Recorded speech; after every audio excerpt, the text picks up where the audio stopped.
সবার পরবর্তী কর্মসূচি হলো প্রাইভেট মেম্বার রেজুলেশন।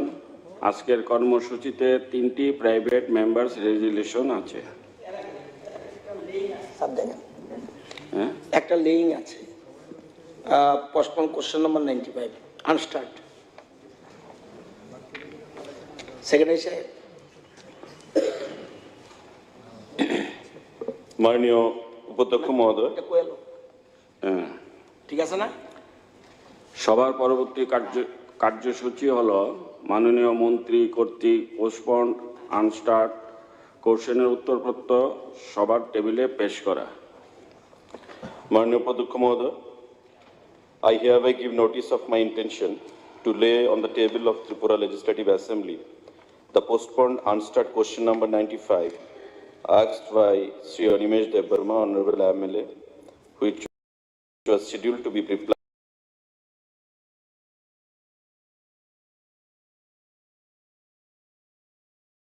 on 13/7/2023.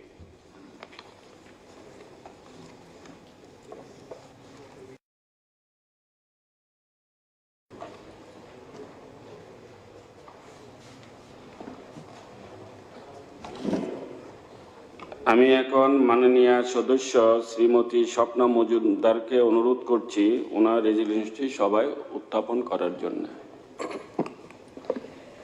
মাননীয় উপাধ্যক্ষ মহোদয়, আমার প্রাইভেট মেম্বার রেজুলেশনটি হলো ত্রিপুরা রাজ্যের পর্যটন শিল্পকে দেশ বিদেশের পর্যটন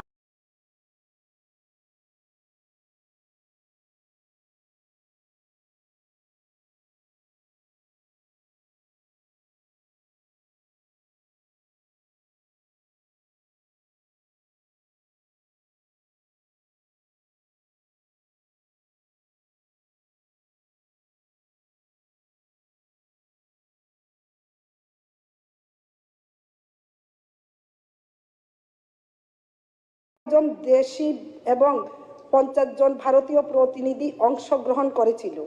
এই আন্তর্জাতিক পর্যটন স্মার্ট আয়োজনের ফলে আমাদের রাজ্যে পর্যটক আগমনের সংখ্যা বেড়ে চলেছে।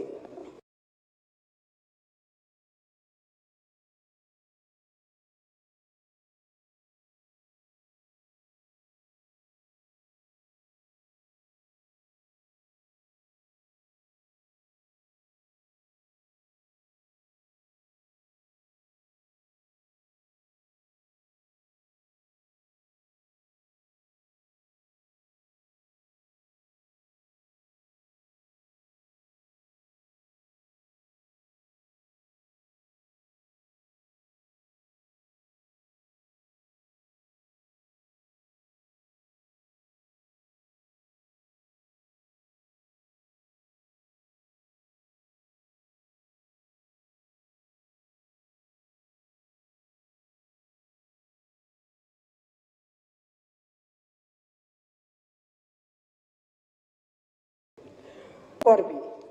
এখন পর্যন্ত 255 জন যুবক যুবতীদের রাজ্যের বিভিন্ন ব্যাংকে ঋণ দেওয়ার জন্য সুপারিশ করা হয়েছে। এ পর্যন্ত বিভিন্ন ব্যাংক থেকে 22 জনকে ঋণ দেওয়া হয়েছে। হোমস্টে করতে ইচ্ছুক যুবকের একটি টিমকে প্রত্যক্ষ অভিজ্ঞতা অর্জন করার জন্য ইতিমধ্যে সিকিম হোমস্টে কেন্দ্রগুলিতে পাঠানো হয়েছে। ইতিমধ্যে জম্পুই হুইলে হোমস্টে চালু হয়েছে।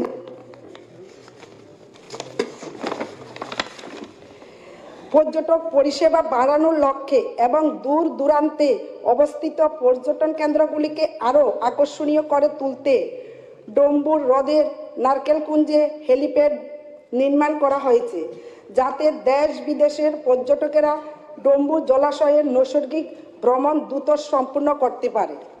ত্রিপুরা পর্যটন দপ্তর এর উদ্যোগে প্রথমবার 2021 সালের 9 থেকে 13 জানুয়ারি পর্যন্ত স্বামী বিবেকানন্দ ময়দানে অ্যাডভেঞ্চার ট্যুরিজম ফেস্টিভ্যাল আয়োজন করা হয়েছিল। পর্যটন দপ্তর ছবিমুড়া ও জম্পুই পাহাড়ে অ্যাডভেঞ্চার ট্যুরিজম বিকাশের লক্ষ্যে একাধিক কর্মসূচি হাতে নিয়েছে। এই লক্ষ্য পূরণের জন্য 3 জন যুবককে প্যারাগ্লাইডিং প্রশিক্ষণের জন্য হিমাচল প্রদেশের বীর অঞ্চলে এবং 2 জন যুবককে হরিয়ানার মানেশ্বর অঞ্চলে প্যারামাউন্টেনিং প্রশিক্ষণের জন্য পাঠানো হয়েছিল। সফলতার সঙ্গে শিক্ষার্থীরা প্রশিক্ষণ শেষ করে রাজ্যে ফিরে এসেছে। ইতিমধ্যে জম্পুই পাহাড়ে প্যারাগ্লাইডিং বাণিজ্যিকভাবে শুরু হয়েছে পর্যটকদের সুবিধার্থে। পাশাপাশি ডম্বুর জলাশয়ে water scooter, water zorbing, kayaking, banana boat চালু হয়েছে। প্রাকৃতিক পরিবেশ বান্ধব গন্তব্যস্থলে পর্যটকদের আকৃষ্ট করার লক্ষ্যে 51টি লগ হাট নির্মাণের কাজ হাতে নেওয়া হয়েছিল। ইতিমধ্যে আমবাসায় 3টি, বরমুড়া ইকো পার্কে 5টি, সিপাহীজলা 5টি, টেপানিয়া ইকো পার্কে 3টি, নারকেলকুঞ্জে 23টি, হাতিপাড়ায় 1টি এবং খুমলুঙে 1টি, মোট 41টি লগ হাট চালু হয়েছে। এছাড়াও রাজ্যের ছবিমুড়া কেন্দ্রে আরও 10টি লগ হাট নির্মাণের কাজ শেষ পর্যায়ে। গত 17 অক্টোবর 2022 তারিখে ত্রিপুরার মাননীয় মুখ্যমন্ত্রী নারকেলকুঞ্জে 15টি লগ হাট এর শুভ উদ্বোধন করেছিলেন। রাজ্যের অ্যাডভেঞ্চার ট্যুরিজমকে উৎসাহ প্রদানের লক্ষ্যে ইতিমধ্যে নারকেলকুঞ্জে, গন্ডাচড়া, লক্ষ্মীনারায়ণ দিঘি এবং উদয়পুরের মহাদেব দিঘিতে মোট 6টি দ্রুতগামী ওয়াটার স্কুটার জেট স্কি চালু করা হয়েছে।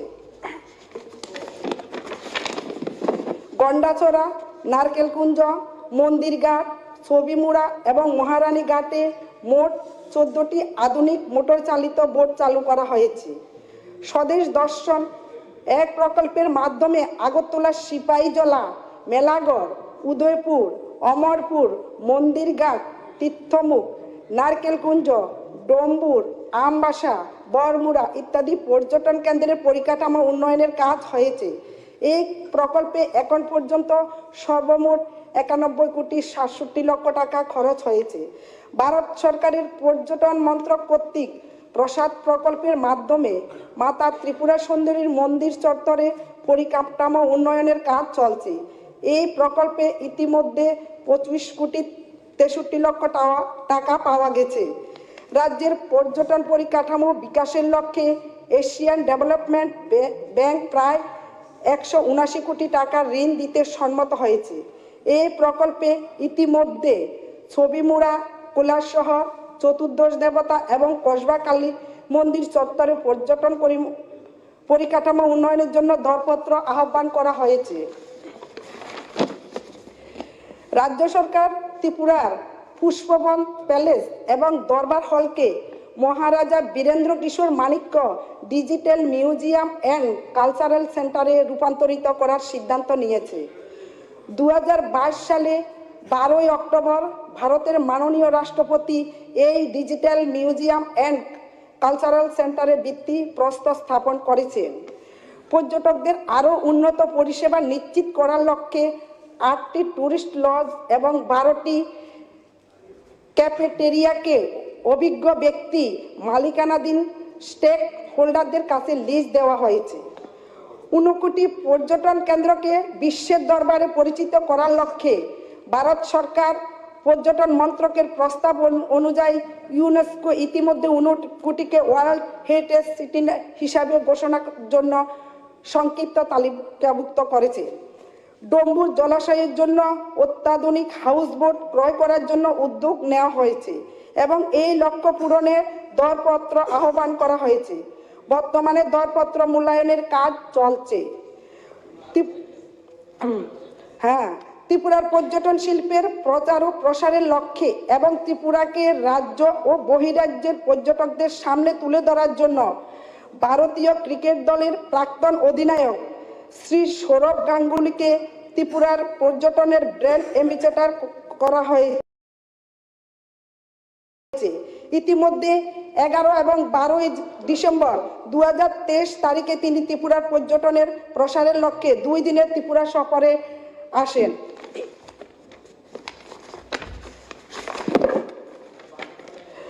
উজ্জয়ন্ত প্যালেসে পর্যটকদের বিনোদনের জন্য আগরতলা স্মার্ট সিটির মাধ্যমে 6,30,35,000 টাকা ব্যয় করে লাইট অ্যান্ড সাউন্ড পরিষেবা নির্মাণের কাজ শেষ করা হয়েছে এবং মাননীয় মুখ্যমন্ত্রী 1 এপ্রিল 2023 সালে এর শুভ উদ্বোধন করেন।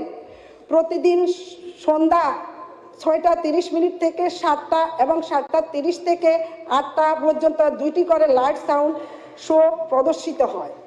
প্রতি রবিবার বিকাল 4টা থেকে রাত 8টা পর্যন্ত উজ্জয়ন্ত প্যালেসের প্রধান গেটের সামনে ইউকোয়েন্ট টুরিস্ট হাব হিসেবে চালু করা হয়েছে। পর্যটকদের আরও আকর্ষণীয় করার লক্ষ্যে উজ্জয়ন্ত প্যালেসে মিউজিয়াম বৎসরে 365 দিন উন্মুক্ত রাখার সিদ্ধান্ত গ্রহণ করা হয়েছে এবং আমাদের রাজনগরে যে একটা তৃষ্ণা অভয়ারণ্য এবং প্রজাপতি পার্ক, মৈত্রী পার্ক, কিছুদিন আগে আমাদের মাননীয় মুখ্যমন্ত্রী সেখানে গিয়েছিলেন এবং আমাদের প্রজাপতি পার্কের প্রশংসা করেছিলেন। স্যার বলেছিলেন মানুষ কেন বহির্রাজ্যে যায় আমি জানি না, এই প্রজাপতি পার্কটা যে খুবই সুন্দর। তো আমি আপনাদের সকলকে বলবো, আপনারা আমাদের রাজনগরে বিধানসভাতে যে প্রজাপতি পার্ক এবং যে তৃষ্ণা অভয়ারণ্য, সেখানে যে বাইসন এবং মৈত্রী পার্ক আছে, সেগুলো যাবেন এবং আনন্দ উপভোগ করবেন এবং আপনাদের এলাকাতে যারা আছেন তারা যদি কোথাও ভ্রমণের জন্য যেতে হয় সেখানকার কথা আপনারা বলে দেবেন। তো আমাদের 2018 এবং 2019 সালে আমাদের যে পর্যটক এসেছিলেন সেটা ছিল 5,29,815 এবং 2019-20 সালে 5,86,135 এবং 2020-21 74,345 এবং 2021-22 1,96,856 এবং 2022-23 2,84,836 এবং 23-24 নভেম্বর পর্যন্ত 2,54,515। আমাদের করোনা মহাকালে আমাদের পর্যটকের সংখ্যা কিছু হ্রাস পেয়েছিল। ইতিমধ্যে আমাদের ত্রিপুরাজ্যে আমাদের বহিরাজ্য এবং দেশ বিদেশ থেকেও পর্যটকের সংখ্যা দিন দিন বাড়তে চলেছে। তো আমি সকলকে বলবো, আমাদের ট্রেজারি বেঞ্চ এবং অপোজিশন বেঞ্চ যারা আছেন সকলকে বলবো, আমার এই প্রস্তাবকে আপনারা যেন সকলে সমর্থন করে আমাদের ত্রিপুরা রাজ্যের অগ্রগতির জন্য এবং আমাদের বহিরাষ্ট্রের পর্যটকদের যাতে আরও আকর্ষণ করে তোলা যায় সেজন্য আপনারা সমর্থন করবেন।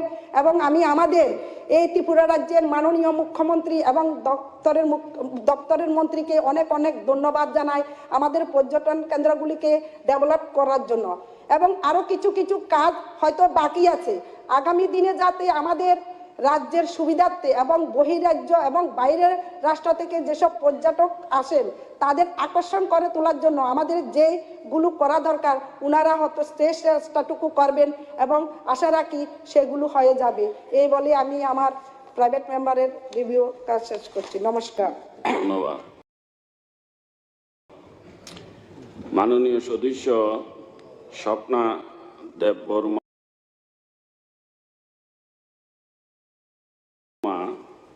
পাঠানলাল জমাতিয়া, রঞ্জিত দেববর্মা।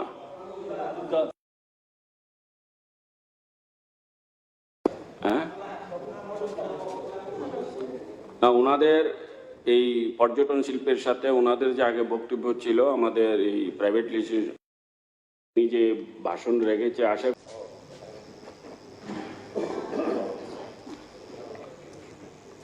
माननीय स्पीकर सर, आनी मानदाय एलाकानि ककनकी सावानो मानदाय एलाकाओ मानदाय विधानसभा एलाकानि बिसिंगो हारबां विलेज बेलायखाय आरो गरै गोबां फियाबा आरो बेलायखाय जे सिनारि नायनानि मनेर मतो आरो अंका हासुक जागा माधव बो कैसा হলং সিকি মতাইবো দং আরো ফাল্গুন মাস হংকাই আর মেলা চলেও আ জাগাওনো বেলাইখাই জাগা কাহাম বেলাই পাহাড় কুচুক কুচুক তঙ্গ তলাবো তঙ্গ তৈবো তঙ্গ নাইনানি মনের মতো জায়গা আরো কাইসা টুরিজম বেড়াই জাতনাই কাইসা খুলুগুই রিমান খাংকাই বেলাইখাই হামনাই শুধু নাইনানি মনের মতো ইয়া যদি খুলুগুই রিখাংকাই ও এলাকানি বড় রোগ আরো দোকান রিমানাই আরো যারা অটো চালক নাই গাড়ি চালক নাই রব বড় আরো বংনি ব্যবসারক গাড়ি রকনি ব্যবসারক আর চলি নাই তাই আরো দোকানপাট রিমানাই আরো নিকরি অংশনি বড় রোগ তামকাই দোকান কাহামকাই রিমে এখনো যারা গরিব অংশনি বড় রোগ আওয়ান বুঠাই जों आबनो बांगै आवन बांगै वाक बाहान मसदें रक फालैनाय आरो जदि टुरिजम खुलुगै रिमांखा हंकाय आरोनि गरीब अंशनि बररक किचा मिचा आरो व्यवसाय बाणिज्य खालायमानाय ताम हंगाय मान्दाय एलाकाव अमाहाय टुरिजम रक काश्यापन खुलुगजा गरै बा गरैखो अमाहाय काश्या जदि सुजुग रिखा हंकाय मान्दाय एलाकाव बेलायखाय खुचिंनाय मान्दाय एलाकानि बररक तामनि हिमालय अ टुरिजम काश्या नायनानि मनेर मतो खायरिखा हंकाय आरो बररक नायनानि बागै थांनाय जों अमाहाय गिला मानो नुगो यांगो खुमुलुं पार्कसि बुसोक नायनानि थांलाय बुसोक पिकनिक जानानै थांलाय अमाहायकेनो खुमुलुंनि हाइक खालायमे आफानो किसिसा अमाहायके टुरिजम खुलुगिरिखा हंकाय जे आरोनि सिनारि न नायनानि बागै नाय फातारनि बरक पर्यन्त अ मान्दाय एलाकाव जदि खुलुगिरिखाय आ टुरिजम थांनाय एबं नायनानि थांनाय पिकनिक जानायबो थांनाय अमाहायकेनो जदि खुलुगिरिखा हंकाय गाड़ी गुरा लामा रगो दुकानपाट आरो जारा एलाकानि बररक आवान बांगै वाक बाहान मसिदें रक फालैनाय बरक किसा इनकाम खालायमानाय आमनि बागै आं अबसे साननानै नायो माननीय स्पिकारनि थ्रुते जारा माननीय डेपुटी स्पिकारनि थ्रुते जारा टुरिजम नि दप्तर नायतंनाय अब खुलुगिरिनानि उंथुन अকক সাবিনানি কক মুথাকা থ্যাংক ইউ ধন্যবাদ মাননীয় সদস্য রঞ্জিত দাস মহাশয় মাননীয় উপাধ্যক্ষ মহোদয় মাননীয় সদস্যা শ্রীমতী স্বপ্না মজুমদার মহোদয় বাস্তবমুখী দূরদৃষ্টি সম্পূর্ণ একটা রেজুলেশন এই সভায় পেশ করেছেন এবং আজকের এই সভায় আরও মোট 3টি রেজুলেশন এখানে এসছে তো আমি প্রথমে এই সভাকে যারা সদস্যরা এসে আশ্বস্ত করতে চাইছি যে একজন নতুন মহিলা মেম্বার মাতৃশক্তির প্রতীক ওনাদের যে দূরদর্শী এবং আমাদের তীব্রমাতা যিনি মাননীয় সদস্য যে যুক্তি দিয়েছেন যে এই পর্যটন শিল্পকে আমরা যত বিকশিত করব তারপরে আমাদের কর্মসংস্থানের ব্যবস্থা হবে এই রেজুলেশন যে মেম্বার আর 2 জন এনেছেন তাদের সেগুলো আর এই মাননীয়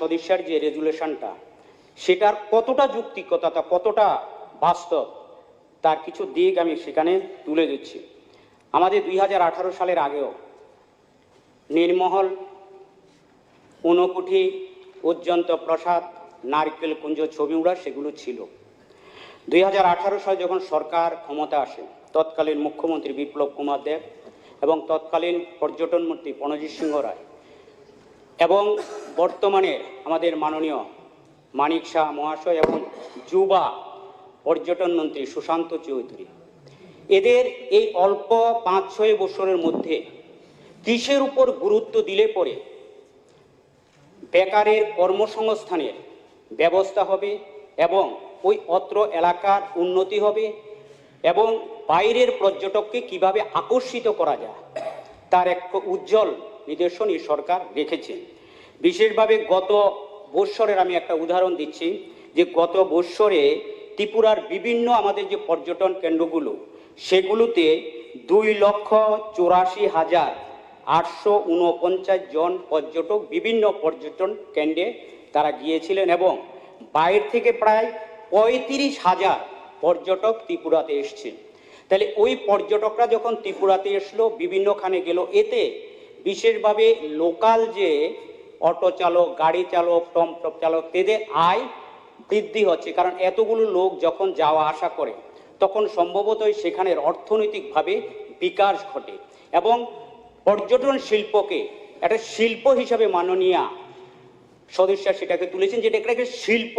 এখান থেকে আমাদের মানুষের রোজগারের ব্যবস্থার একটা সুযোগ রয়েছে। তার সঙ্গে এটাকে আরও বেশিটা কিভাবে জনপ্রিয় করে তোলা যায়, কতটা আরও ভ্রমণ পিপাসু যারা রয়েছেন তাদেরকে আরও বেশি করে আকর্ষিত করা যায়, সে বিষয়টা উনি এখানে উল্লেখ করেছেন।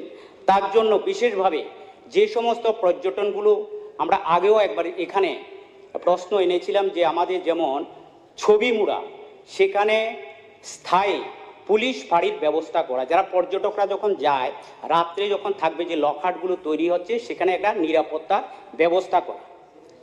আমি আপনার মাধ্যমে মাননীয় মুখ্যমন্ত্রীকে দৃষ্টি আকর্ষণ করছি এবং সঙ্গে সঙ্গে বিশেষভাবে আমাদের এই যে বড়মুড়া ইকো পার্ক, আমি দেখেছি আমাদের সিপি মহোদয় তিনি ফরেস্ট ডিপার্টমেন্টের যারা আধিকারিককে নিয়ে নিজে বোর্ডে পা দিয়ে সেগুলো চালাচ্ছেন, উৎসাহিত করছেন এবং সুন্দর একটা পরিবেশ সেখানে বিরাজ করছে। তো এদিকে যত আমরা পর্যটককে সেখানে আকর্ষিত করব এবং তাদেরও সেখানে বিশেষভাবে তাদের যাতে সুবিধা হয়, নিরাপত্তা যাতে থাকে, তার জন্য বিভিন্ন পর্যটন কেন্দ্রগুলো থেকে স্থায়ী পুলিশের বাড়ির ব্যবস্থা করা প্রয়োজন। এবং ছবিমুড়াতে প্রায় 8টা আপনার বোর্ড রয়েছে। এই বোর্ডগুলো প্রাক্তন আমাদের মাননীয় পর্যটনমন্ত্রী প্রণজিৎ সিংহ রায় একবার আমরা গিয়েছিলাম, সেখানে গিয়ে প্রথম তিনি সেগুলোকে আনার খুব দ্রুততার সঙ্গে এনে দিয়েছিলেন। একবার আমরা যখন সেখানে গিয়েছিলাম, বাইরে থেকে পর্যটন এত ভিড় থাকে সেখানে, তখন তারা সেখান থেকে নিরাশ হয়ে ফিরে আসতে হয়।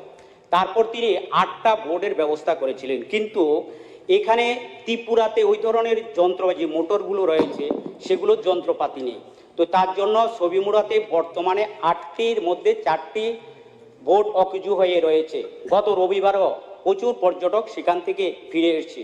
তো সুতরাং যাতে পর্যটকরা গেলে পরে এটাকে যাতে তাড়াতাড়ি দ্রুততার সঙ্গে তাকে মেরামত করে যাতে তাদেরকে পরিষেবা দেওয়া যায়, তার জন্য আপনার মাধ্যমে মাননীয় পর্যটন মন্ত্রীর আমি দৃষ্টি আকর্ষণ করছি, মাননীয় মুখ্যমন্ত্রীর দৃষ্টি আকর্ষণ, সেগুলোকে আরও কতটা জনপ্রিয় করা যায়। এর মধ্যে আপনারা অনেকেই ছবিমুড়া গিয়েছেন। ছবিমুড়াতে একটা জায়গা রয়েছে, ছবিমুড়া থেকে অল্প, আমরা ককবরক ভাষা আমরা বলি, যেটা ছবিমুড়া যে দুর্গার মূর্তি, এটা করে চাকরাকমা। এই চাকরামার থেকে একটু দূরে গেলে পরে সেখানে আপনার একটা তৈসা মোথাই, অর্থাৎ তৈসা মোথাই ছড়া, অল্প একটু গেলে পরে সেখানে তৈসা হলো তো ছড়া, মোথাই হলো দেবতার মূর্তি। সেগুলো অনবরত ঝর্ণার জল পড়তে পড়ে সেগুলো বিভিন্ন দেবদেবীর মূর্তির আকার ধারণ করেছে এবং আর্ট হয়ে রয়েছে। এটার ভিতরে যদি আমরা ঢুকি আপনি ভাবতে পারবেন না কত অপূর্ব সৌন্দর্য সেখানে। 10টা থেকে আপনার 12টা পর্যন্ত সূর্যের কিরণ সেখানে পড়ে, এরপরে সেখানে পড়ে না পাহাড়ের সৌন্দর্য। যদি সে ছড়াগুলোকে পরিষ্কার পরিচ্ছন্ন করে দেওয়া যায় তাহলে সেখানে লোক যাওয়ার পক্ষে সুবিধা হলে পরে মানুষের সেখানে আরও আকর্ষণ বেড়ে যাবে। গত কিছুদিন আগে আমাদের এখানে মাননীয় মন্ত্রী রয়েছেন শুক্লাচরণ নোয়াতিয়া মহোদয়, আমাদের মাননীয় সদস্য প্রমোদ রিহাং মহোদয় এবং আমাদের এই পাঠানলাল জমাতি আমাদের মাননীয় সদস্য ওমফির এবং এডিসি ঢলি রিয়াং সহ আমরা অমরপুর থেকে নতুন বাজার যাওয়ার টিএসআর ক্যাম্প থেকে 4 থেকে 5 কিলোমিটার কালাজারির পাদদেশ, সেখান পর্যন্ত গাড়ি যাওয়া যায়, কিন্তু রাস্তাটা একদম সরু। সে রাস্তা থেকে প্রায় 1 থেকে 1.25 ঘন্টা লাগবে পাহাড়টা উঠতে, কালাজারি পাহাড়। আমাদের জনজাতিরা সেটাকে বলে তৈসিহা মইন, মইন মানে চূড়া, তৈসিহা, হ্যাঁ তৈসিহা, মই হলো মই, মই মই এটা যেমন আমাদের ইয়েতে শিলংয়ের যে পিক, এই ধরনের আপনি সেখানে যাওয়ার পরে উপরে উঠলে পরে 15-20 মিনিট হাঁটলে পরে দুই দিকে বাঁশের ঝাড়, এবং উপরে উঠার পরে আমাদের গন্ডাছড়া যেটা জলাশয় সেখান থেকে দেখা যায়। আর সেখান থেকে অমরপুরের দিকে যে আমাদের ব্রু শরণার্থীদের ঘর, সেই ঘরগুলো আপনি সেখানে তাহলে অপূর্ব মনোরম দৃশ্য, যেটা শিলং থেকেও এটা বিউটিফুল সিন। যদি সেখানে আমরা পর্যটকদের সেটাকে আকর্ষণীয় করা যায়, আমি তার জন্য মাননীয় দপ্তরের মন্ত্রী মহাশয়কে অনুরোধ করছি, আমি বারবেলি কথাও বলেছি, যাতে একটা সময় দপ্তরে যারা আধিকারিককে নিয়ে ইমিডিয়েট সেটাকে পরিদর্শন করে সেটাকে যদি একটা ব্যবস্থা করা হয়। শিলংয়ে আমরা অনেকেই টাকা পয়সা দিয়ে সেখানে যাই, এর থেকে এই আমাদের ত্রিপুরার যে প্রাকৃতিক হিল সবুজ যে বনায়ন, এই বনায়নের মধ্যে যে জলাশয়ের সৌন্দর্য, মনোরম দৃশ্য সবাইকে আকর্ষণ করবে। যারা সেখানে উঠেছিল, প্রমোদ রিয়াং মাননীয় সদস্য ছিলেন, অন্যান্য যারা ছিলেন, কিন্তু উঠতে কষ্ট, কিন্তু তার মধ্যে একটা আনন্দ আছে। 1 ঘন্টা পাহাড় বেয়ে উপরে উঠার পরে সেখানে এখন রাস্তার পেছনে সরু রাস্তা, তো এখানে এতটা সুন্দর ভাবা যায় না, আপনারা গেলে পরে সেখানে সেটা অনুধাবন করতে পারবেন। সেগুলোকে আরও যাতে আকর্ষণীয় করার জন্য যাতে ব্যবস্থা নয়, তাহলে আমাদের ত্রিপুরাতে সেই ধরনের মানুষের যে চিন্তাধারা রয়েছেন, কিভাবে এই ত্রিপুরা একটা সুন্দর পর্যটন কেন্দ্র, শুধু ত্রিপুরার সমস্ত ত্রিপুরার মাটি, ত্রিপুরার প্রাকৃতিক দৃশ্য, আমাদের সেখানে আসলে পরে অনেকদিন পর্যন্ত সেখানে ওই অত্র এলাকা লোকেদের রোজগারের ব্যবস্থা হবে। এবং সেগুলোর উপরে আমাদের বর্তমান মাননীয় মুখ্যমন্ত্রী, মাননীয় পর্যটন মন্ত্রী জোর দিচ্ছেন। এই কারণে বলছি, অমরপুরের ছবি মুড়াকে নিয়ে 58 কোটি টাকা দিয়েছে। সেখান থেকে গতকালকে বলেছেন আমাদের মাননীয় সদস্য অভিষেক দেবরায় মহোদয়, যে রৌপিওর মাধ্যমে সেখানে মানুষকে আসা, মানুষের যাওয়া, কতটা সরকার তার উপরে জোর দেওয়া আছে, এবং সেখানে লোকের রোজগার, একজন কর্মচারী থেকেও বেশি বেতন সেখানে মানুষ তার রোজগার করছে। সেখানে আমরা একটা সেলফ হেল্প গ্রুপের মাধ্যমে তার রোজগারের সঙ্গে সঙ্গে সেখানে পরিকাঠামোর উন্নতি হচ্ছে, পর্যটন কেন্দ্রগুলি সেখানে রাস্তা হচ্ছে, সেই রাস্তাগুলোতে আপনার মানুষের যাতায়াতে পাশের যে বাড়িঘর আছে তারাও পাচ্ছে, সেখানে ব্যবসা বাণিজ্য অভূতপূর্ণ উন্নতি হচ্ছে। সেখানে হোটেলগুলোতে রাত্রে অমরপুরে থাকার জন্য মানুষে হোটেল খুঁজে, তো সুতরাং কেউ কেউ সেখানে হোটেল দিলে পরে সেখানে মানুষের কর্মসংস্থানের ব্যবস্থা করা হবে। এবং এইভাবে পর্যটন যত বেশি পরিমাণে ত্রিপুরাতে আসবে ততটা ভালো হবে। অন্যান্য যারা বিরোধীর জন্য বিরোধিতা করে, কিন্তু এই ধরনের দৃষ্টিভঙ্গি রাখা, কিসের উপরে আমরা ফোকাস করলে আমাদের অল্পর মধ্যে আমাদের বেশি ত্রিপুরার মানুষের উপার্জন হয়, তার জন্য মাননীয় সদস্যা শ্রীমতী স্বপ্না মজুমদার মহাশয় একটা গুরুত্বপূর্ণ বিষয়, তার প্রতি আমি পূর্ণ সমর্থন করছি। এখানে হাউজে যারা আছেন তারাও আমি জানি কেউ এটার বিরোধিতা করবেন না, এটাকে পূর্ণ সমর্থন দিয়ে আমাদের এই ত্রিপুরাকে পর্যটন শিল্প হিসাবে আত্মপ্রকাশ করতে চলেছে। আমাদের সরকার তার উপরে জোর দিয়েছে, এতে আমাদের ত্রিপুরার ছেলে মেয়েদের রোজগারের ব্যবস্থা হবে। কেউ কেউ টিপ্পণী করে ত্রিপুরার লোক বাইরে চলে যাচ্ছে, এই ধরনের মানসিকতা কাজ করলে পরে ত্রিপুরাতে মানুষ বাইরে থেকে আসবে, সেখানে রোজগার পাবে প্রচুর লোক। যেমন আমাদের ছবিমুড়া বলুন, আর নীলমহল বলুন, ইকো পার্ক বলুন, টেপানিয়াকে পার্ক বলুন, কসবা কালীবাড়ি বলুন, সেগুলো আপনার প্রচুর পরিমাণে মানুষ সেখানে ভ্রমণ পিপাসুরা সেখানে ঘোরাঘুরি করবে। এবং বিশেষভাবে আমি অনুরোধ করব, যারা নেগেটিভ অবস্থা নিয়ে কথা বলেন যে ত্রিপুরার লোক বাইরে চলে যাচ্ছে, বরং ত্রিপুরাতে এখন বাইরে থেকে লোক আসে, প্রতি ইট বাধ্যাতে হাজার হাজার ত্রিপুরার বাইরের লোক কাজ করছে।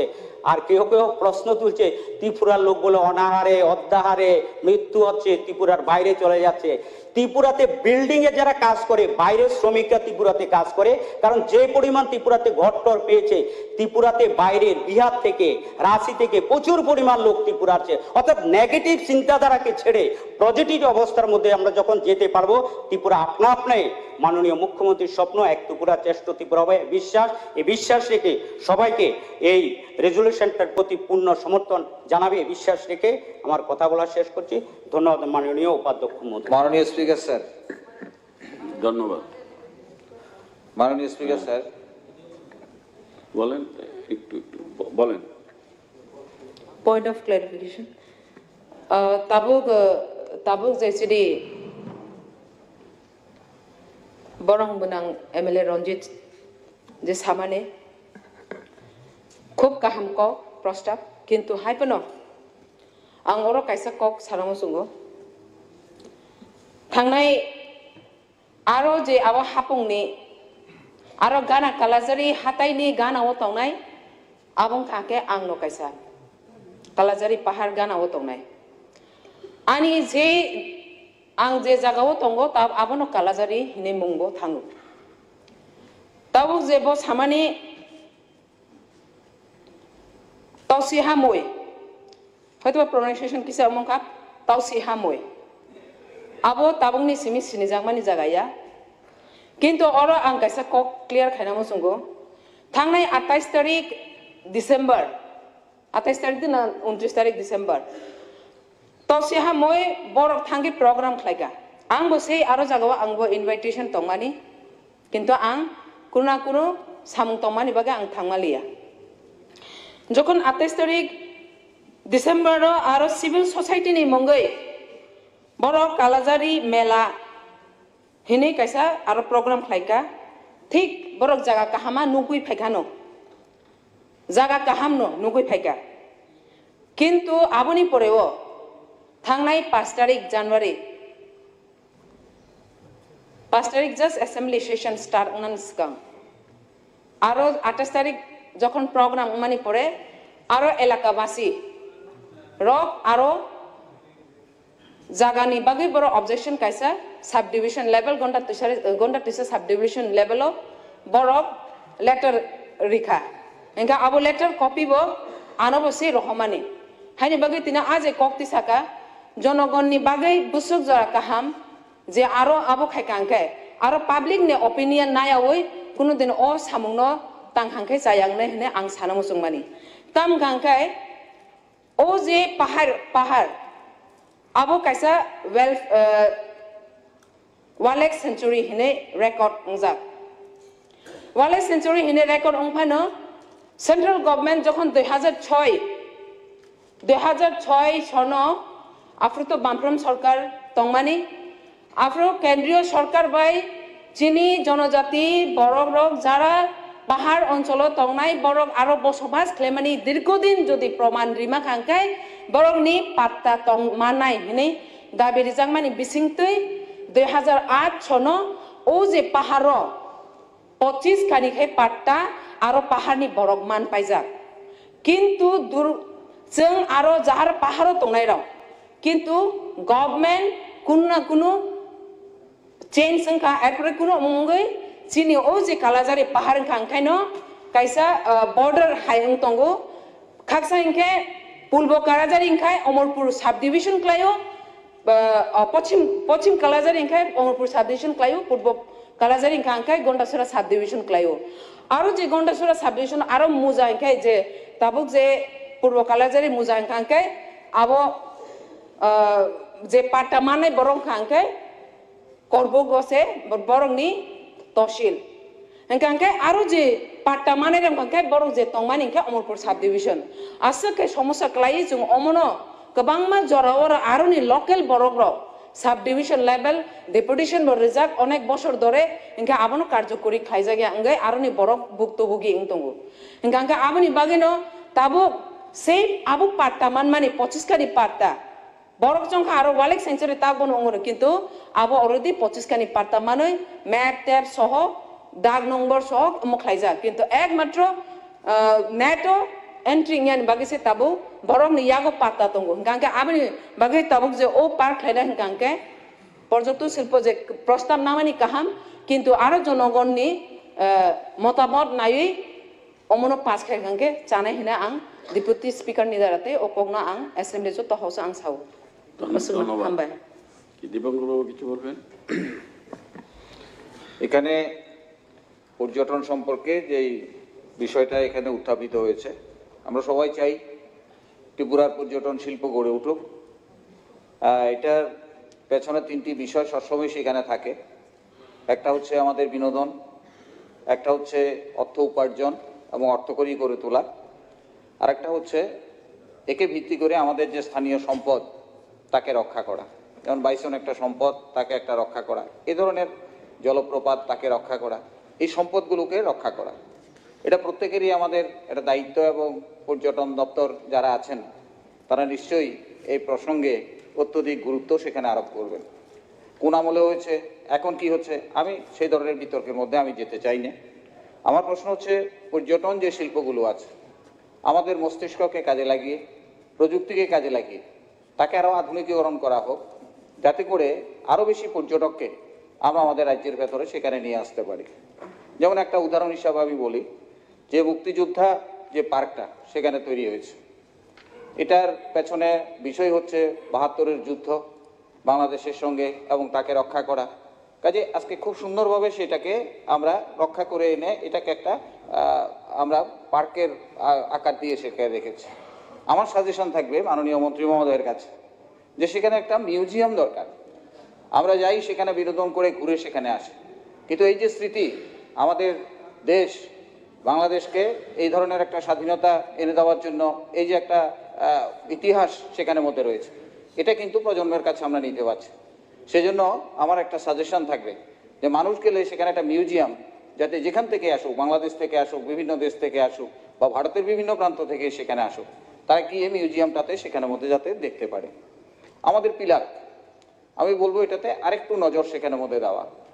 মানুষ আগে যেভাবে পিলাকে সেখানে যেত, গিয়ে যে খোরাকটা পেত, এখন মনে হচ্ছে যে ওই জায়গাটার ভিতরে সম্ভবত জাপানের একটা সংস্থা বা কারা কাজ করছেন, আমি একবার গিয়েছিলাম, তারা খুব ধীর গতিতে এটা কাজ করছেন, এটাকে উদ্ধার করা। আরও কি আছে ভেতরে, প্রত্নতত্ত্ববিদ যারা, তারা এই জিনিসগুলো সেখানের মধ্যে দেখছেন। আমি মাননীয় মন্ত্রী মহোদয়কে অনুরোধ করব যে এই বিষয়টাতে আরেকটু বেশি করে দেখার, আরও বেশি আকর্ষণ করা, আরও বেশি এই যে খননের কাজটাকে দ্রুত কি করে করা যায়, তাকে কিভাবে উদ্ধার করে পিলার একটা বিরাট সম্ভাবনা আমাদের, কারণ এটার বিষয়টাই হচ্ছে একটু ভিন্ন জিনিস। কাজে তাকে রক্ষা করার জন্য আর একটু বেশি আমরা যাতে সেখানের মধ্যে নজর দিতে পারি। সেখানে স্বপ্না মজুমদার ম্যাডাম সেখানের মধ্যে বলেছেন, কিন্তু সেখানে আরও বিষয় আছে। নৌকা বিহার সেখানের মধ্যে আছে, চন্দ্রপুরের মসজিদ সেখানের মধ্যে আছে, যেটা আমাদের সংগতি সেখানের মধ্যে তৈরি করে। এখন যদিও সেখানে আরেকটা জগন্নাথ কি বলেছে, কিন্তু আমার কথা হচ্ছে চন্দ্রপুরের মসজিদের ঐতিহ্যটা রক্ষা করে আরেকটা যদি সেখানে জগন্নাথ মন্দির পেয়ে থাকে, তাকে নিশ্চয়ই তাকে কেন্দ্র করে আরেকটা তৈরি সেখানের মধ্যে হবে। কোনো বিতর্ক আমাদের, যাতে হিন্দু মুসলমান আমরা যেভাবে ঐক্যবদ্ধভাবে সেখানে আছি, এই বিতর্ক যাতে না হয়। কাজে সেই জায়গাতে নৌকা বিহার, চন্দ্রপুরের মসজিদ, এবং এটা খুব সুন্দর যে একটা সময় সেখানে বিধায়ক সুধন দাস থাকাকালীন সময় এই যে প্রতিটা ক্ষেত্রকে অত্যধিক সুন্দরভাবে নজর দিয়ে সেই কাজগুলো সেখানের মধ্যে তিনি করে গেছেন। নিশ্চয়ই ওনার সেই অবদান আমরা ভুলতে পারবো না, ওনার এই দৃষ্টিভঙ্গি সেখানের মধ্যে ছিল। কাজেই এইভাবে ছবি মুড়ার কথা এখানের মধ্যে বলেছেন। আমার মনে হয় ত্রিপুরার প্রায় প্রতিটা জায়গার ভেতরে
আমরা যদি চেষ্টা করি একটা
country, from foreign tourists also. Bangladesh, if we provide infrastructure, good quality, affordable,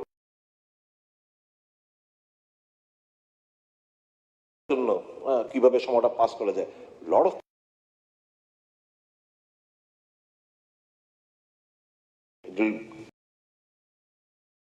yield, fetch a lot of tourism. Thank you.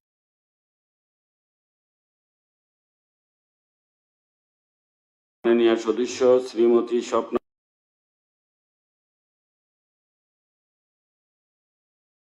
ভাবছিলাম অন্যকে বলবেন, আমি একটু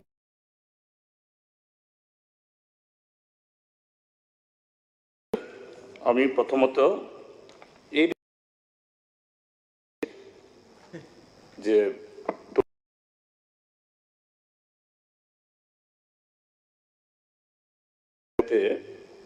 এই দপ্তর দায়িত্ব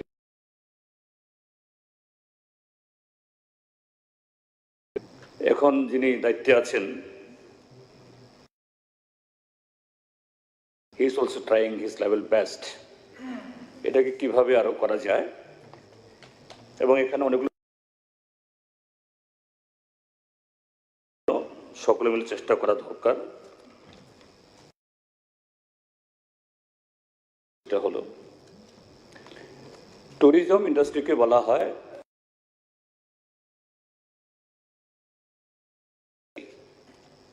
গ্রিন ইন্ডাস্ট্রি। এটাকেও শিল্প, কয়লা শিল্প, অন্য সমস্ত এগুলাতে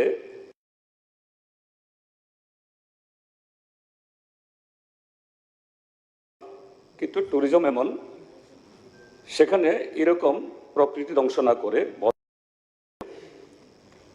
এবং এই সাউন্ড পলিউশন বা অন্যান্য পলিউশন না করে সেখানে অনেক এমপ্লয়মেন্ট জেনারেশন এবং রেভিনিউ জেনারেশন করার স্কোপ সেখানে আছে।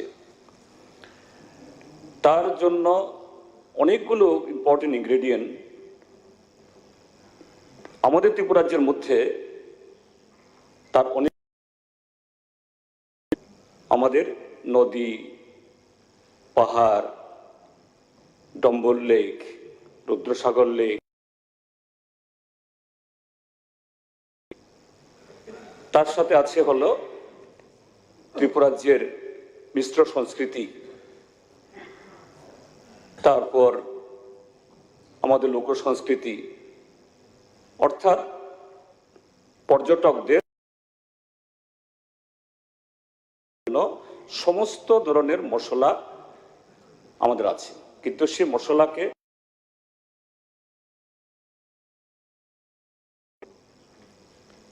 তো সেই উদ্যোগের কথাই বলা হয়েছে।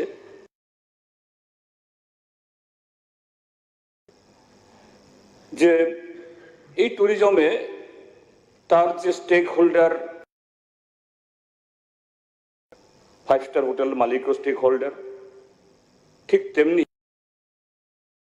হোটেল বা সাধারণ যারা রেস্টুরেন্ট করেন এরাও কোনো কোনো এলাকার সেরকমই যে ফুড আইটেম এগুলো, তার সাথে হলো যে কুটির শিল্প, এ রাজ্য হ্যান্ডলুম হ্যান্ডিক্রাফটসে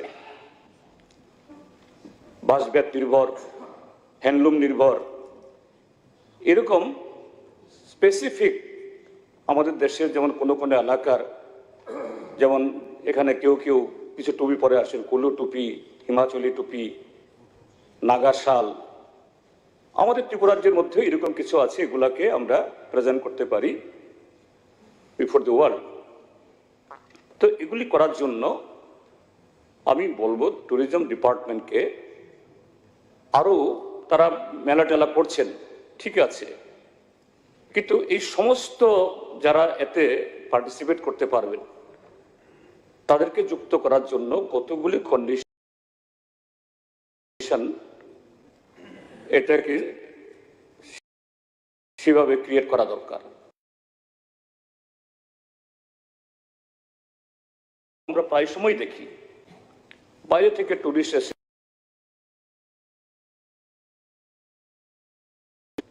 বেশি ভাড়া নিয়ে নিচ্ছে, এই জন্য তাদেরকে সেন্সিটাইজ।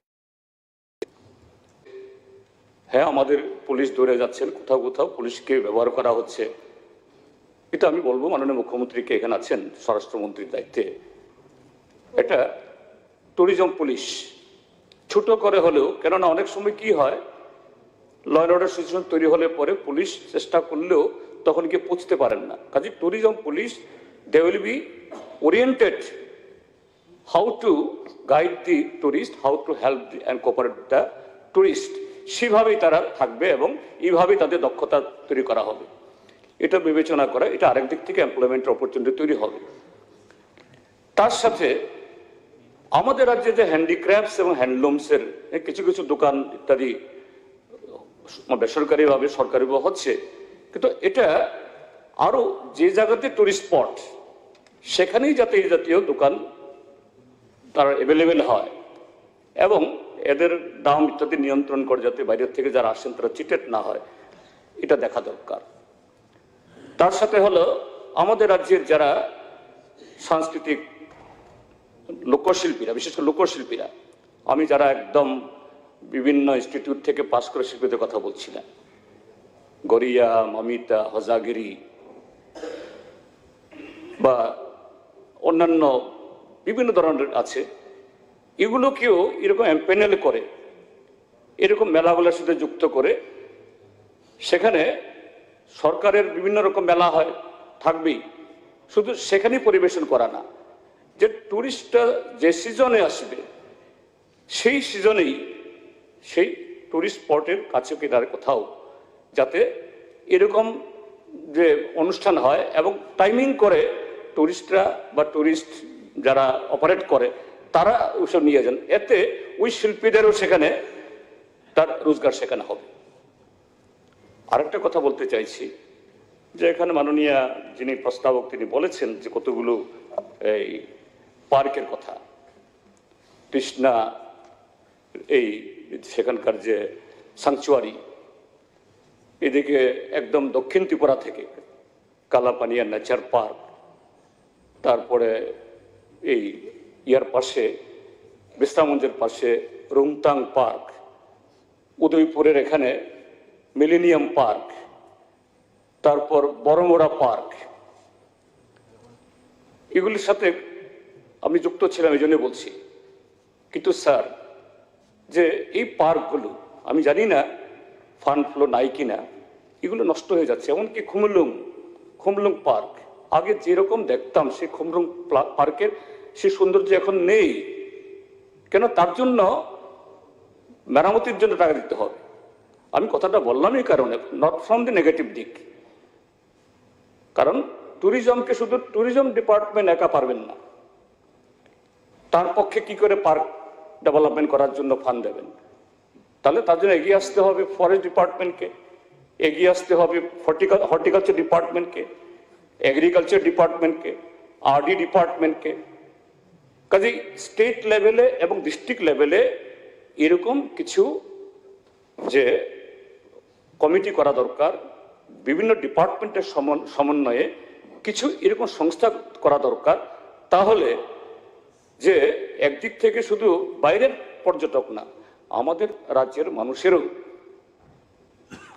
ঠিকই তো বলছেন, আমাদের রাজ্যের মানুষরা চলে যান গুলমার্গ, হ্যাঁ, তারপরেও যাবেন, সিকিম যাবেন, যাবেনই কিছু লোক যাদের পয়সা করি আছে, কিন্তু যাদের পয়সা করি নেই তারা যাতে ঘরের কাছে থেকে এরকম ভাবে তার বিনোদন করার এবং সময় বের করে একটু সময় কাটানোর, আমাদের সমাজ জীবনে ব্যস্ততার মধ্যে এগুলি দরকার, খুব দরকার আমাদের টেনশনগুলো কমানোর জন্য। কাজেই এটা বিবেচনা করা হোক, এটা হলে পড়ে ভালো হবে।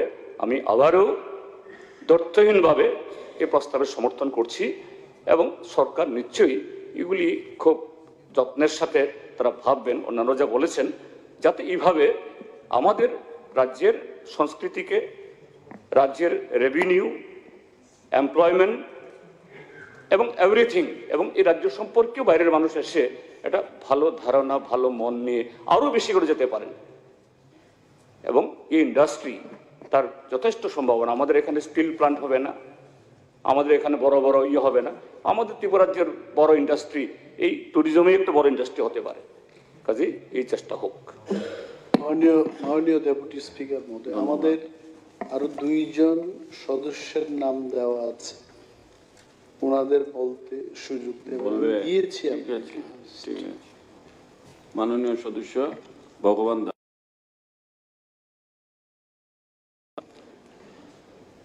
উপাধ্যক্ষ মহোদয়, বড় বিষয় নয় এবং সারা রাজ্যের কোনো বিষয় নয়। আমি আমার কুমারঘাটের ছোট একটা বিষয় এখানে উত্থাপন করতে চাইছি, যেহেতু ট্যুরিজমের বিষয় নিয়ে আলোচনা হচ্ছে। আমি এর আগেও আমাদের মাননীয় মন্ত্রী ট্যুরিজম সুশান্তবাবুর সঙ্গে আমি কথা বলেছি। আমাদের কুমারঘাটে এটা প্রতিষ্ঠিত একটা স্থান রয়েছে যেটা মা ভবতারিণী মন্দির, আর ওই মন্দির সংলগ্নই একটি পার্ক রয়েছে, এটা বহু আগে থেকেই। আজকের দিনে এই পার্কটা পরিত্যক্ত অবস্থায় এটা রয়েছে এবং এখানে বিভিন্ন ধরনের অসামাজিক কাজ এই পার্কের মধ্যে হয়, যেটা বিশেষ করে ড্রাগস, নেশা জাতীয় কিছু ইয়ং ছেলেমেয়েরা সেটা ইউজ করে সেখানে, এবং মাঝে মধ্যে সেখান থেকে বিভিন্ন মন্দির থেকে শুরু করে চুরির ঘটনাগুলো ঘটে থাকে। এবং একটা বিশাল পরিমাণ জমি সেখানে রয়েছে, একটা পার্ক তৈরি করা সেখানে। যদি এই পার্কটাকে, এবং এটা সম্পূর্ণভাবে ত্রিপুরা সরকারের জমি, যদি এটাকে সুন্দর করা যায় বা আরেকটু সাজিয়ে তোলা যায়, অল্প কিছু অর্থ ব্যয় করে একটা ফ্যামিলি পার্ক যদি সেটাকে তৈরি করা যায়, তাহলে এতে আমাদের 2টি লাভ হবে। প্রথমত হচ্ছে কুমারঘাট শহরের বা শহর সংলগ্ন এলাকার যারা আমাদের মা বোনেরা রয়েছেন, পুরো ফ্যামিলি নিয়ে সেই পার্কে বিকেলবেলা অন্ততপক্ষে একটু সময় ওনারা কাটাতে পারবেন। দ্বিতীয়ত হচ্ছে আমরা যদি মনে করি যে সেখান থেকে একটা রেভিনিউ আনার চেষ্টা করি, একটা ভালো রেভিনিউ আসবে, কারণ সেখানে একটা বিশাল বড় একটা ওয়াটার বডি রয়েছে যেখানে বোট টোট ইত্যাদি মানে ব্যবহার করা যেতে পারে। তো সব মিলিয়ে তার যে একটা মনোরম দৃশ্য, সত্যি সেটা খুব সুন্দর। হয়তো অনেকেই সেই পার্কে যান না বা জানেন না, যেহেতু সেটা পরিত্যক্ত অবস্থায় পড়ে আছে। অনেকগুলো ইনফ্রাস্ট্রাকচার সেখানে তৈরি করা আছে অলরেডি। তো আরেকটু যদি সেই দিকে আমরা দৃষ্টি দেই বা মাননীয় মন্ত্রী উনি যদি একটু দৃষ্টি দেন সেই দিকে, তাহলে এটা কুমারঘাটের জন্যে একটা বড় অ্যাচিভমেন্ট হবে। আর সব থেকে বড় বিষয়, আমাদের মা বোনেরা এই কুমারঘাট অঞ্চলের, বিশেষ করে শুধু কুমারঘাটেই আমি বলবো না, এটা বিস্তীর্ণ এলাকা জুড়ে অনেকেই সেখানে এসে ওনারা আনন্দ উপভোগ করতে পারবেন। বাচ্চারা সেখানে খেলতে পারবে বা বোট যদি আমরা ডাকি সাথে তারা আনন্দ নিতে পারবে। পাশাপাশি আমি বলবো ঠিক অপোজিট সাইডে আমাদের 2টি নদী রয়েছে, যেটা মনু নদী এবং দেও নদী, এবং মনু আর দেও নদীর সঙ্গমস্থল যেটা রয়েছে আমাদের কুমারঘাটে একদম শহরের নিকটেই।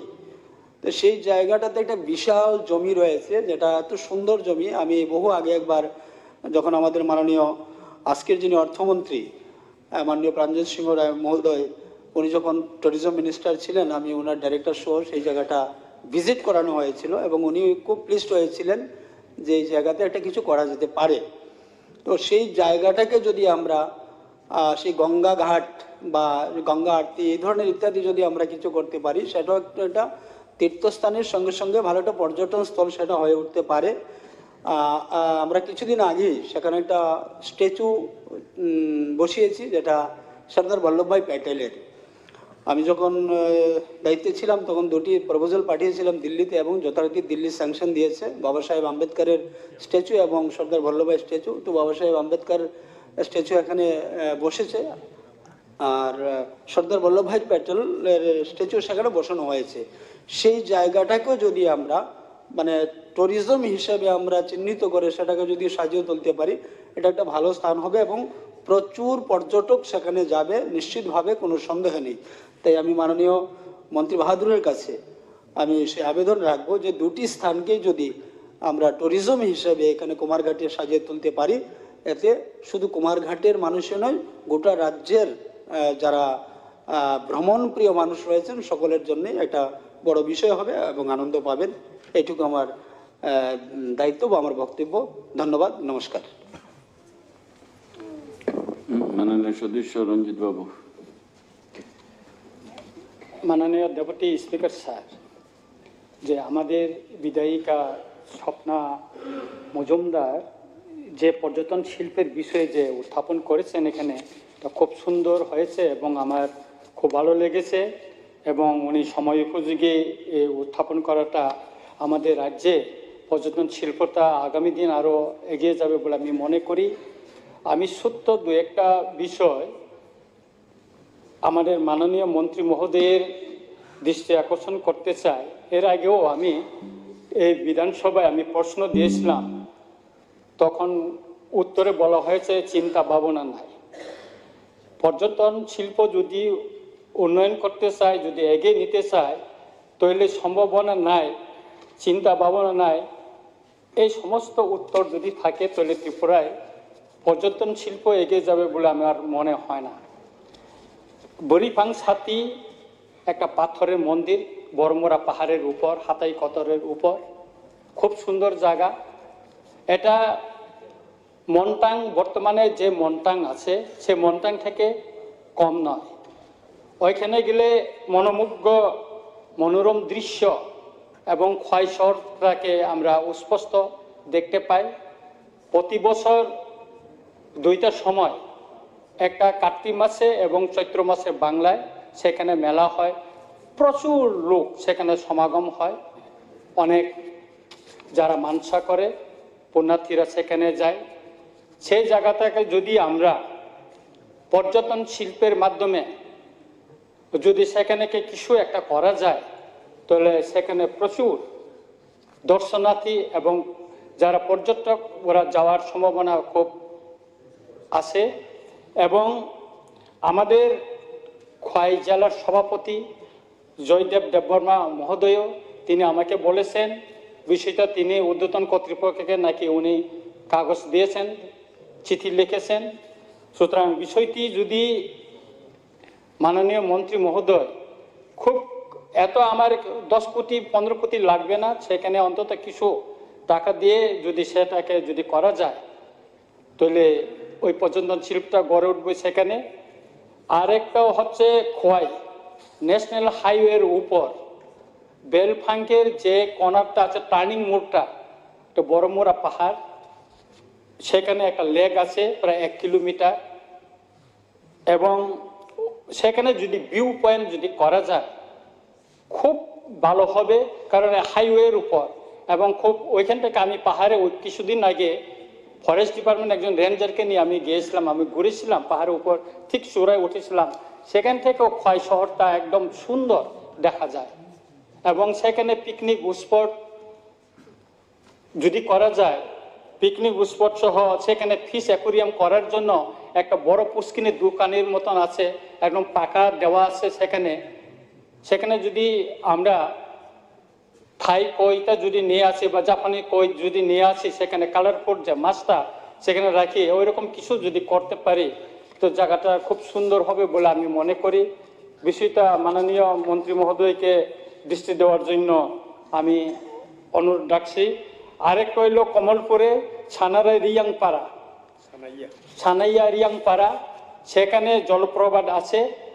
ওইটাও যদি আমরা পর্যটনের ভিতরে নিয়ে আসতে পারি, সেই ছানারা রিয়াংপাড়াটাও অনেক সুন্দর পর্যটন হবে, কেন্দ্র হবে এবং দেখার মতন সেখানে অনেক কিছু আছে। এবং রাস্তাঘাট ইতিমধ্যে কিছুটা হয়েছে, সেটা রাস্তাঘাট যদি করে দেয় অন্যান্য জায়গা থেকেও সেটা মানে মনোমুগ্ধ দৃশ্য কম নয়। আপনারা একবার মাননীয় মন্ত্রী মহোদয় একবার ভিজিট করে দেখতে পারেন। তাই আমি অনুরোধ করব এই কয়েকটি এলাকায় যেটা আমার প্রস্তাব, ওইখানে যদি পর্যটন শিল্প গড়ে ওঠার জন্য যত যা কিছু করার সেটা মাননীয় মন্ত্রী মহোদয় যদি করেন তাহলে আমরা খুশি হব। ধন্যবাদ। Sir please sir, deputy speaker sir, যেহেতু আমার নাম বলা হয়েছে সেটাই কিছু বাবু বলেছে। Thank you so much for giving me such an opportunity to deliver my speech. আমাদের অনারেবল মেম্বার শ্রীমতী স্বপ্না মজুমদার ওনার কর্তৃক প্রাইভেট মেম্বার্স রেজুলেশনে পর্যটনের উপর সবাই একে একে আলোচনা রেখেছেন, তার উপরে আমি কিছু বলতে চাই। আমারও ঠিক tourism is my interesting subject. আমি বেকার থাকতে এবং 9 বছর চাকরি থাকতে আমি প্রত্যেক বছরই কিন্তু রাজ্যের বাইরে যেতাম শুধুমাত্র ঘুরবার জন্যে। তো সেই হিসেবে ট্যুরিজমের উপরে শুধু আমরা পার্ক খুলি, এরপরে কতগুলি চিলড্রেন পার্ক, কতগুলি পিকনিক স্পট আমরা সরকারকে খুলতে দেখি, কিন্তু সেইগুলিকে মেনটেনেন্স করে কনসিস্টেন্টলি করা যাচ্ছে এমন আমি দেখছি না। কারণ আমার একটা এক্সাম্পল আছে, সেটি হচ্ছে যেমন মুঙ্গিয়াকামি ইকো পার্ক, সেটা অনেক বছর ধরে পড়ে আছে, অথচ খোলা হয়েছে ঠিক। এরপরে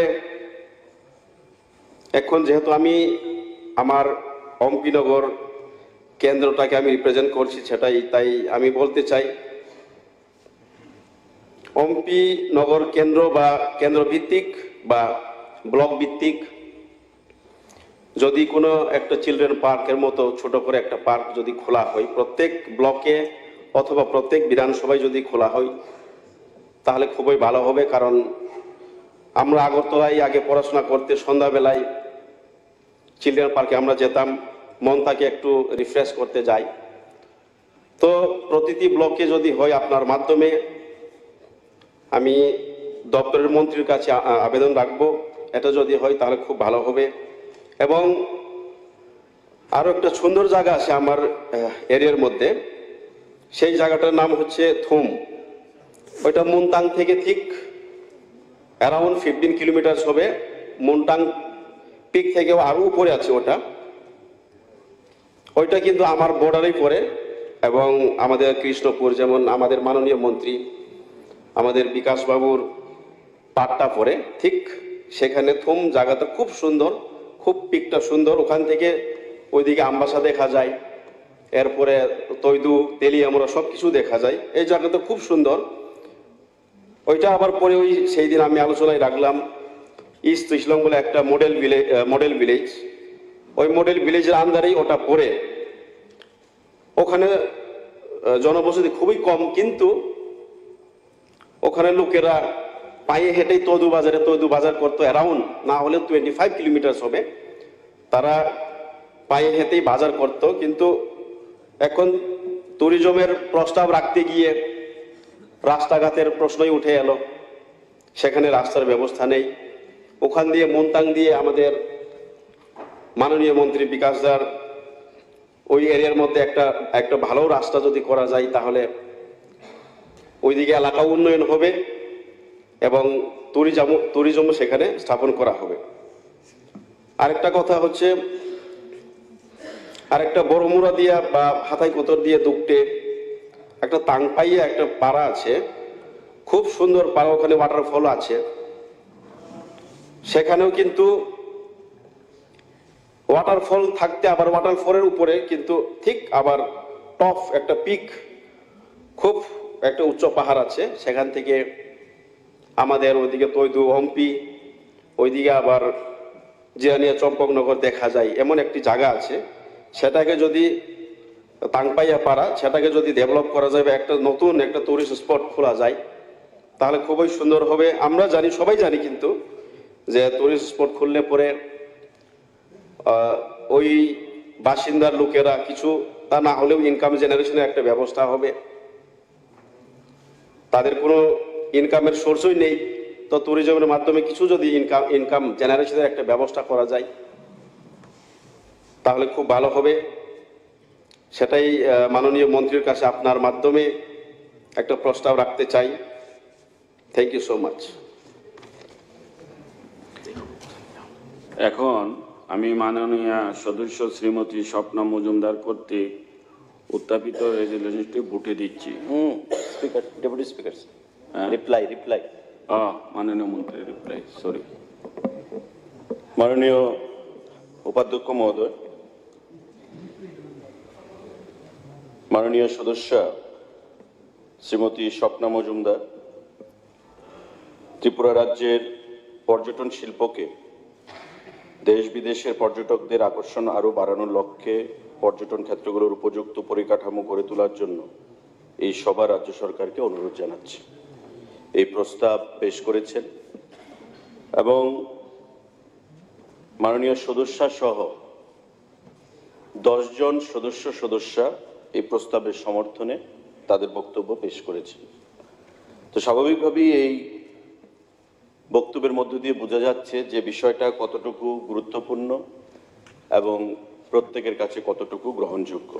আমি ধন্যবাদ জানাবো যারা এই প্রস্তাবের সমর্থনে আলোচনায় অংশগ্রহণ করেছেন এবং তাদের সুচিন্তিত মতামতের মাধ্যমে আমাদেরকে বলিষ্ঠ করেছেন। ট্যুরিজম এটা এমন একটা চ্যাপ্টার বা দপ্তর যার মাধ্যমে, যেটা জিতেনবাবু সম্মানিত সদস্য বলেছেন যে স্মোকলেস, এখানে হার্মফুল কিছু নেই, সবটাই পরিবেশ বান্ধব এবং আগামী দিনে শুধু ত্রিপুরা রাজ্যে নয়, সারা ভারতবর্ষে, সারা বিশ্বে কর্ম, লাইভলিহুড কিভাবে আরো বৃদ্ধি করা যায় সে বিষয়ে আমাদেরকে দিক নির্দেশ করে। আমাদের রাজ্য সরকারও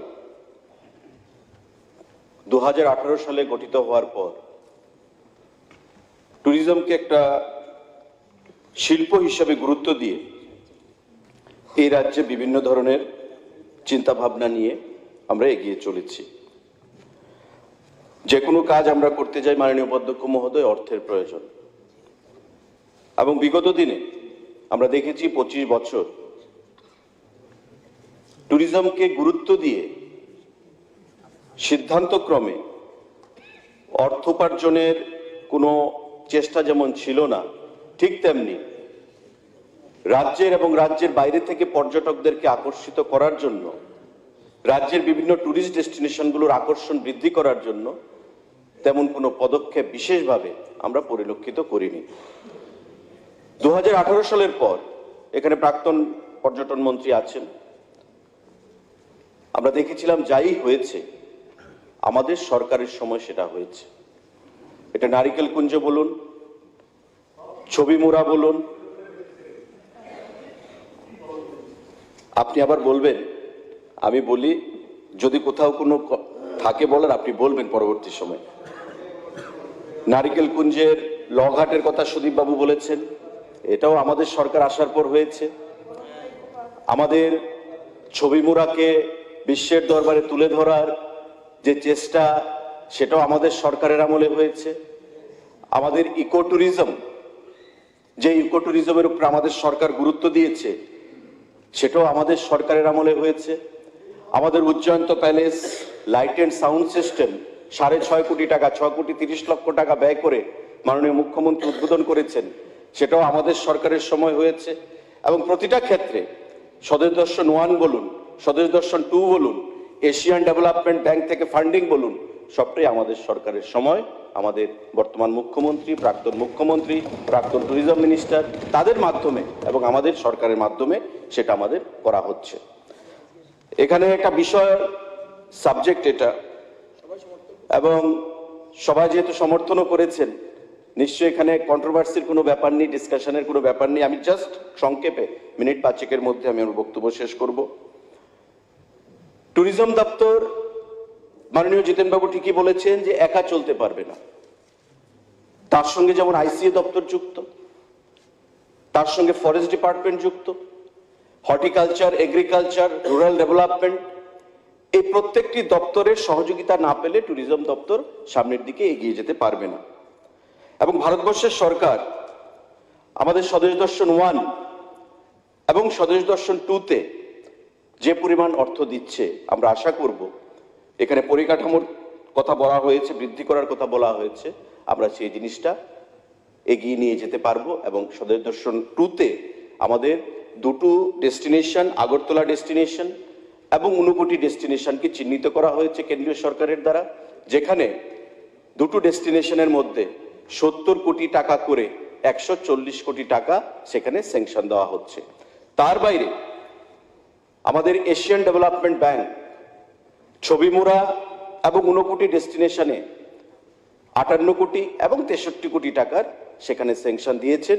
টেন্ডারের প্রক্রিয়া চলছে, কাজ খুব শীঘ্রই সেখানে শুরু হবে।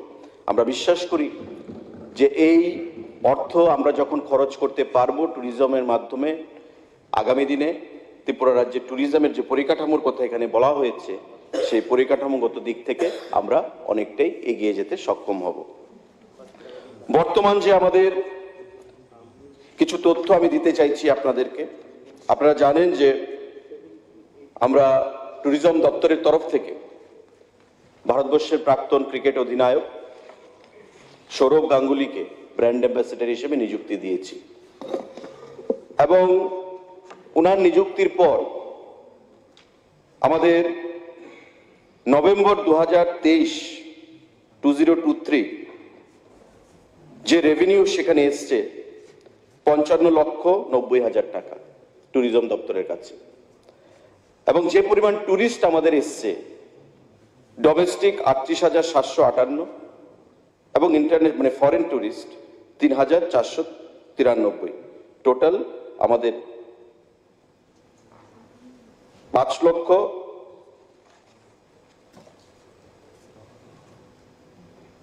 সংখ্যাটা একটু ভুল আছে, টাইপ ক্লারিক্যাল মিস্টেক আছে। টোটাল দুটোর যোগফল যেটা, সেটা আমি 1 মাসের তথ্য আপনাদেরকে দিলাম এবং অর্থের যেটা আমি দিলাম প্রায় 55,90,000 টাকা এখানে সেটা এসছে আমাদের।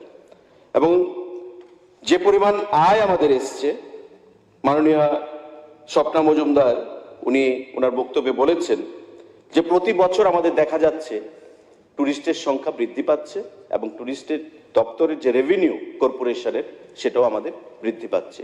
তো এটা আমাদের কাছে খুব আশাব্যঞ্জক এবং আগামী দিনে আমরা নীরমহল বলুন, ছবিমুড়া বলুন, আমাদের নারিকেলকুঞ্জ বলুন, ঊনকোটি বলুন, আমাদের উজ্জয়ন্ত প্যালেস বলুন, তা তো রয়েছে, তার বাইরে আরো নতুন টুরিস্ট ডেস্টিনেশন কিভাবে তৈরি করা যায়, যেটা বিভিন্ন সদস্যরা এখানে প্রস্তাব আকারে দিয়েছেন আমাদেরকে, আমরা সেই জিনিসটা নিশ্চয়ই এক্সপ্লোর করব। কিন্তু সেটা সময়ের ব্যাপার রয়েছে এবং বিশেষ করে কিছু প্রতিবন্ধকতাও তার মধ্যে কাজ করে। যেমন আমি উদাহরণস্বরূপ বলতে চাইছি, মাননীয় সদস্য দীপঙ্কর সেন যেটা বলেছেন যে পিলাকের এটা আর্কিওলজিক্যাল সার্ভে অফ ইন্ডিয়া ASIর অধীন রয়েছে। নট অনলি পিলাক, আমাদের ঊনকোটি আর্কিওলজিক্যাল সার্ভের আন্ডারে রয়েছে। আমাদের বক্সনগর কিছু কিছু জায়গা আর্কিওলজিক্যাল সার্ভের আন্ডারে রয়েছে। তাদের কিছু বাধ্যবাধকতা রয়েছে। আমাদের রাজ্য সরকার চাইলেই সেখানে কাজ করতে পারবো এমন নয়, কারণ জিতেনবাবু সাংসদ ছিলেন, উনি নিশ্চয়ই সেটা জানবেন। মাননীয় মুখ্যমন্ত্রীকে আমি ধন্যবাদ জানাবো। আমাদের যে zonal office archaeological survey ASI সেটা মিজোরামে অবস্থিত। উনি দিল্লিতে গিয়ে তদবির করেছেন, আমরাও কথা বলেছি। আমাদের এই অফিসটা এখন ত্রিপুরা হবে, এখন থেকে সিদ্ধান্ত সেটা হয়েছে এবং মাননীয় মুখ্যমন্ত্রীও তাতে গুরুত্বপূর্ণ ভূমিকা সেখানে পালন করেছেন। তা আমাদের বিশ্বাস যখন ত্রিপুরা রাজ্যে ASIর অফিসটা হয়ে যাবে, জোনাল অফিসটা আমাদের রাজ্যেরটা, তখন আমাদের অনেকটা কাজ আমরা এগিয়ে নিয়ে যেতে পারবো। এখানে মাননীয় সদস্য সুদীপ রায় বর্মন ওনার বক্তব্যে ক্যাসিনোর কথা বলেছেন। দেখুন, এটা পলিসিগত ম্যাটার। বার, ক্যাসিনো, পাব এগুলি কোথায় দেওয়া হবে এগুলো পলিসিগত ম্যাটার। সিকিম বিখ্যাত তার ওয়েদারের জন্য, সিকিম বিখ্যাত তার মেডিকেল যে ম্যানুফ্যাকচারিং ইউনিটগুলো সেখানে রয়েছে তার জন্য, শিপিং বিখ্যাত ট্যুরিজমের জন্য এবং ক্যাসিনোর জন্য আমরা জানি। এবং আমি যতটুকু জানি যে সিকিমে বাইরের যারা ট্যুরিস্টরা রয়েছে তারা অ্যালাউড ক্যাসিনোতে, লোকাল যারা রয়েছে তারা অ্যালাউড না, তাদেরকে সেখানে এন্ট্রি নেই। তা আমাদের ত্রিপুরা রাজ্যে ট্যুরিস্টদের আকর্ষণ বৃদ্ধি করতে গেলে এমন কোনো সিদ্ধান্ত নেওয়া যায় কিনা এটা আমাদের রাজ্য সরকারকে পলিসি নিতে হবে, এটা মাননীয় মুখ্যমন্ত্রীকে সিদ্ধান্ত নিতে হবে। Just 1 minute. ক্যাসিনো ঠিক আছে, ক্যাসিনোতে যে সমস্ত খেলা হয় এটা হয়তো বাইরের লোকরাই খেলেন, কিন্তু ক্যাসিনোকে তাদেরকে যারা সার্ভিস প্রোভাইড করবেন বা ক্যাসিনোতে যেগুলি হয় লোকাল লোক, that will pollute the local culture, our traditional culture. I think you should not consider this. We should not consider this. I strongly oppose. No. You should not be in Tripura. Honorable member, we are not going to take a call on that immediately. কিন্তু just for your kind information আমি আপনাকে বলবো, প্রাক্তন মুখ্যমন্ত্রী মানিক সরকার বলতেন ত্রিপুরা রাজ্যে বারের licence দেওয়া উচিত নয়। আমি একদিকে বলবো ট্যুরিজমকে আমি ডেভেলপ করব, একদিকে বলবো বারের লাইসেন্স আমি দেব না। আপনি বলেছেন যে এনজয়মেন্টের দরকার, রিফ্রেশমেন্টের দরকার। তো ত্রিপুরা রাজ্যে এমনও সময় গেছে যে যারা মদের দোকানের বাইরে একটা অঘোষিত বার ছিল সন্ধ্যা 7টার পর, আমাদের সরকার এসে সেই বারের লাইসেন্স প্রদান করেছে। প্রোগ্রেসিভ মেন্টালিটি নিয়ে যদি আমরা না এগোই তবে কিন্তু আমরা এগোতে পারবো না। আমি এটা বলছি না যে আমরা ক্যাসিনো দিয়ে দেব, কিন্তু আপনি ট্যুরিজমে যে সমস্ত রাজ্যগুলো দেশগুলো প্রসপারিটি এনেছে আপনাকে দেখতে হবে সেখানে এমন কি এভিনিউজ আছে যে আমাদের রাজ্যে নেই, সেগুলোকে বিচার করে আমাদের সিদ্ধান্ত গ্রহণ করতে হবে।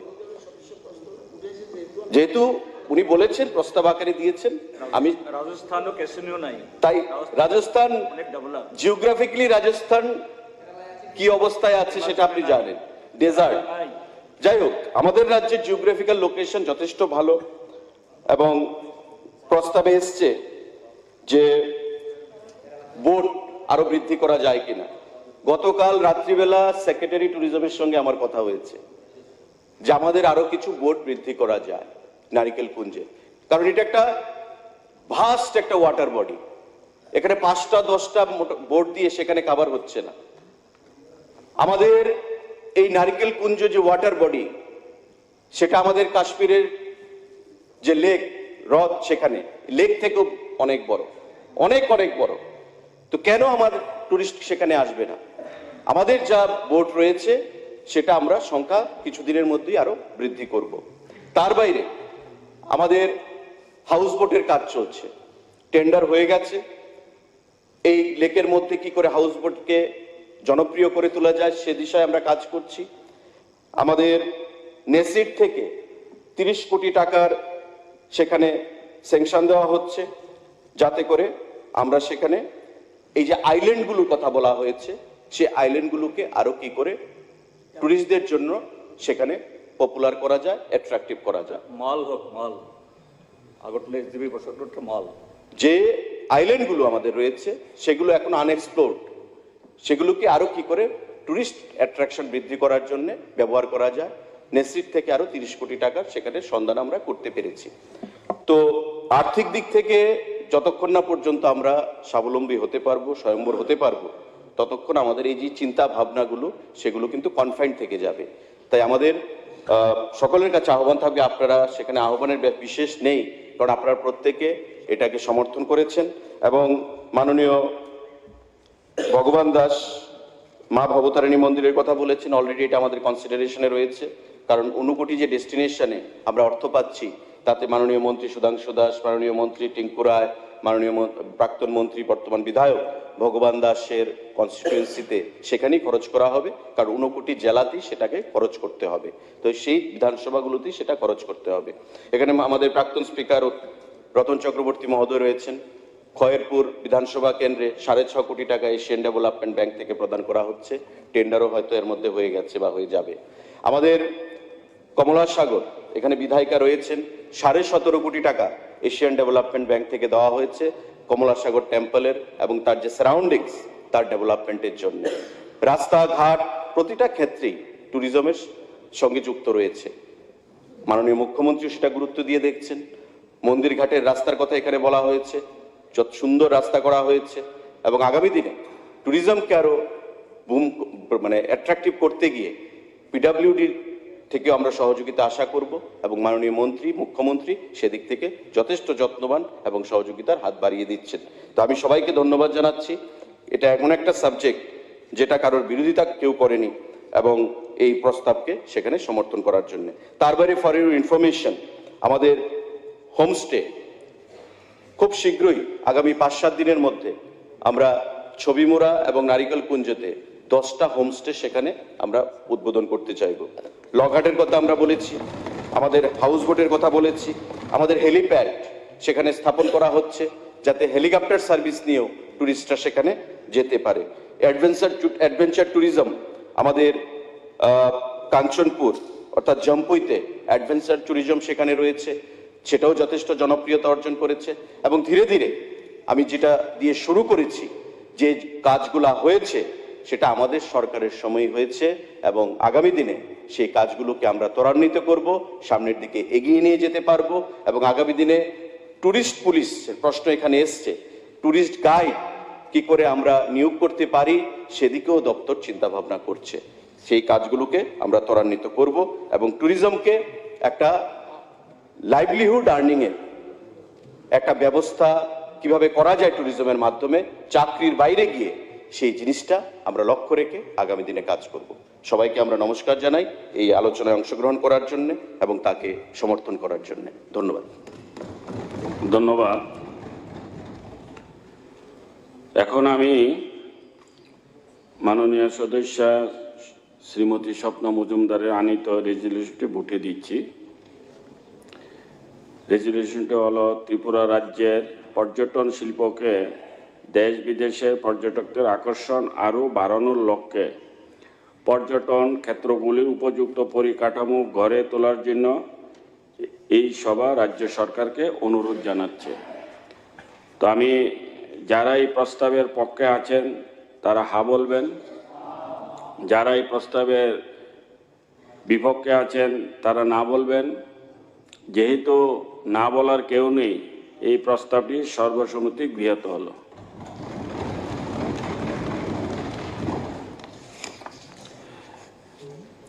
এখন দ্বিতীয় রেজুলেশনটি এনেছেন মাননীয় সদস্য শ্রী শৈলেন্দ্র চন্দ্রনাথ মহোদয়।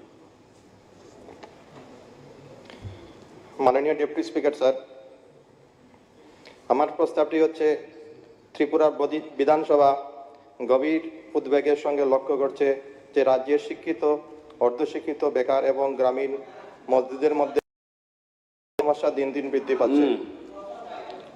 আপনি রেজুলেশনটি আগে পড়েন না। প্রস্তাবে একটা অ্যামেন্ডমেন্ট এনেছেন। আপনি যে প্রস্তাবটা রেখেছেন, রাজ্যে তীব্র বেকার সমস্যা নিরসনে রাজ্য সরকার অবিলম্বে সমস্ত দপ্তরের শূন্যপদ পূরণ করার ব্যবস্থা গ্রহণ করুন। রাজ্যে তীব্র বেকার সমস্যা নিরসনে রাজ্য সরকার অবিলম্বে সমস্ত দপ্তরের শূন্যপদ পূরণ করার ব্যবস্থা গ্রহণ করুন।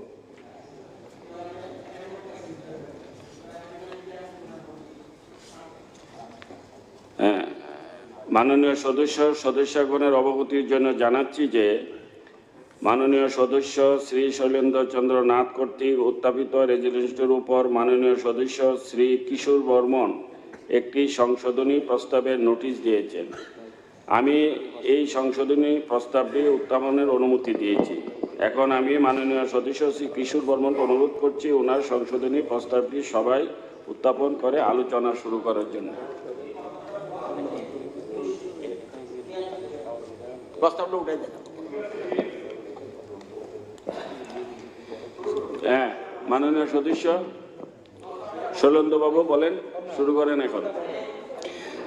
ধন্যবাদ মাননীয় অধ্যক্ষ মহোদয়। আজকের লিস্ট অফ বিজনেসে দ্বিতীয় যে বেসরকারি প্রস্তাবটি উল্লেখ করা হয়েছে তাতে ত্রিপুরা বিধানসভার কার্যপ্রণালী ও নিয়মাবলী বিধির 82(1) অনুচ্ছেদ মূলে আমি একটি সংশোধনী প্রস্তাব এনেছি।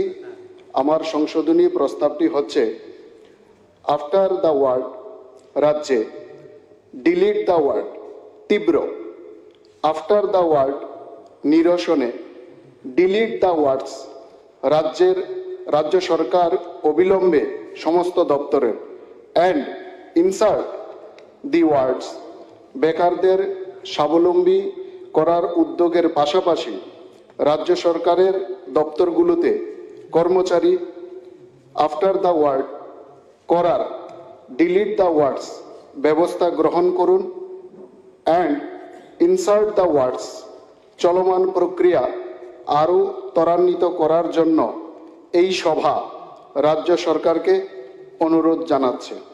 ফলে সংশোধনী প্রস্তাবটি সহ এই বেসরকারি প্রস্তাবটি হচ্ছে রাজ্যে বেকার সমস্যা নিরসনে বেকারদের স্বাবলম্বী করার উদ্যোগের পাশাপাশি রাজ্য সরকারের দপ্তরগুলোতে কর্মচারী শূন্যপদ পূরণ করার চলমান প্রক্রিয়া আরও ত্বরান্বিত করার জন্য এই সভা রাজ্য সরকারকে অনুরোধ জানাচ্ছে। হ্যাঁ, মাননীয় সদস্য শৈলেন্দ্রবাবু বলেন। মাননীয় ডেপুটি স্পিকার স্যার, যে সংশোধনী এনেছেন সেই সংশোধনীকে আমি সম্পূর্ণভাবে সমর্থন করছি। আমাদের রাজ্যে বিভিন্ন সরকারি দপ্তরে যে শূন্যপদের সৃষ্টি হচ্ছে দিনে দিনে বাড়ছে এবং রাজ্যের সর্বস্তরের মানুষ একদিকে যেমন শিক্ষিত বেকাররা চাকরির আশায় হতাশায় জীবনযাপন করছে, অন্যদিকে বিভিন্ন সরকারি দপ্তরে শূন্যপদের কারণে কর্মী সংকুলানের ফলে কর্মচারীদেরকে অতিরিক্ত কাজের চাপ সহ্য করতে হচ্ছে। রাজ্যের সাধারণ মানুষ তাদের পরিষেবা থেকে বঞ্চিত হচ্ছেন। হাটে বাজারে কান পাতলেই পরিষেবা প্রদানে প্রশাসনিক দুর্বলতার কথা শোনা যাচ্ছে। এসব এখন সংবাদপত্র এবং সমাজ মাধ্যমের নিত্যদিনের প্রতিবেদনই বলা যায়। এর পেছনে একদিকে যেমন রয়েছে শূন্যপদ, পাশাপাশি দপ্তরগুলি আউটসোর্সিংয়ের মাধ্যমে কর্মচারী নিয়োগ, ফলে শূন্যপদের সমস্যার সঙ্গে সঙ্গে উপরোক্ত সমস্যার উদ্ভব সেটি হলো অভিজ্ঞ এবং প্রশিক্ষণপ্রাপ্ত না হওয়ার কারণে ও সঠিকভাবে কাজকর্ম করতে পারছেন না। পাশাপাশি তাদের চাকরির নিশ্চয়তা না থাকার কারণে বেতন ভাতা রেগুলার কর্মচারীদের তুলনায় কম হওয়ার ফলে তাদের মধ্যে মানসিক অবসাদের প্রভাব সুষ্ঠু পরিচালনায় অন্তরায় হয়ে দাঁড়িয়েছে। রাজ্যের শূন্যপদের কারণে উদ্ভূত ভয়াবহ পরিস্থিতি মোকাবেলায় ইতিবাচক ভূমিকা করার জন্য আমি অনুরোধ করছি।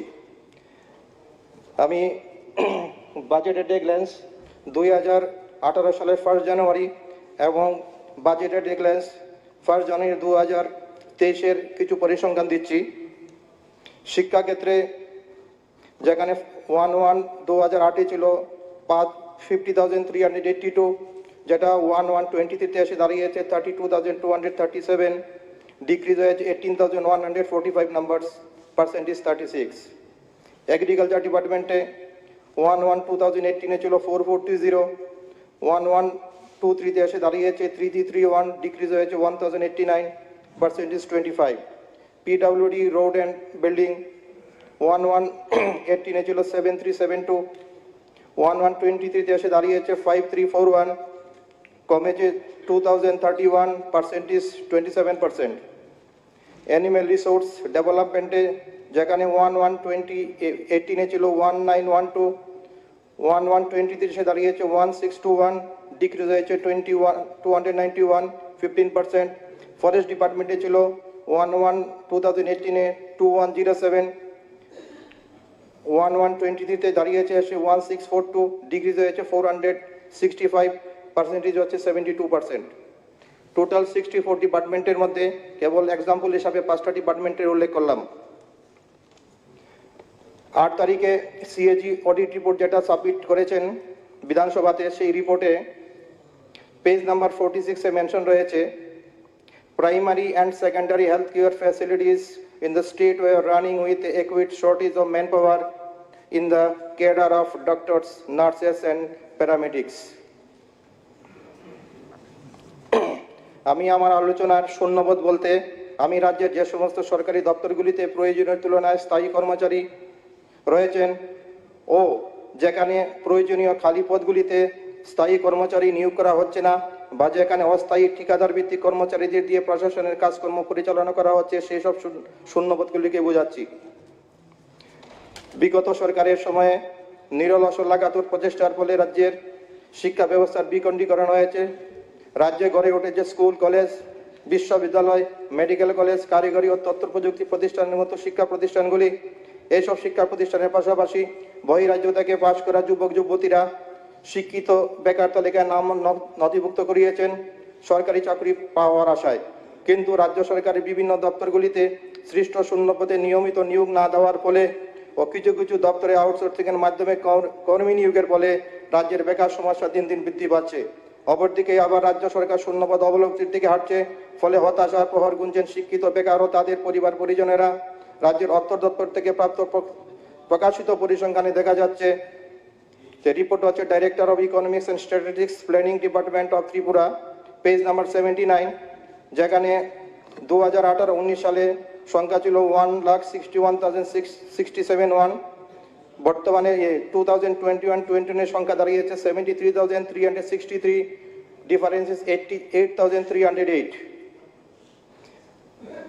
রাজ্য সরকারের দপ্তরে ব্যাপক শূন্যপদের কারণগুলির মধ্যে প্রধানত হচ্ছে 10,323 চাকরিচ্যুতি, আদালতের রায়ের ফলে 10,323 জন শিক্ষকের চাকরিচ্যুতি হওয়ার ফলে রাজ্যের শিক্ষা দপ্তরে বিরাট শূন্যপদের সৃষ্টি হয়, কিন্তু একসঙ্গে এত বৃহৎ সংখ্যক শিক্ষকদের চাকরি যাওয়ার ফলে রাজ্য সরকারের সেই সকল শূন্যপদ নিয়োগ না করেননি, ফলে রাজ্যের প্রাইমারি শিক্ষা ব্যবস্থা একেবারে ভেঙে পড়েছে। অধিকাংশ প্রাথমিক বিদ্যালয়গুলিতে একজন কোথায় কোথাও দুজন দিয়ে স্কুলের শিক্ষা ব্যবস্থা চালানো হচ্ছে। দ্বিতীয় কারণ হচ্ছে কর্মচারীদের অবসরে চলে যাওয়া।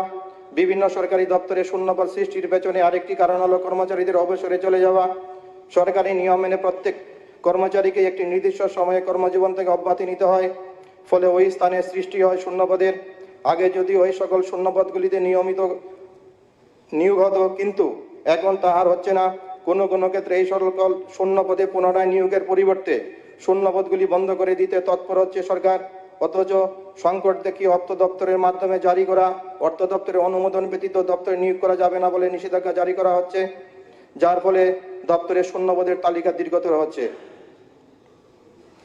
তৃতীয় কারণ হচ্ছে সরকারের প্রচেষ্টার যথেষ্ট অভাব।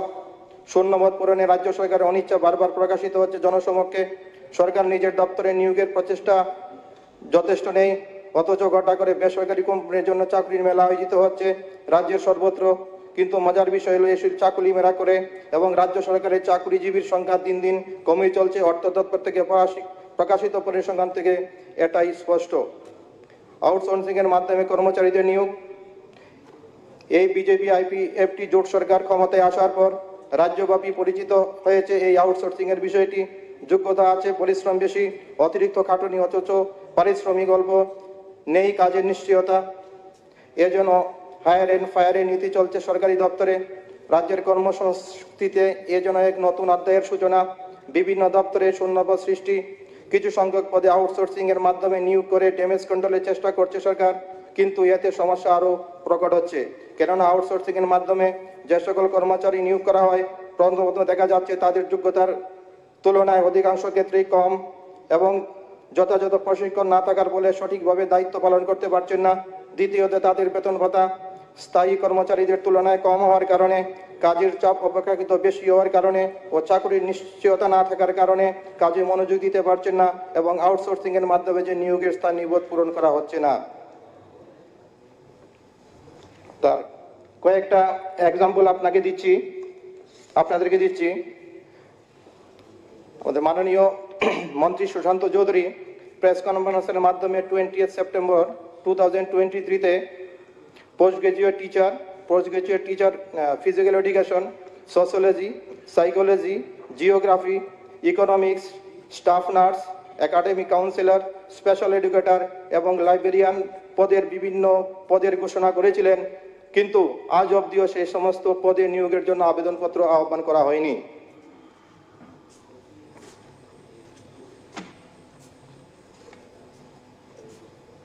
প্রেস কনফারেন্স এই 7 জানুয়ারিতে পেপারে একটা রিপোর্ট বেরিয়েছে। ত্রিপুরা যে 16টা কলেজ রয়েছে তার মধ্যে এই 25টা কলেজ রয়েছে, তার মধ্যে 16টা কলেজের মধ্যে প্রিন্সিপাল নেই। শিক্ষক স্বল্পতায় হাবুডুবু কাটছে। প্রতিবাদী কলম 6 তারিখে একটা রিপোর্ট বেরিয়েছে। কারি আবেদনপত্র জমা পড়েছে পুলিশ স্পেশাল এক্সিকিউটিভ পদে নিয়োগ পর্ব হিমগর্ভে, যেখানে 2023-এ মাননীয় মুখ্যমন্ত্রী পুলিশের স্পেশাল এক্সিকিউটিভ পদের জন্য 6067 পদের জন্য নিয়োগের জন্য বলেছিলেন। হাজার হাজার ছেলেমেয়েরা চাকরির আশায় তারা পুলিশ পোস্টে গিয়ে তাদের আবেদনপত্র জমা করেছে, কিন্তু তা কি হয়েছে আজ পর্যন্ত কেউ এর খোঁজখবর দিতে পারছেন না।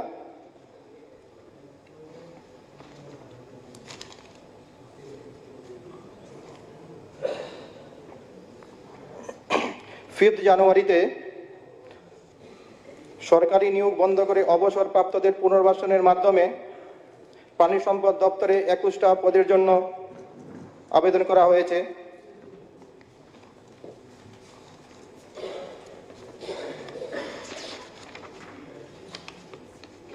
একদিকে সরকার বলছে রাজ্যে যে অর্থ সংকট রয়েছে, অর্থ দপ্তরের অনুমতি ব্যতীত দপ্তরে নিয়োগের বিজ্ঞপ্তি জারি করা যাবে না।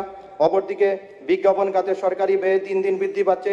রাজ্যের সর্বত্র সরকারি অর্থে মুখ্যমন্ত্রী থেকে বিভিন্ন মন্ত্রীদের সবিশেষ যে কোনো প্রকল্পের বিজ্ঞাপন চুকে পড়ে মনে হচ্ছে এটা যেন প্রাইভেট কোম্পানির আকর্ষণীয় অফার। অথচ এই কোটি কোটি টাকা পরিকল্পিতভাবে ব্যয় করলে শূন্যপদের অনেকগুলি পূরণ করা যেত, যার ফলে রাজ্যের জনগণ তাদের মৌলিক সুবিধা থেকে বঞ্চিত হচ্ছেন। রাজ্যের সরকারি অফিসগুলিতে প্রয়োজনীয় কর্মচারী না থাকার ফলে জনগণ তাদের পরিষেবা থেকে অনেকাংশেই বঞ্চিত হচ্ছেন। দিনের পর দিন অফিসে অনুপস্থিত হয়েও দেখা যাচ্ছে না অফিসারদের। অফিস থেকে বলা হচ্ছে অফিসাররা সুশাসন মেলা নিয়ে ব্যস্ত, ফলে সাধারণ মানুষকে হয়রানির শিকার হতে হচ্ছে। শুধু প্রশাসনিক ক্ষেত্রে নেই, শিক্ষা ক্ষেত্রে অনেক বিদ্যালয়ে শিক্ষক অপ্রতুলতার কারণে ক্লাস হচ্ছে না। কোথায় কোথায় বিষয় শিক্ষক নেই, ওইসব বিষয়ে ছাত্রছাত্রীদের পড়াশোনাই করানো হচ্ছে না। অতিরিক্ত কাজের চাপ সহ্য করতে অনেক কর্মীরাই অপারগ। যথাযথ কর্মী না থাকায় সরকারি দপ্তরে কর্মীদের অনেকেই অতিরিক্ত কাজের চাপের বোঝা বইতে হচ্ছে। ফলে অনেক কর্মী মানসিক অবসাদে ভুগছেন, যা রাজ্য প্রশাসনে খারাপ প্রভাব বিস্তার করছে। উদাহরণস্বরূপ বলা যায়, ধর্মনগর মহকুমা অফিসের কর্মচারীদের রাত 8টা থেকে 9টা পর্যন্ত কাজ করতে হচ্ছে। তৃতীয়ত, শূন্যপদে নিয়মিত নিয়োগ না করার ফলে রাজ্যের শিক্ষিত বেকাররা কাজের আশায় হতাশ হয়ে দিন কাটাচ্ছেন। গরিব বাবা মা তাদের সর্বোচ্চ প্রচেষ্টার মাধ্যমে তাদের ছেলে মেয়েদের শিক্ষিত করে তোলেন একটি স্থায়ী সরকারি চাকরির আশায়, কিন্তু নিয়োগ না হওয়ার কারণে ও শূন্যপদ বন্ধ হয় তারা হতাশাগ্রস্ত। এছাড়া শূন্যপদের প্রভাব পড়ছে রাজ্যের আর্থসামাজিক উন্নয়নের ক্ষেত্রে। তো সেই জন্য আমি যে এই প্রাইভেট রেজুলেশনের মাধ্যমে চলমান বেকার প্রক্রিয়া আরো ত্বরান্বিত করা, এই সবার এটাকে ত্বরান্বিত করার জন্য আরো জোরদার কোনো পরিকল্পনা গ্রহণ করার জন্য আমি সরকারকে আবেদন করছি। নমস্কার।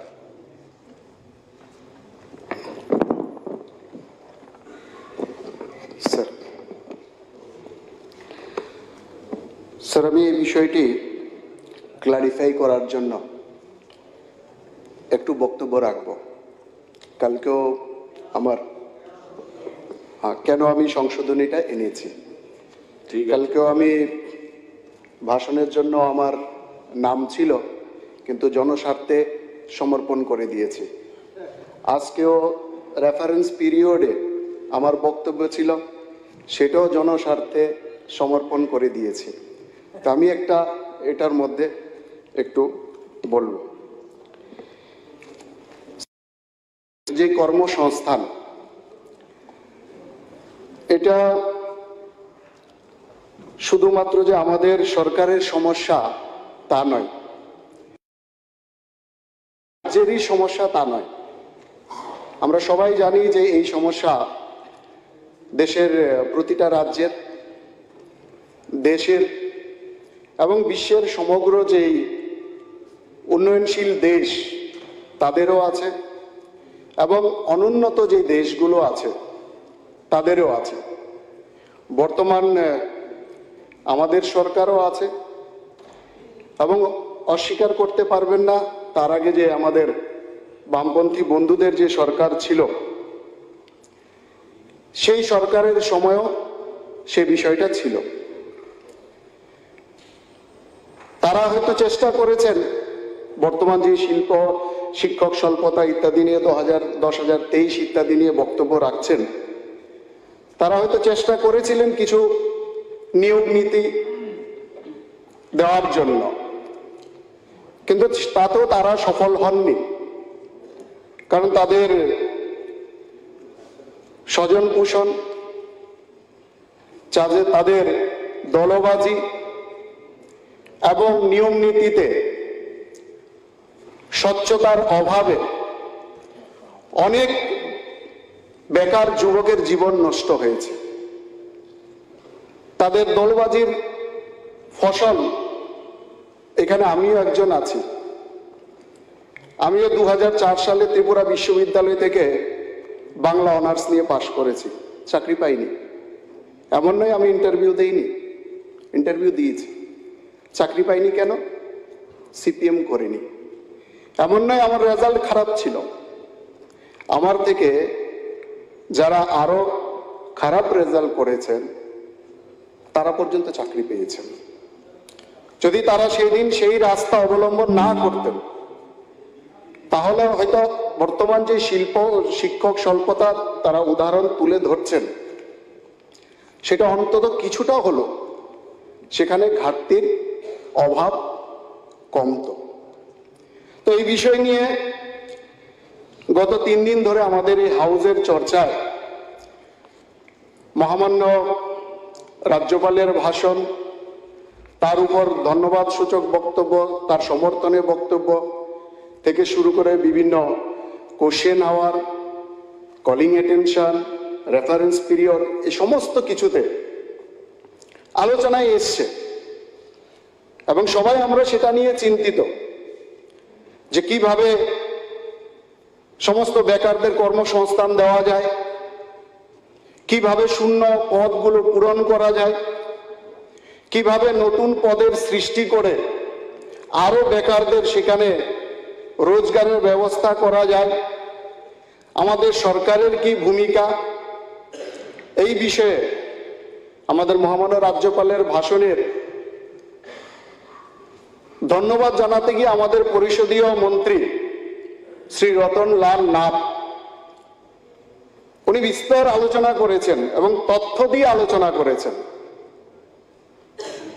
আমরা তো মাননীয় রতন দাকে জানি, উনি আমাদের এই টিমের সচিন তেন্ডুলকর, কিন্তু ওই দিন আমার মনে হয়েছে সচিন তেন্ডুলকর ধন্যবাদ সূচক বক্তব্য এবং এই বেকার সমস্যা ইত্যাদি নিয়ে জবাব দিতে গিয়ে রোহিত শর্মার মতো 264 রানের ইনিংস খেলেছেন।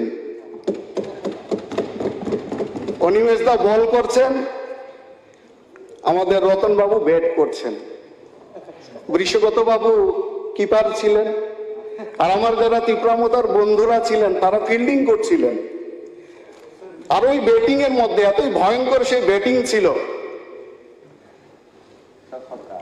যা শর্ট মারছিলেন সব বাউন্ডারির বাইরে, আর আমার সিপিএম এর বন্ধুরা বাউন্ডারির ভেতরে নয় বাউন্ডারির বাইরে কিছু প্লেয়ার থেকে বল কুড়িয়ে মাঠের ভেতরে দেওয়ার জন্য তারা দিচ্ছিলেন, আমার সিপিএম এর বন্ধুরা।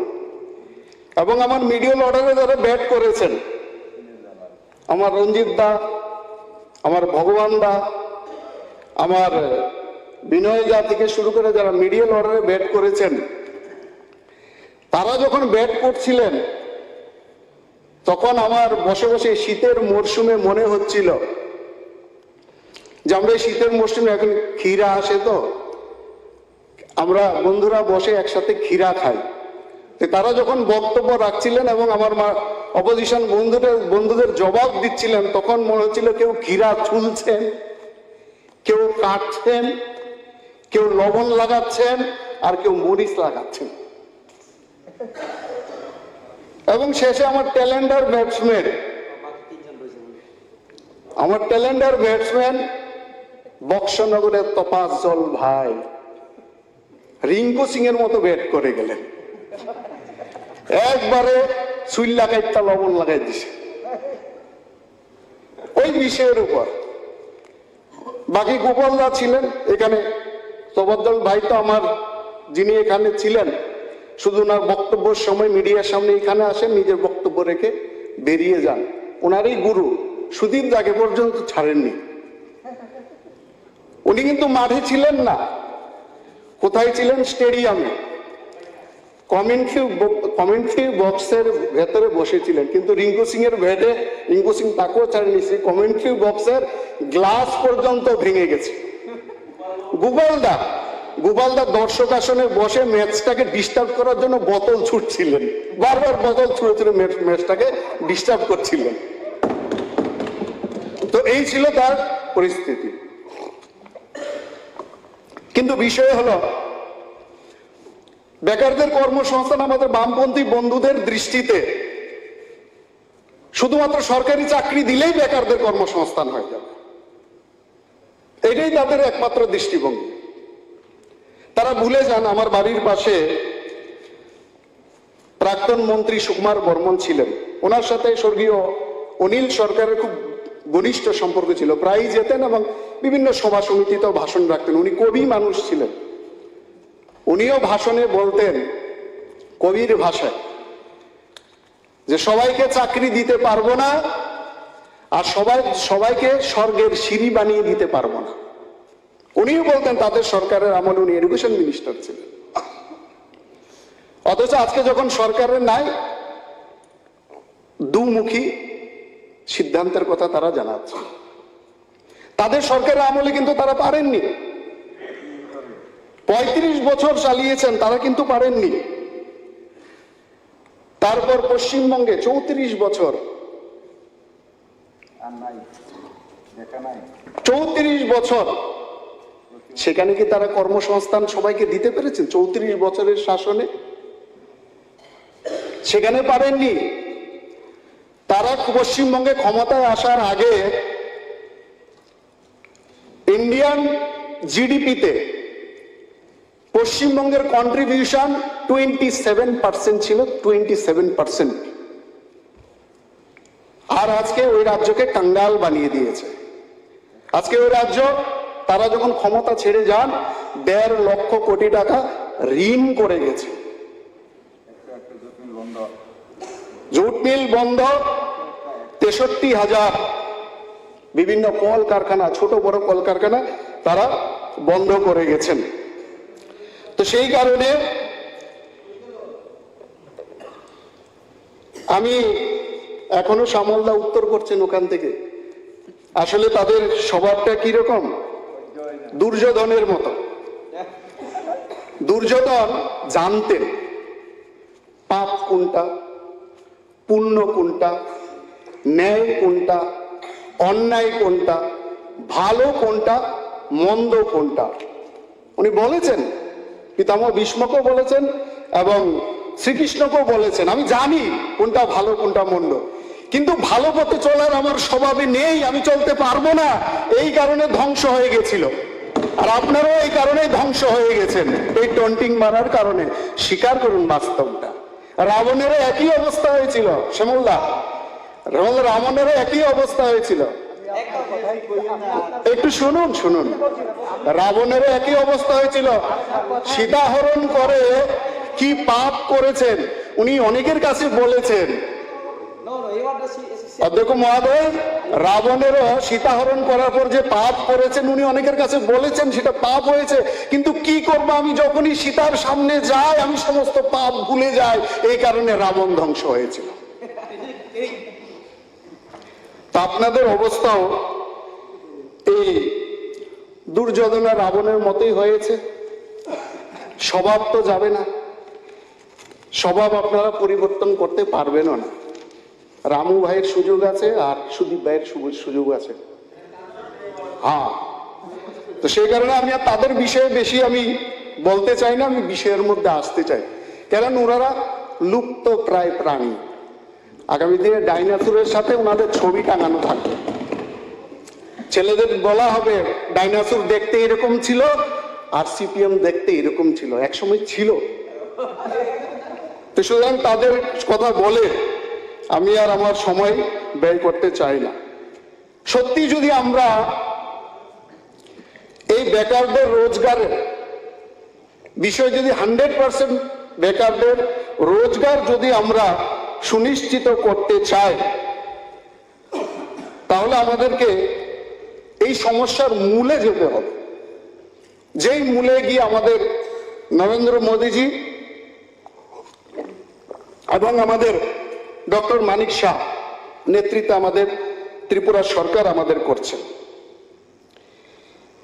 দুভাবে এর প্রতিকার হতে পারে এবং এর প্রতিকার আমাদেরকে করতেই হবে। সারা বিশ্বের সমস্যা বলে আমাদের ভারতবর্ষের সমস্যা থাকবে এটাতে আমি বিলিভ করি না। সারা বিশ্ব কি হচ্ছে যাক, আমার ভারতবর্ষের সমস্যা আমাকে মেটাতেই হবে।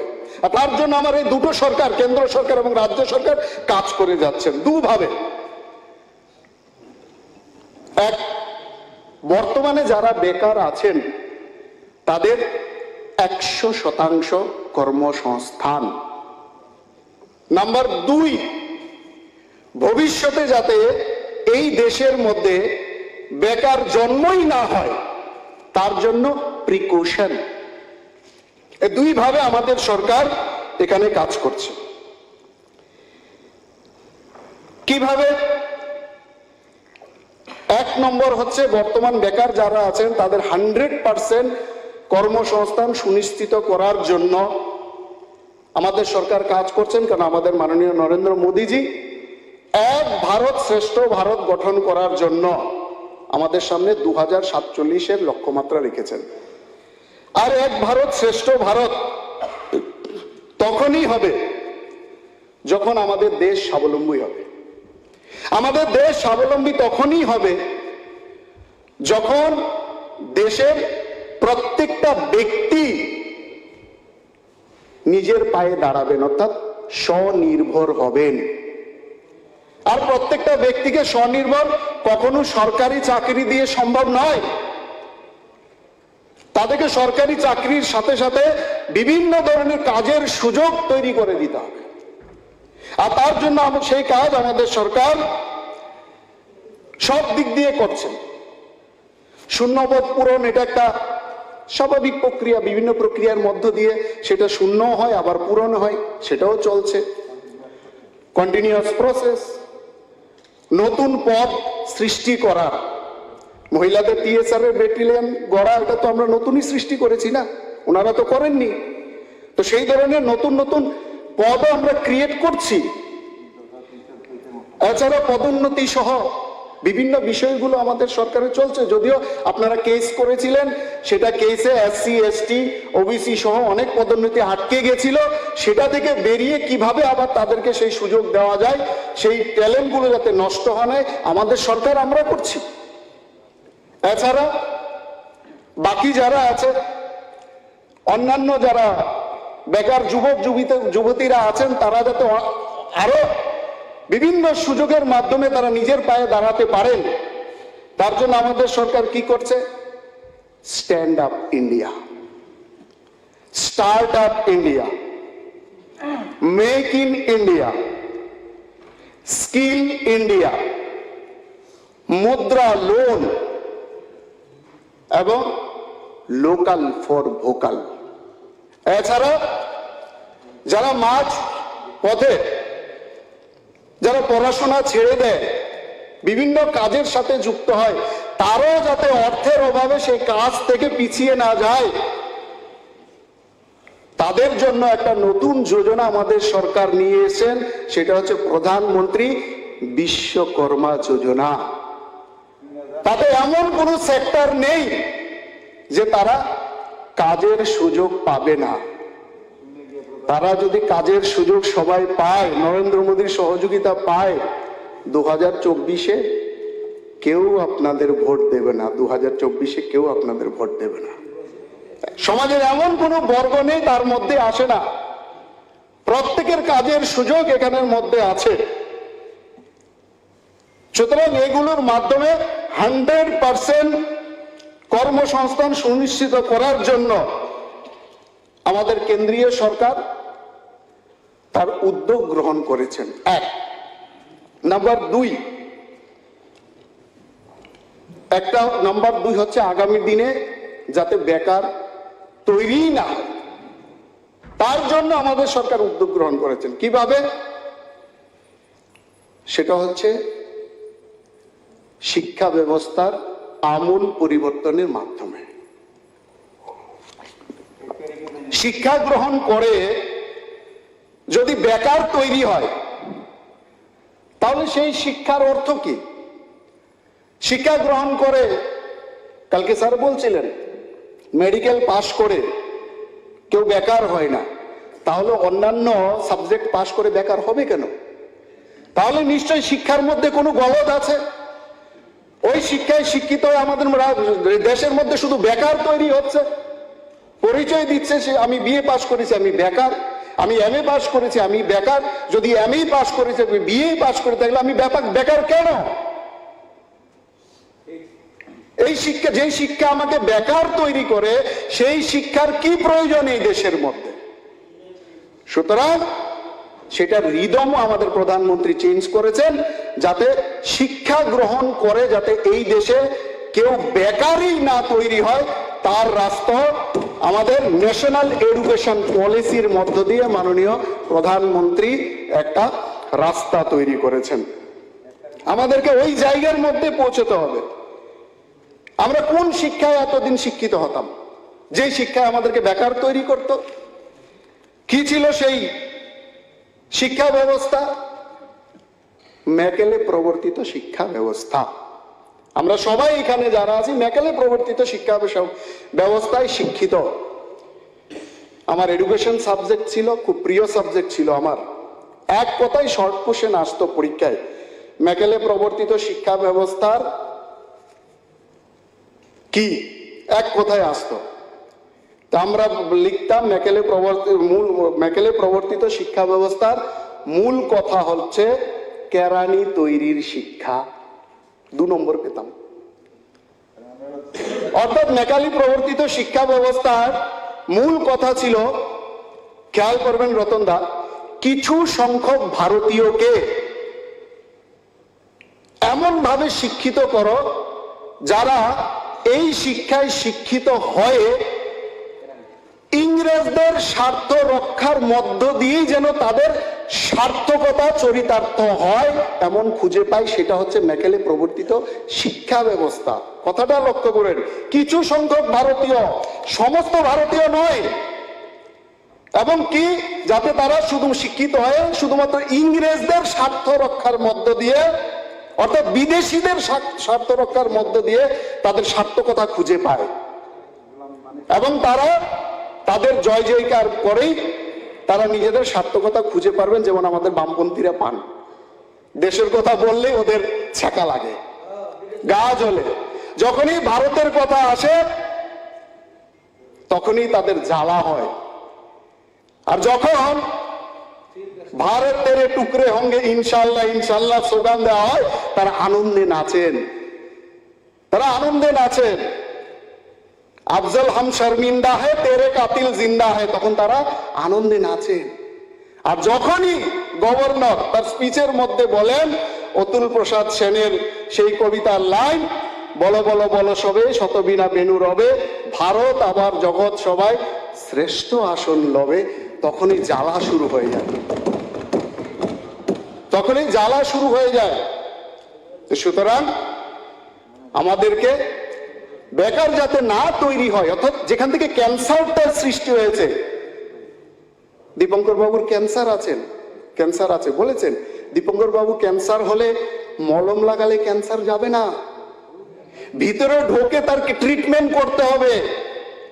তো সেই কারণে আমাদের এই যে শিক্ষা ব্যবস্থা, সেটার আমূল পরিবর্তনের কথাও কিন্তু আমাদের সেখানে নরেন্দ্র মোদীজি তার জন্য যাতে বেকারই না তৈরি হয় নিউ এডুকেশন পলিসি উনি এনেছেন।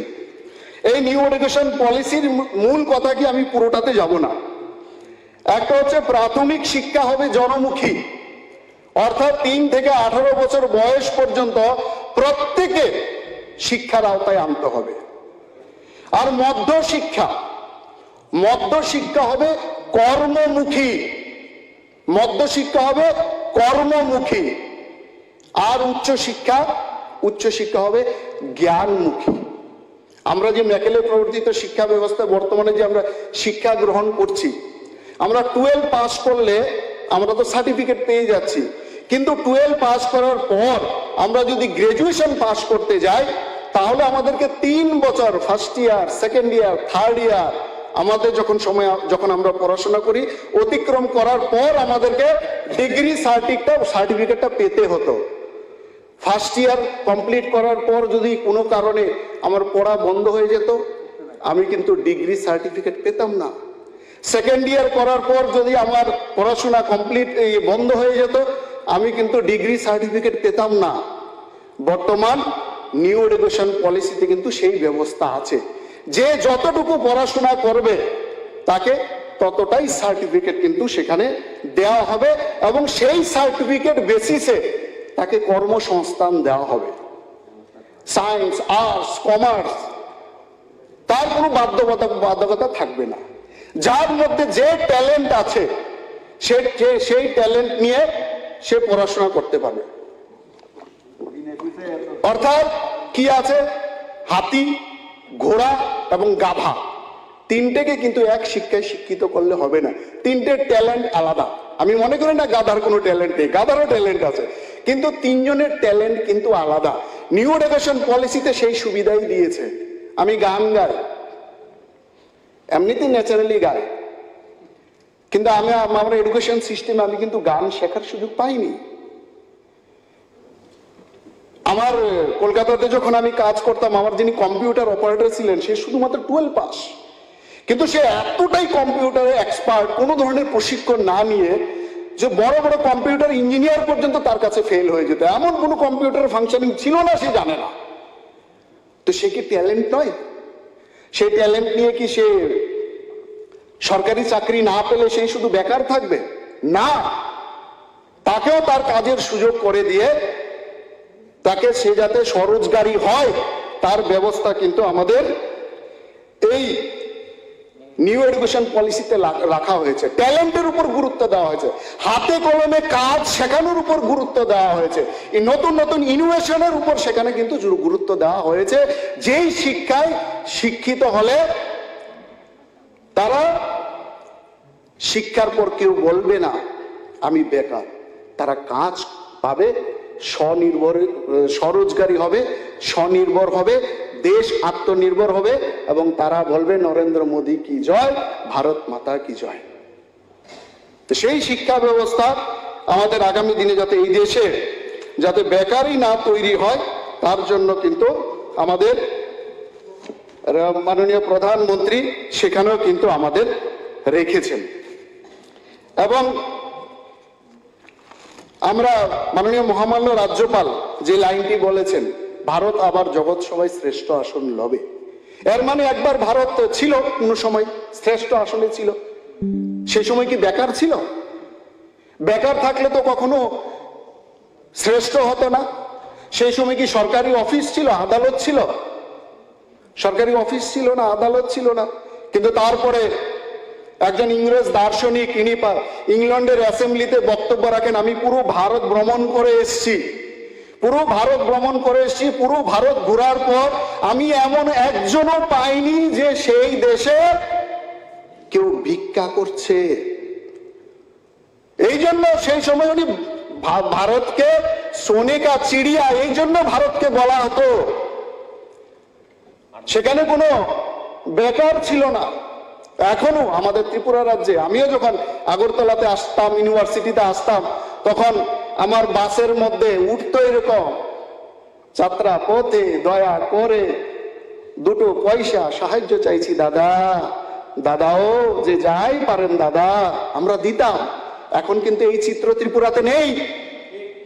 ভিখারি খুঁজে পাবেন না ত্রিপুরাতে। তো সুতরাং সেই যে ভারত যখন শ্রেষ্ঠ ছিল তখনকার শিক্ষা ব্যবস্থায় কি ছিল? তখনও সেই ট্যালেন্ট ভিত্তিক শিক্ষা ব্যবস্থা ছিল প্রাচীন ভারতীয় শিক্ষা ব্যবস্থায়। বেশি উদাহরণ নিতে হবে না, আমরা যদি রামায়ণের উদাহরণ নেই, দ্রোণাচার্যের যে বিদ্যালয় আজকের ভাষায়, তার উদাহরণ যদি নেই, সেখানে পাণ্ডবরাও শিক্ষা লাভ করেছেন, কৌরবরাও শিক্ষা লাভ করেছেন।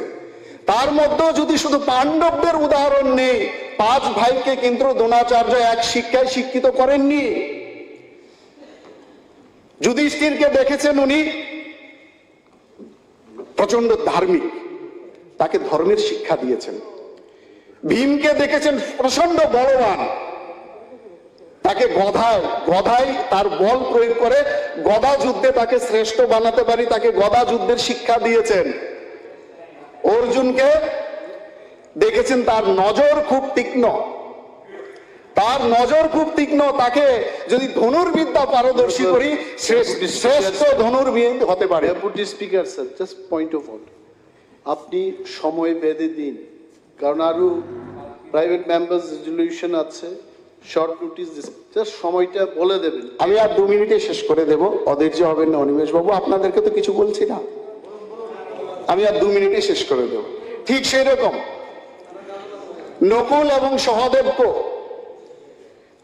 এবং সহদেবকে তলোয়ারবাজিতে তারা পারদর্শী, তাকে সেই তলোয়ারবাজি শিক্ষা তারা দিয়েছিলেন।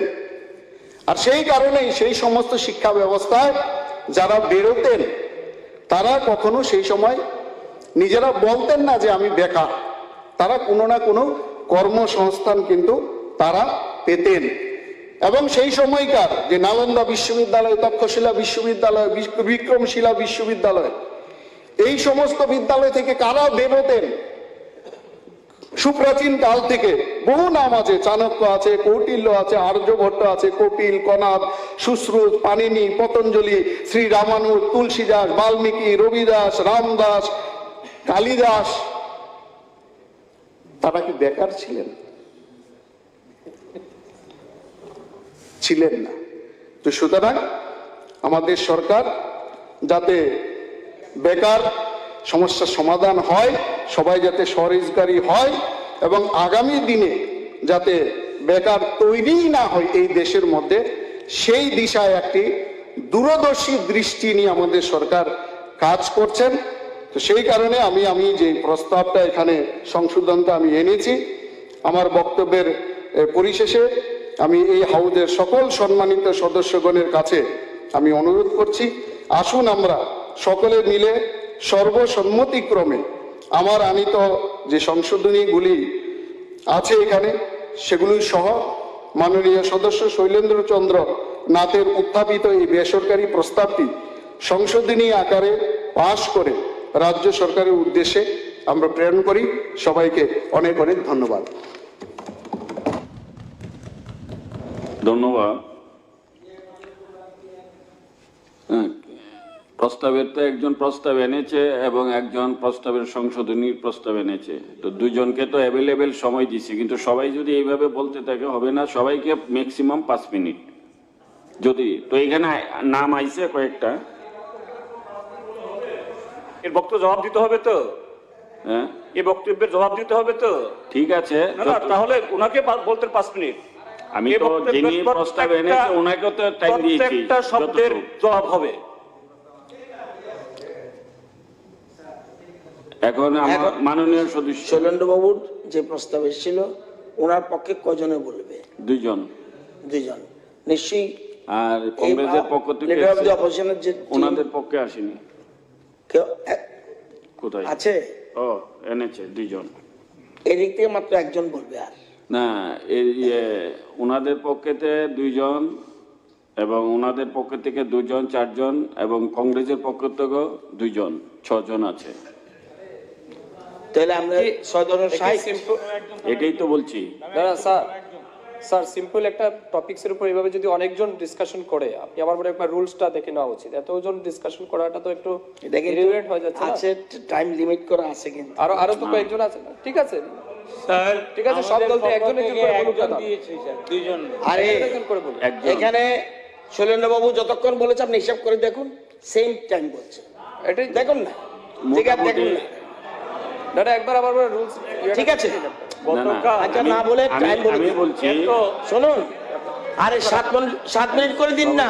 না না, এত উদারতা মহানুভবতা কালকে দেখালেন, আজকে উল্টে গেলেন।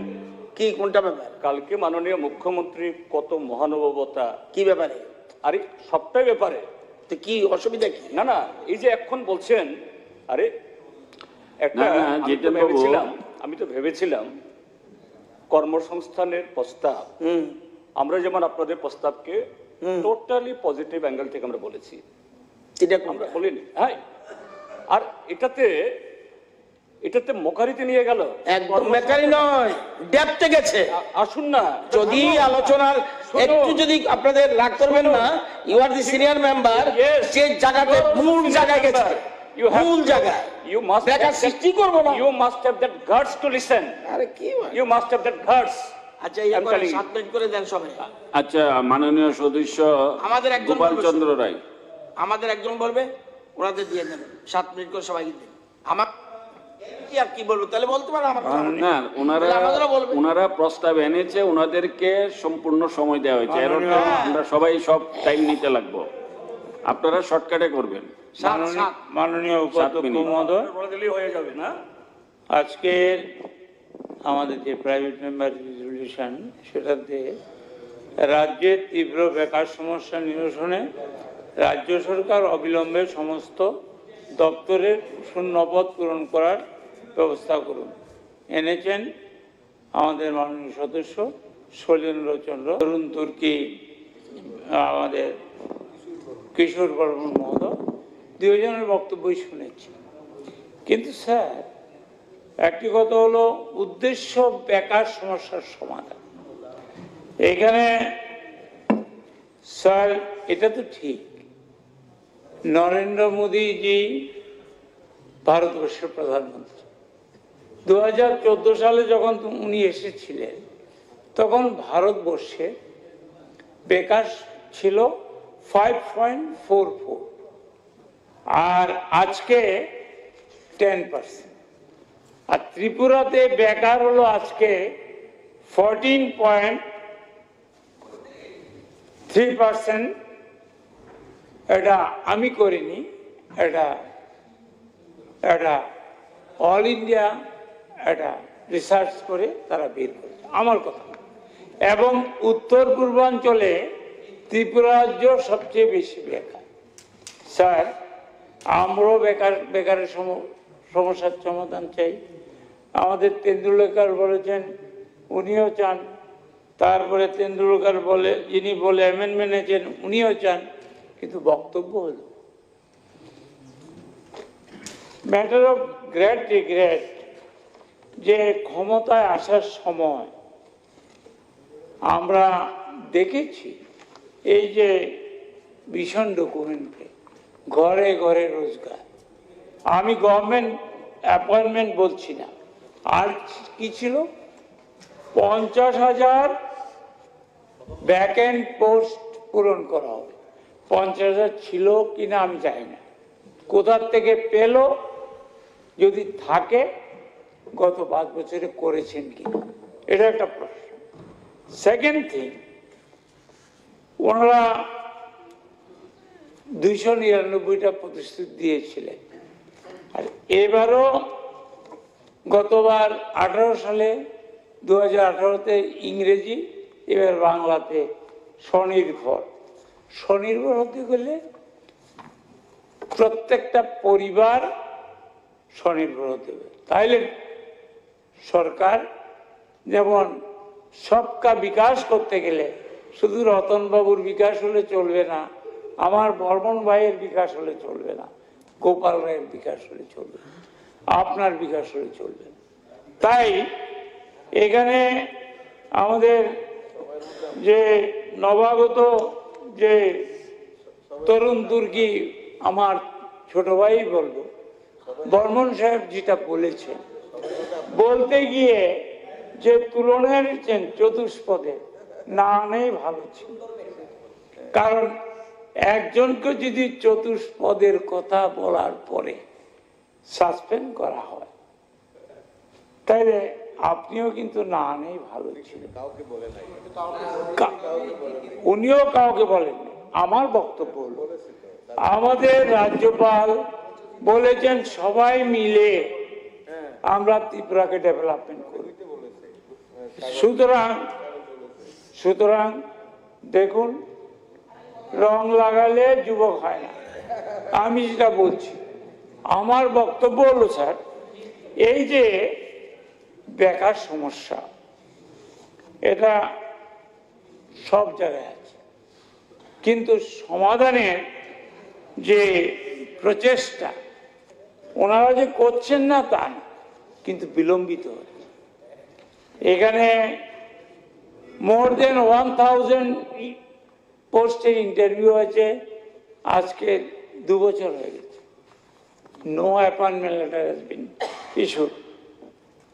আমি যেটা বলছি, যেখানে শূন্য পদ আছে, এখানে কি বলেছে স্পেসিফিক বেকার সমস্যার সমাধানের জন্য শূন্য পদগুলি পূরণ করা।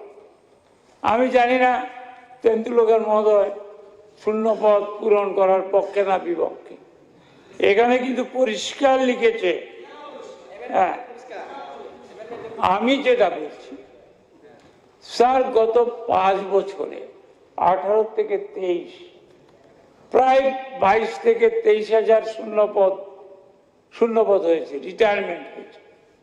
সেগুলি আমার তো যা আমার কাছে যা তথ্য, তাতে কিন্তু এগুলি পূর্ণ হয়নি। কারণ একটা ক্যাবিনেট ডিসিশন আছে যে যে ভ্যাকেন্ট পোস্ট যদি 1 বছরের মধ্যে ফিল আপ না করা অটোমেটিকলি ভ্যানিশ হয়ে যায়। সুতরাং আমি আমাদের বাক্য সম্রাট আমাদের তেন্ডুলকারকে বলবো যে এই 23-24 হাজার যে শূন্য পদ নষ্ট হয়ে গেল, বাঘ সম্রাট, বাঘ না, আপনি আবার উল্টা বাহিনী, আপনাদের তো স্বভাব আছে। আমি যেটা বলছি, আমি যে কথা বলছি, অনেক সময় আমরা স্লিপ অফ টাং অনেক কিছু অনেকে বলে, কিন্তু রতনবাবু যে মেকানিজম জানে কথা বলতে, অপোজিশন লিডার হিসাবেও জানতেন, এখনো জানেন, অনস্বীকার্য। কালকে আমি টৈটুম্বুর বলেছিলাম, আপনার স্পিকার সাহেব টৈটুম্বুরের শব্দ উনি কি পিএইচডি কিনা জানি না, আমি আজকে ডিকশনারি দেখেছি, কানায় কানায় ভর্তি ওনার অভিজ্ঞতা। আমি বলবো স্যার, আসার আগে তো স্যার একটা কমিটমেন্ট দিয়ে এই সরকার এসেছেন, এটা হলো ভারতীয় জনতা পার্টি। দিল্লির থেকে সেই নামটা মুছে গেছে, এখন মোদী সরকার বলা হবে। ঠিক আছে, ওনার পারফরমেন্সে উনি হয়েছেন, এখানে ডক্টর মানিক শাহ সরকারও হয়েছেন, সেটা আমাদের বক্তব্য হল যে শূন্য পদগুলি কেন পূর্ণ হবে না। এগুলি তো ফাইন্যান্সের কোনোদিন অনুমোদন দরকার হয় না।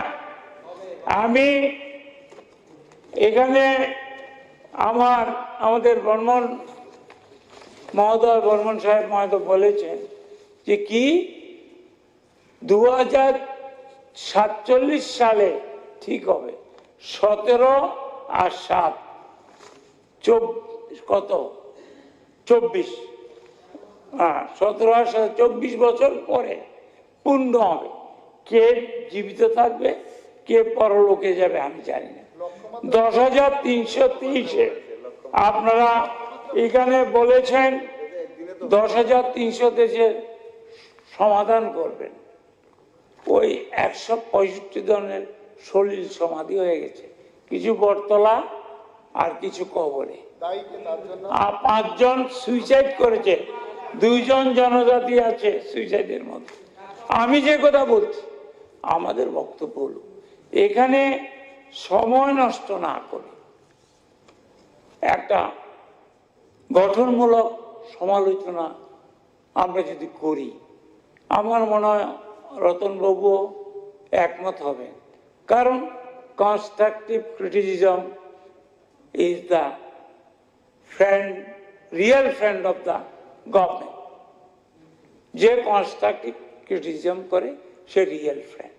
কারণ নাহলে আপনারা তো সরকারে আছেন। আপনারা একটা কথা বলুন তো, এই যে আমাদের শচীন দেববর্মন, ওনার নামে যে মিউজিক কলেজ, এটা ধ্বংসের পথে। গোপাল বাবু, আপনার টাইম শেষ। না, আমার টাইম শেষ না, আপনার টাইম শেষ আমি জানি না।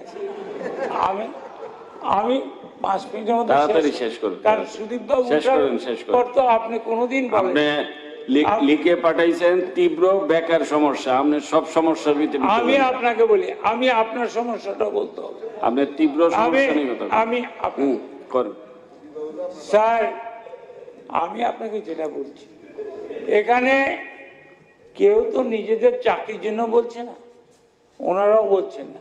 আমরা চাইছি শূন্য পদগুলি পূরণ করা হোক। এই যে আমি পার্টিকুলার বলছি, এই যে শচীন্দ্র বর্মন সরকারি সঙ্গীত মহাবিদ্যালয়, বিশ্বাস করুন স্যার, সেখানে অ্যাসিস্ট্যান্ট প্রফেসর 5টা পোস্ট খালি 10 বছরের উপর। আপনার রিক্রুটমেন্ট ইনস্ট্রাক্টর 12 জন শূন্য পদ, অ্যাকম্পানিমেন্ট 1 জন, আর সেখানে নেট দিয়েছে 50 জনে দিয়ে বসে আছে। আজকে 10 বছর কোনো অ্যাপয়েন্টমেন্ট হচ্ছে না। তাইলে ওনাদেরও কিছু পড়ে, কারণ ওরা 6 আর 4 ওনার। আমি কিন্তু যেটা সত্যি সেটাই বলছি। আমি যে কথা বলছি, বেকার সমস্যার সমাধান করতে গেলে ট্রেজারি বেঞ্চ, অপোজিশন বেঞ্চ, আমরা 3টা গ্রুপ, আমাদের সবাই গঠনমূলকভাবে কথা বলতে হবে। আমরা আক্রমণ করলে চলবে না, শুধু অর্থ আসছে এটা কি আমরা বলতে পারি না স্যার? গ্যাস আছে, বামফ্রন্ট জানি ব্যর্থ হয়েছেন গ্যাসের উপর কোনো ইন্ডাস্ট্রি করতে। আপনারা 6 বছরে কি করেছেন? এখানে নর্থ ইস্টে শিলচরে একটা পেপার মিল ছিল, নর্থ ত্রিপুরাতে একটা মিনি পেপার মিল হতে পারে, করা যায়নি তো। আপনারা আনারস পাঠাবেন, তার সঙ্গে গাঁজা ধরা পড়েছে এয়ারপোর্টে, তারপর এটা বন্ধ হয়ে গেছে, বিদেশ যায়। এখন আমার suggestion to the honour this is August assembly, যে আমরা চলুন রতন বাবু ডাবল সেঞ্চুরির দরকার নাই, সিঙ্গেল সেঞ্চুরি করেন, বেকারদের পেটে যাতে দুবেলা ভাতের ব্যবস্থা হয়, ঠিক আছে, সেটার ব্যবস্থা করুন। আর আমি, আপনিও ঠিক আছেন, আমিও ঠিক আছি, শেষ করেন। আপনার ব্যাঠিক নাই স্যার। আমার অত্যন্ত প্রিয় তরুণ তুর্কি বর্মন সাহেব যেটা এনেছেন, ঠিকই এনেছেন, সরকারের পক্ষ থাকলে এটাই আনতে হবে। রতনবাবু লিখে দিয়েছেন, উনি সই করেছেন, আমি জানি। রতনবাবুকে আমি চিনি, উনি ম্যাথমেটিজম ভালো জানে। এখন উনি যেটা এনেছেন আমাদের ওটা কিন্তু ওয়ার্ডে এদিক সেদিক হলো, এটা কিন্তু দরকার, এটা হওয়া দরকার। আপনার আমার অর্থনৈতিক অসুবিধা না হতে পারে, কিন্তু বেকারদের জ্বালা, অনেকে হয়তো যন্ত্রণার ভুক্তভোগী নন, আমরা বুঝি, আমাদের কাছে লোক যায়। রতনবাবু তো নিজের এলাকা ঠিক করছে, আমার কাছে খবর আছে, যা হচ্ছে উনি বাক সম্রাট, উনি জ্ঞান রাখেন, সব কিছু আছে। আমি যেটা বলছি, আমি অপ্রাসঙ্গিক তো হবেই, ঠাকুর ঘরে কেড়ে কলা খায় না, কারণ অপ্রাসঙ্গিক যখন আপনার এই হয়, আপনার উপর ছুরি চলে, তখন মজা লাগে, যখন আমার উপর চলে। হ্যাঁ, গোপাল বাবু প্লিজ শেষ করেন দাদা, শেষ করেন দাদা, প্লিজ শেষ করেন। I do support this private member amendment. উনি বলেছেন চাকরি হোক, তীব্র কেটেছেন, তীব্র কেটে লাভ হবে কি? অতি তীব্র চলছে, ত্রিপুরাটা শেষের পথে। ঠিক আছে, ওকে। 6 বছরে কি করেছে? ওকে দাদা, শেষ করেন। What you did? Thank you thank you, Deputy ধন্যবাদ। Speaker সাহেব, নেক্সট আপনি সময় না দিল, বিশ্বজিৎ কলু। আপনার সময় না দিল অত্যন্ত নেক্সট সদস্য সমীয়ভাবে আমাকে ওকে, ধন্যবাদ। বসিয়ে দিচ্ছে। ওকে দাদা, ধন্যবাদ, ধন্যবাদ দাদা। Thank you deputy speaker.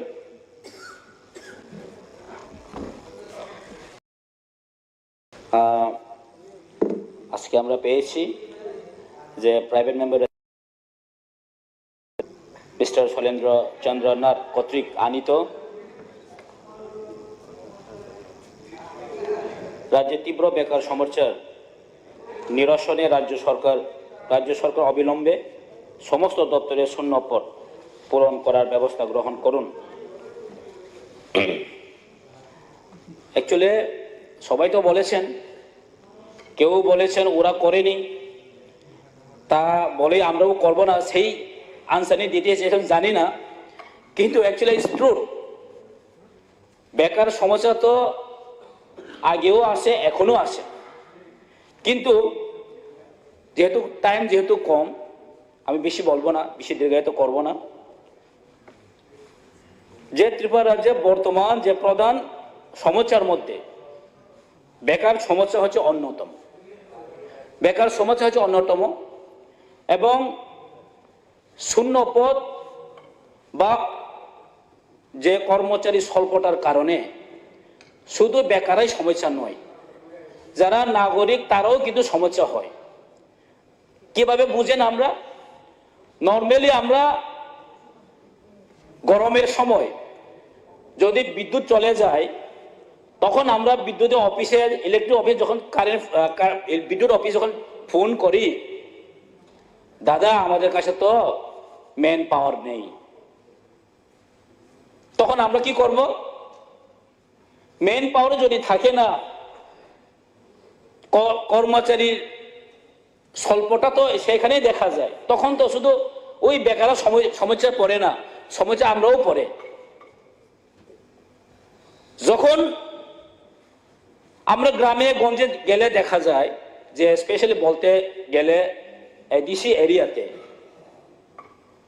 এখন এডুকেশন ডিপার্টমেন্টে স্কুলে শুধু এডিসির দ্বারা পরিচালিত নয়, যারা স্টেট গভর্নমেন্টের যে স্কুলগুলাতেও কিন্তু অনেক শিক্ষক স্বল্পতা রয়েছে, যে 1 নম্বর 10,323 যাওয়ার কারণে সেই যে অসুবিধাটা আরো দেখা যাচ্ছে, এটা বাস্তব।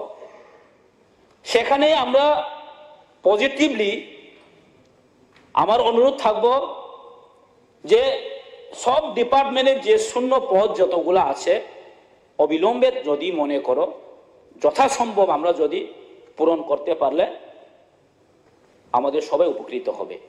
বেকারদেরও কিছু হলেও না হলে তাদের অর্থনৈতিক সঙ্গে জড়িত আছে, আমাদের শিক্ষিত বেকাররা অনেক কম্পিটিশনে যাচ্ছে, তাদেরও কিছু উপকৃত হবে। আমি বলছি না শূন্য পদ পূরণ করলেই যে রাজ্যে বেকার সমস্যার সমাধান হয়ে যাবে, এটা আমি বলছি না। কারণ আমি কিছুটাকে একটা কথা বলতে চাই, আপনি ওনাদেরকে ধন্যবাদ জানানো দরকার।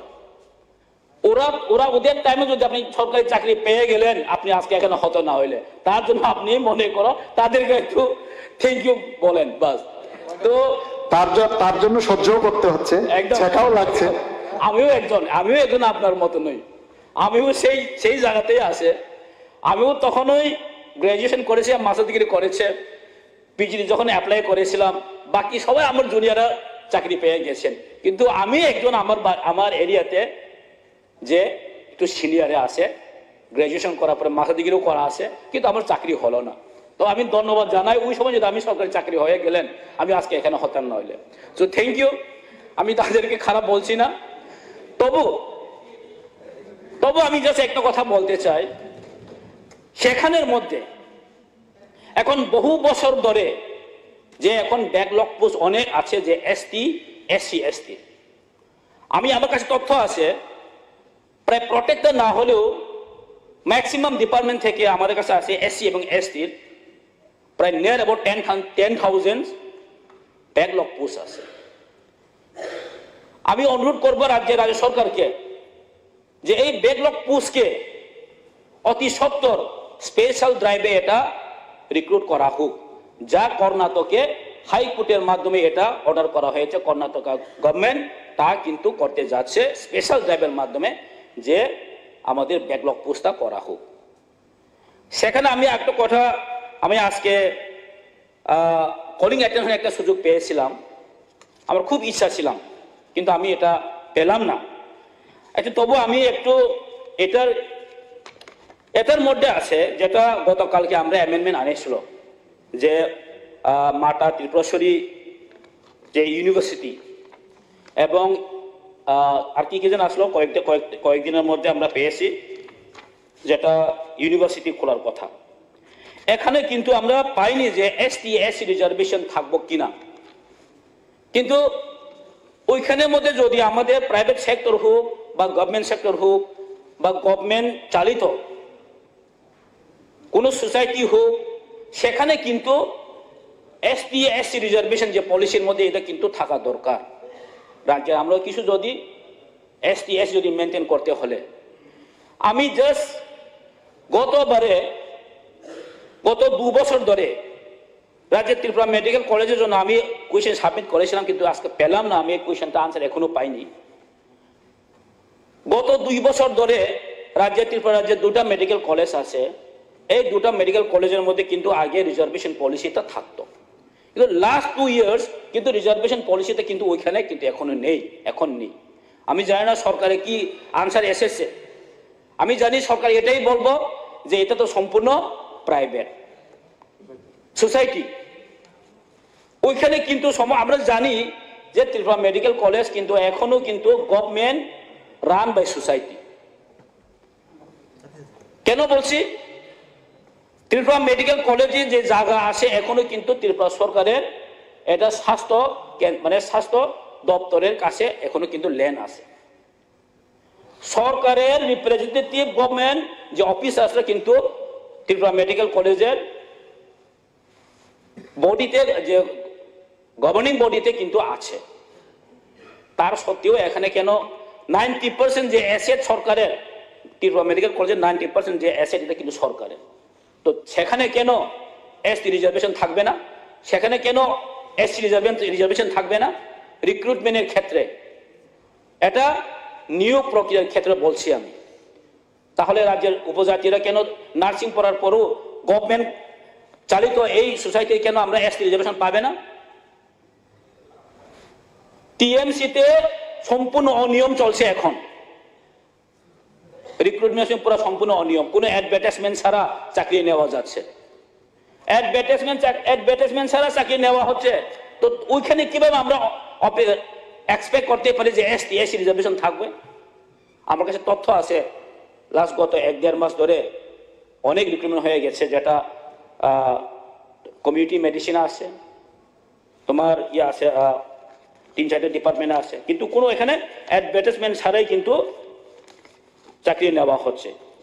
তো তার সত্ত্বেও আমরা কিন্তু কিভাবে এক্সপেক্ট করতে পারে আগামী দিনে যে নতুন ইউনিভার্সিটি আসার পর যে রাজ্য সরকার ওইখানে যে হস্তক্ষেপ, ওইখানে গতকালকে আমাদের মাননীয় মুখ্যমন্ত্রী বলেছেন যদি এরকম পরিস্থিতি আসে তাহলে আমরা কিন্তু স্টেট গভর্নমেন্ট ইন্টারভেন্স করতে পারে।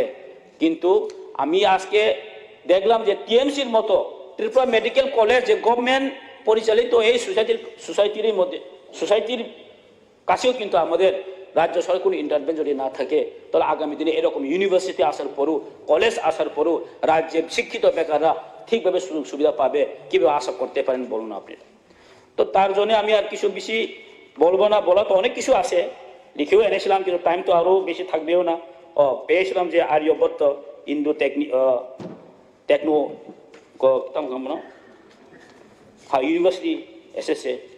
তো তারপরও কিন্তু আমি আমার অনুরোধ থাকবো রাজ্য সরকারের কাছে, এটা ব্যাকলগ পোস্টটা অবিলম্বে যে স্পেশাল ড্রাইভে এটা রিক্রুটমেন্ট করা হোক, আর শূন্য পদগুলোও অতি সত্বর যদি হয়, সম্ভব হয়, তাহলে রিক্রুট করলে আমাদের সবার জন্য ভালো হবে, এই রাজ্যের বেকারের জন্যও মঙ্গল হবে। এই ইন দ্য মিনস এটা না যে রাজ্যের সব বেকারের সমস্যার সমাধান হয়ে যাবে, এরকমও না। সো থ্যাংক ইউ মাননীয় অধ্যক্ষ মহোদয়। ধন্যবাদ। মাননীয় সদস্য জিতেন চৌধুরী মহাশয়। Thank you sir. এই রেজলিউশনের উপরে স্যার আমার বলার ছিল না, কিন্তু এখানে ট্রেজারি বেঞ্চের পক্ষ থেকে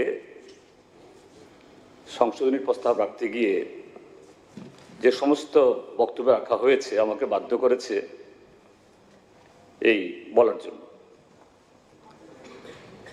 স্যার, আমি এই হাউসে যখন ফার্স্ট সেশনে কিছু নতুন সদস্য, মাননীয় সদস্য এই বেঞ্চেও এবং এদিকেও তাদের আলোচনা শুনে আমি হাউসে বলছিলাম যে আমাদের এই হাউসের সম্পদ তারা হবে এবং যে পার্টি থেকে নির্বাচিত হয়ে এসছেন তারা ভালো এরকম যারা ফরওয়ার্ড লুকিং কিছু লোককে পাঠিয়েছেন, যা শুধু হাউসের জন্য না, সারা ত্রিপুরার জন্য ভালো হবে। এবং তার মধ্যে কিশোর বাবু একজন, আমি বলেও ছিলাম, তার বক্তব্য শুনে খুব ভালো লেগেছিল আমার। কিন্তু একটা কথা আজকে যে মানুষ বলে যে আগে বসতেন এদিকে লেফট সাইড, লেফট থেকে রাইট আস্তে আস্তেই সব গোলমাল হয়ে গেল। এটা নিশ্চয়ই অনেকে জানেন। লেফটিস্ট কেন বলা হয়? Leftist are not the only communist, leftist are not the only ত্রিপুরাতে সিপিআইএম বা অন্য। এই শব্দটা যুক্ত হয়েছে সেই ব্রিটিশ রাজতন্ত্র থেকে। ঠিক আমার মনে পড়ছে না এই মুহূর্তে। রাজাদের সময়তে একদিকে যারা ধর্মীয় যাজক তাদের প্রতিনিধি থাকত, আবার রাজাদের মনোনীত এরকম লোক থাকত। যেমন এখনো ব্রিটিশ পার্লামেন্টে house of Lord, house of Commons. তো সেই সময়তে যারা লেফটে বসেছিলেন তাদের তরফ থেকে রাজার প্রস্তাবের বিরুদ্ধে তারা যখন তারা দেখলো এটা ঠিক হচ্ছে না, প্রজাদের মঙ্গল হচ্ছে না, দে অপোজড। যারা বাম দিকে বসেছিলেন, তখন থেকে এই শব্দটা অভিধানে বা আমাদের সভ্যতার ইয়েতে যুক্ত হয়েছে লেফটিস্ট। তো লেফটে যতদিন বসছিলেন ঠিক বলছিলেন, রাইটে আস্তে আস্তেই সব গোলমাল হয়ে গেল। এই হলো আমাদের দেশে রাইটিস্টদের অবস্থা। স্যার, এখানে যখন এই প্রস্তাবটা দেখি যে এটা অ্যামেন্ডমেন্ট নিয়ে এসছেন, আমি সঙ্গে সঙ্গে পরে আমাদের যিনি রেজলিউশন মুভার আমি তাকে ডেকে এনেছিলাম। বললেন, no, don't oppose, spirit is almost same. এবং আমি বলেছিলাম বসে আপত্তি নেই। আমি তাকে বলেছিলাম ইউ স্টার্ট উইথ, না আমি অ্যামেন্ডমেন্টকে সমর্থন করি, এটা বলে আপনি বলুন। প্রথম রেজলিউশনে যেরকম ভাবে কনস্ট্রাকটিভলি আমরা বলেছি, আমি আশা করেছিলাম কিশোরবাবু, মাই ইয়াং ফ্রেন্ড, সেই স্পিরিট নিয়ে বোধহয় তিনিও বলবেন। কিন্তু যেভাবে শুরু করলেন, এটা তো ত্রিপুরাজ্যের যুব সমাজের প্রতি তাচ্ছিল্যকরণ, সমস্যা সম্পর্কে উদাসীনতা। এবং আর শুনুন না প্লিজ, এই ধৈর্য হারাম কেন, একটু শুনুন। যে ত্রিপুরাজ্যের যুব সমাজের প্রতি তাচ্ছিল্য করা, সমস্যাকে উপহাস করা, very very unfortunate sir. Sir, আমাদের রাজ্যে আজকে শাসক দলে যারা আছেন তারা যে 2018-তে প্রথম ক্ষমতায় এসেছেন,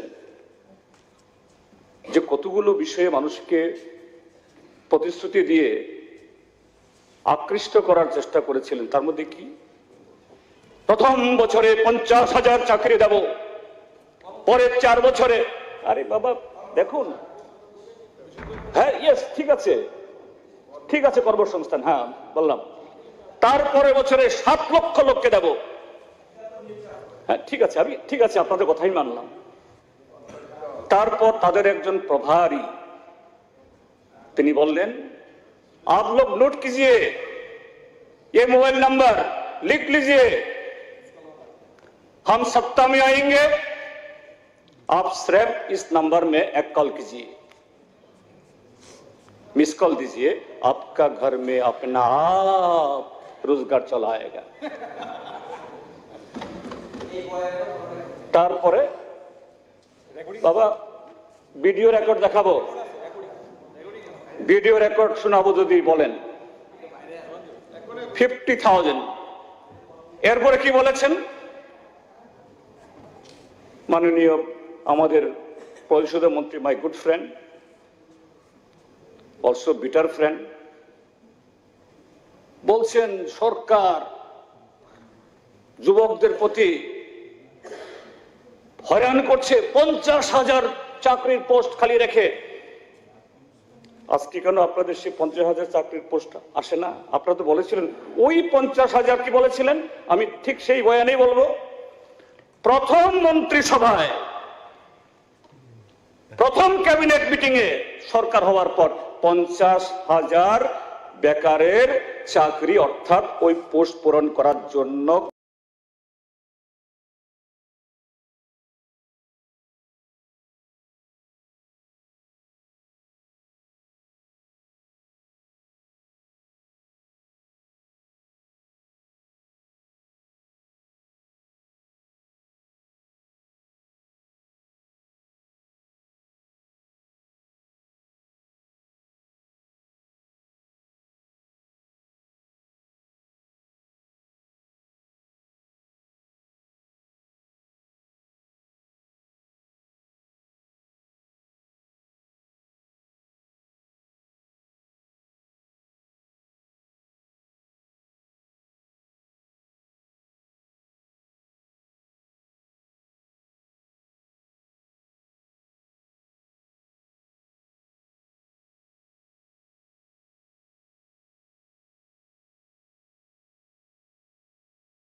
রুট, কেউ মেক্সিকো দিয়ে, কেউ নিকারাগুয়া দিয়ে, কেউ অন্য এই হন্ডুরাস দিয়ে আমেরিকাতে ঢুকে, এবং বলছে একজন ব্লগার এটার উপর একটা ব্লগ করেছে ইউটিউবে।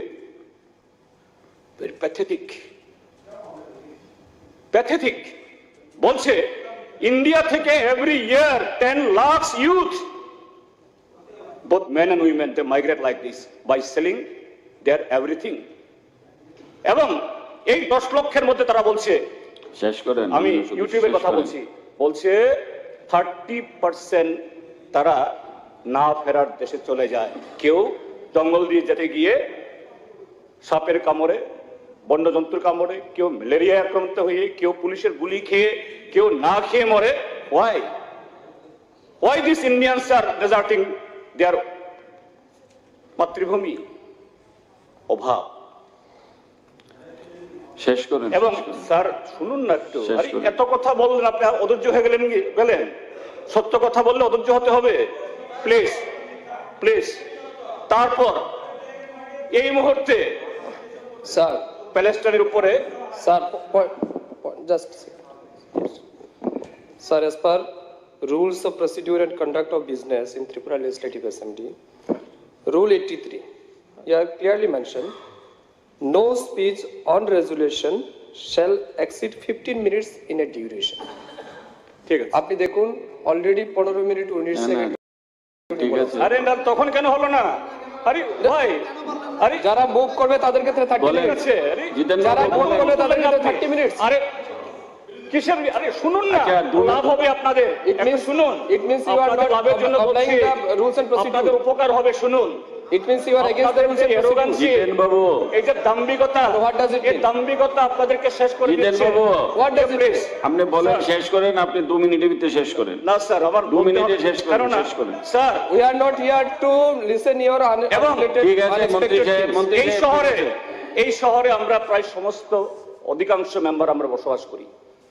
2 মিনিটে শেষ করেন। এই শহরে একটা লেবার মার্কেট আছে। কোথায়? বটতলাতে, বট গাছের তলায়। আজ থেকে 7-8 বছর আগেও লেবার মার্কেট একমাত্র বটতলায়। এখন লেবার মার্কেট কোথায় কোথায়? Arundhati Nagar, Battala, Lakechowmuhani, GB Bazar, motor stand, Tulsibati stand, Kamanchowmuhani, everywhere. এরপরে আপনি একটা সময় দেখা যায় যে বহু শ্রমিক কাজ পায় না, বাড়িতে ফিরে যায়। সুশাসন, এগুলি আনএমপ্লয়মেন্ট, এক ত্রিপুরা শ্রেষ্ঠ ত্রিপুরা। হ্যাঁ, ভালো কথা। লোকাল ফর ভোকাল না, আমি করে দিচ্ছি, ভোকাল ফর লোকাল, অর্থাৎ local employment, local industry, local হবে, আমরাও চাই। আমাদের মাননীয় প্রধানমন্ত্রী এইরকম স্লোগান প্ল্যান তৈরি করাতে একদম মাহির। তো আমরা সেটাই বলছি। ইয়েস, আমি এখনো বলছি, আপনারা কিশোর বাবু যে অ্যামেন্ডমেন্ট এনেছেন একেবারে হুবহু এটাকে সমর্থন করে বলছি, আমি হুবহু এটাকে সমর্থন করে বলছি। Why this delay? Why harassing the youth? Why you are not optimally utilizing the opportunities? এই যে কদিন আগে, কয়েক বছর আগে কোভিড গেল, আপনারা বলছেন যে যদি বলবো আমি মাইগ্রেশন অফ লেবার ত্রিপুরা থেকে, আমরাও জানতাম না। গত কোভিডের সময়তে হায়দ্রাবাদ, চেন্নাই, ওই Punjab, Mumbai, Kerala, more than 70,000 your document you have কোভিডের সময়তে, যখন যারা আরে your time, during your time কি করছে এরা? ওইখানে গিয়ে হোস্টেলে জারুদার, তারপরে এই কি বলে সিকিউরিটি পার্সন, রেস্টুরেন্টে গিয়ে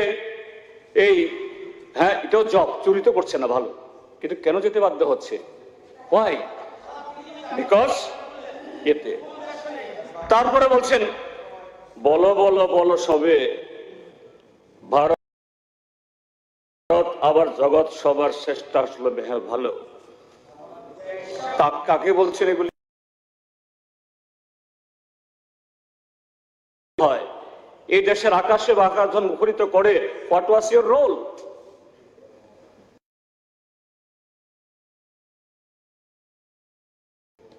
সাভারকারকে আমি ইয়ে করার জন্য বলছি না। He was also one of the এই ইনমেট অফ ইয়েতে কি বলে সে কালা ইয়েতে কালাগাঙ্গের আমেদা ইয়েতে sorry আন্নামানে।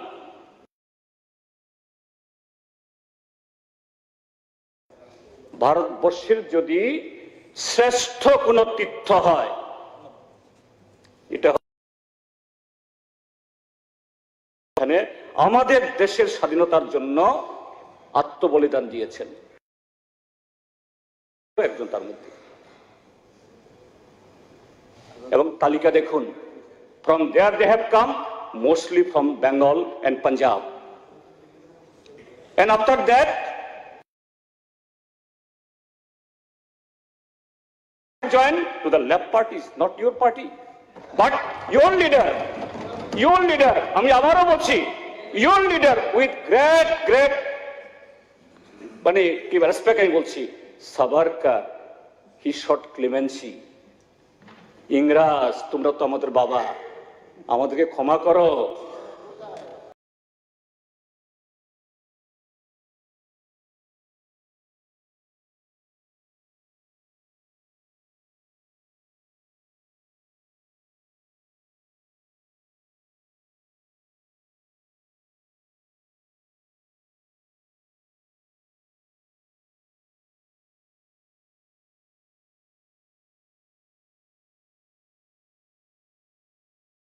You come. Mumbai archive, you come with me. I will give you here. You come.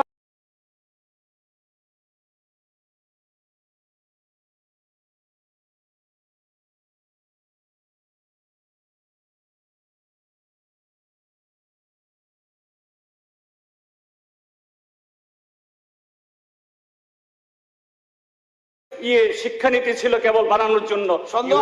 You are the patronizer of the Britishers that time. আরে বাবা, you are the জীবনটা বড় স্বাধীনতার বিরোধিতা করলেন, এখনো ব্রিটিশদের প্রণাম করেন, এখনো ইন্ডিয়ান কোনো যারা স্বাধীনতার সংগ্রামে শ্রদ্ধা করেন না, কিছুদিন আগে পর্যন্ত বলেছেন আজকে বলেন এবং আমরা স্বাধীনতার সময় আমরা আমাদের দেশপ্রেমিক 26 জানুয়ারি 15 আগস্ট স্মরণ করেন না, হয় না। আমার কথা বলেন, আমাদের ভারতের সংবিধান রচনার সময় আপনার বিরোধিতা করেছেন, আবার কথা তিরঙ্গা ঝান্ডা আপনার বিরোধিতা করেছেন। জানি আমরা টুডে ইয়েস আপনি রাষ্ট্রপতি হতে চান ভালো, নিজেকে সংশোধনী করতে চান ভালো।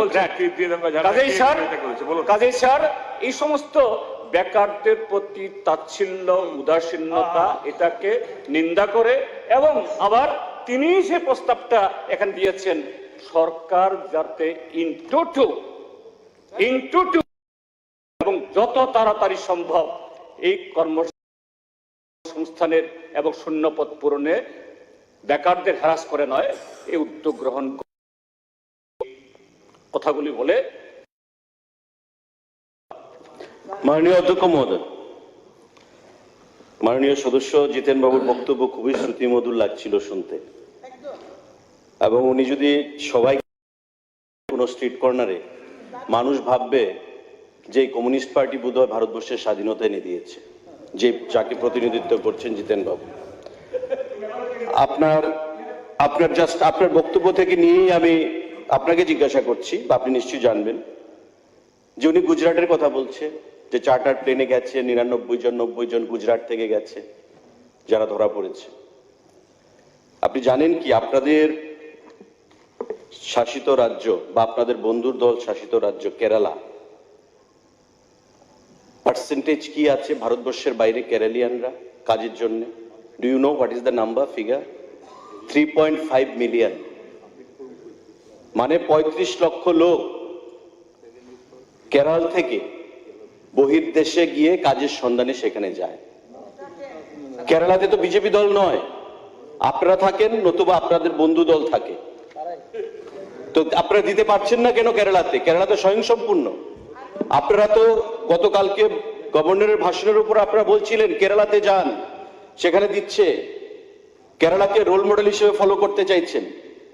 আরেকটা প্রশ্ন আপনি জবাব দেবেন কি? আপনারা তো খুব ন্যাশনালিস্টিক ফোর্স।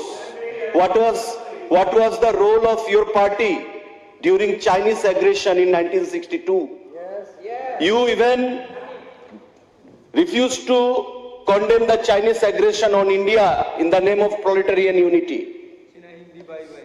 আপনারা চাইনিজকে বন্ধু বলে এখনো ভাবেন, যারা ভারতকে প্রতিনিয়ত বিব্রত করতে চায়। তো দেশমাতৃকার পার্ট সেলুলার জেলের কথা বলছে, সেলুলার জেলে স্বাধীনতা আন্দোলন করতে গিয়েই তো সেলুলার জেলে গেছে, তারা কমিউনিস্ট পার্টিতে যোগদান করেছে। কোন দেশাত্মবোধ যার রয়েছে কোন পার্টি আপনার দল করতে পারে না, কোনো ব্যক্তি। আপনারা মিথ্যা তথ্য দিচ্ছেন, again you are misleading the house, যেটা প্যাডি প্রকিউরমেন্টে করেছেন। স্যার আমার একটা লাইন, আপনি আমার উদাহরণ দিয়েছেন, এক লাইন শুধু বলবো, এক লাইন। উনি আমার প্রসঙ্গ টেনেছেন, সেই কারণে আমি এক লাইন।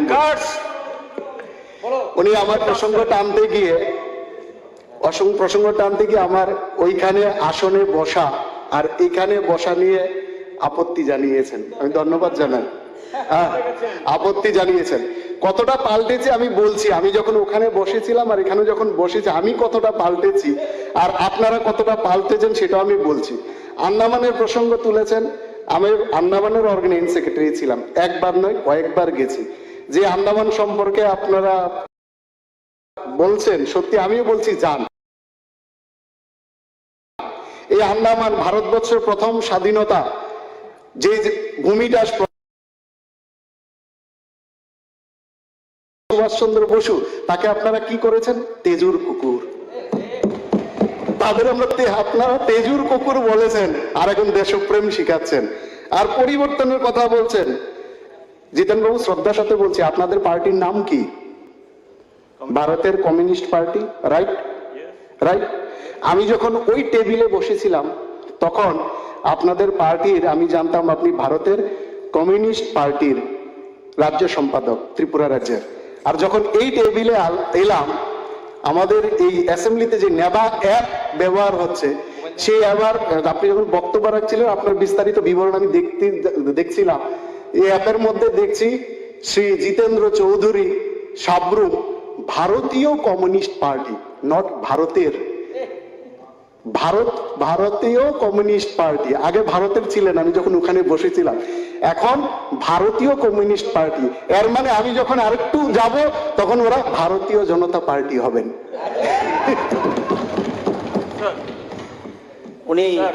উনি আসলে একটু এখানে এই যে বলছে যে আমরা বেকারদের, বলছে যে আমাদের সদস্য কিশোর বর্মন মহোদয় কি বলেছে?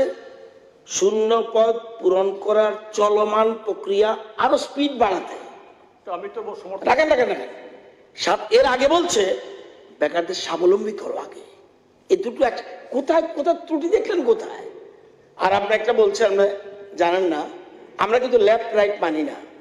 Hour theory is this: rejected the politics of right versus left based on western ideas, emphasis on Indian solutions based on Indian thought. Neither right nor left, pragmatic and real. আমরা রাইট লেফট এসবের দাবি করি না। আমাদের ভারতীয়, আমরা Indian, আমাদের ism, আমরা আমরা আমরা এগুলি করি। আর এই যে বলছে কতটা উঠাইতে গিয়া এই নেতাজি সুভাষ টুভাষ করেছে, কেমন কষ্ট পাইছেন বলেন তো দেখি, কেমন কষ্ট পাইছেন? একটা ভারতবর্ষের কোনো মানুষ, ইয়াং জেনারেশন বা পুরনো মানুষ, কেউ বলবে স্বাধীনতা সংগ্রামে? শুধু এটাই নয়, বিটি রণদেবে বলেছিলেন যখন কমিউনিস্ট পার্টির সম্পাদক ছিলেন, ইয়ে আজাদি ঝুটা হ্যায় লাখো ইনসান বুকা হ্যায়, স্বাধীনতাকে স্বীকার করেননি ওরা। ঠিক আছে, ঠিক আছে, ওকে। স্যার মুসলিমদেরকে নিয়ে উনি একটা কথা বলেছেন, প্লিজ এক সেকেন্ড টাইম। ওনারা বলছে মুসলিমদের বন্ধু, কিন্তু ওদের যখন সরকার ছিল আরকেপুর থানার মধ্যে, আমাদের এখানে মিনিস্টার আছেন, আরকেপুর থানার মধ্যে একজন অসহায় মুসলিম শ্রমিককে পুলিশ দ্বারা পিটিয়ে পিটিয়ে খুন করা হয়েছিল। শুধু তাই নয় বন্ধু, ওই বিশালগড় থানার মধ্যেও একজন মুসলমান শ্রমিককে পিটিয়ে পিটিয়ে হত্যা করেছিল। এটাও আমার বন্ধু ভুলে গেছে।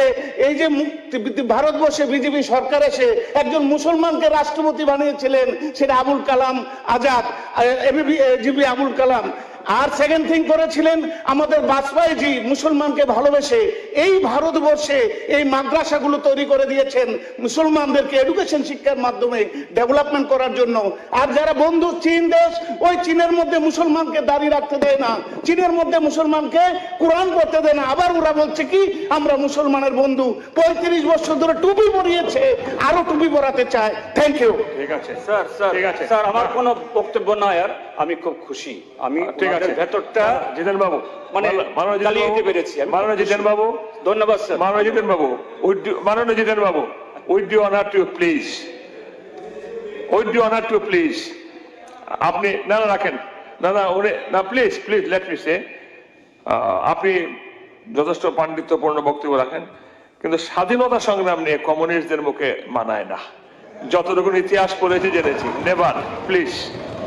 কমিউনিস্টদের মুখে স্বাধীনতা সংগ্রাম দেখতে মানায় না। সামলবাবু বলবেন কোন আপনাকে আমি কোন উদাহরণ শ্রদ্ধা করে কিন্তু আপনাকে করি, কিন্তু মাঝে মধ্যে আপনি বোধহয় কোন চেয়ারে বসে আছেন আপনি ভুলে যান। না না না, হ্যাঁ আপনি ভুলে যান। আরে ভুলে যাই সেটা ঠিক, ব্যাপারটা হচ্ছে কি করবো বলুন, ইতিহাস যদি বিকৃত হয়ে যায়, এমন বিকৃত কমিউনিস্ট পার্টি স্বাধীনতার আন্দোলনে সর্বনাশ সর্বনাশ সর্বনাশ স্পিকার মহোদয়, সর্বনাশ, প্লিজ প্লিজ। আর না মাননীয় স্পিকার মহোদয়, 1 মিনিট প্লিজ বলুন। আমি শুনছিলাম সব ঘরে বসে, আমি এসেছি শুধু রতন বাবুকে আমি বলার জন্য যে কথাটা আপনি বললেন আর কি, যে কথাটা আপনি বললেন আমি বারবার ওনাকে বলছিলাম যে আপনি একটু কাইন্ডলি এই কথাটা বলুন। I am thankful to you. Thank you thank you thank you thank you. এখন জিতেন বাবু আর অত দরকার নাই জিতেন বাবু, কারণ ঝোলা থেকে বিড়াল বেরিয়ে গেছে স্বাধীনতার সঙ্গে। আপনার প্লিজ, এবার অনেক আলোচনা বাকি আছে। মাননীয় মাননীয় মাননীয় সদস্য শ্যামল বাবু বলুন। বলবেন না, আমি বলবেন না, আমি এই জন্য এখন কি দরকার আছে কিছু? বলবেন না, বলবেন নাম দিয়েছে দাঁড়ান, বলবেন না। অলমোস্ট তো অলরেডি অ্যামেন্ডেড ওয়েতে যে এনেছেন, অলরেডি উনি তো এগ্রি করেছেন। সুতরাং যদি এই টেবিল থেকে যদি কিছু বলার নতুবা বলবেন, শুধু বলে তারপরে অভিষেক অপোজিশন লিডার একটু বলবে। অপোজিশন লিডার আচ্ছা 1 মিনিট দেন। 1 মিনিট বলুন। স্যার, মাননীয় মুখ্যমন্ত্রী রাইট টাইমে এসছেন। Thank you very much honourable chief minister. Kindly ভারতের স্বাধীনতা সংগ্রামীদের সংগ্রামে আপনারা যে স্রোত থেকে এসছেন, একজন শহীদের নাম বলুন দেখি একটু। একজন শহীদ নাম বলুন দেখি একটা। শ্যামাপ্রসাদ মুখার্জি, 47-এর আগে ডক্টর শ্যামাপ্রসাদ মুখার্জি। এটা তো পরে, পরে 47-এর আগে, জনসংঘ হওয়ার আগে। শ্যামাপ্রসাদ বাবু কি 47 আগে? আরএসএস এর 1942 হিন্দু পরিষদের একজন শহীদের নাম বলেন দেখি আমাকে। এই শুনান তো, জিতেন বাবু শুনবে, প্রেস শুনবে। জিতেন বাবু একজন শহীদের নাম বলেন। বললাম তো ডক্টর শ্যামাপ্রসাদ মুখার্জি সম্পর্কে আপনি জানুন, আরো পড়তে হবে, তবে আমার সাথে কথা বলতে ইন্ডিয়া মুভমেন্টে।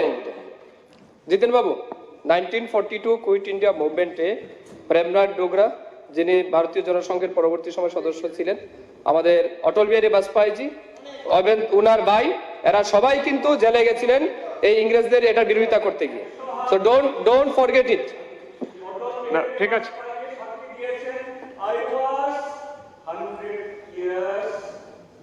Distance of that procession was going on.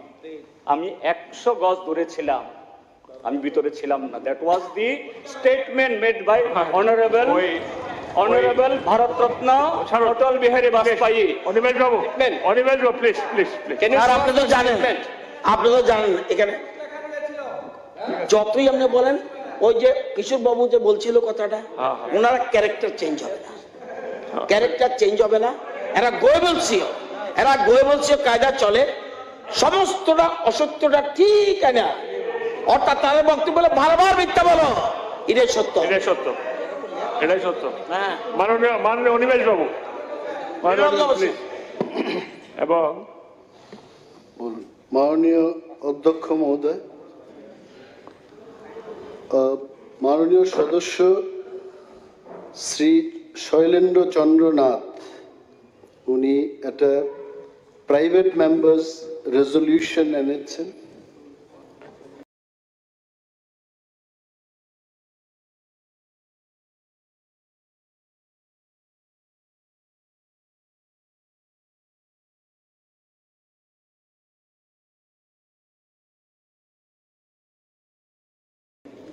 এবং উনি যেটা এনেছেন আমি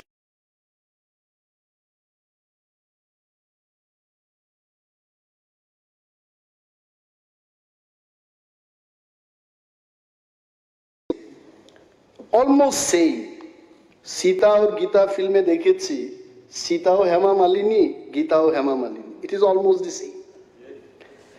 দুইটা রিজলিউশনকে আমি সমর্থন করছি। কিশোর বর্মন আমাদের অনারেবল এমএলএ যখন বক্তৃতা করছিলেন অনেকটাই ভাল লাগলো। অনেকগুলো বিষয় আমি যাব না, একটা জায়গায় মনে হয় এই গল্পের মধ্যে একটা সংশোধন আনা উচিত।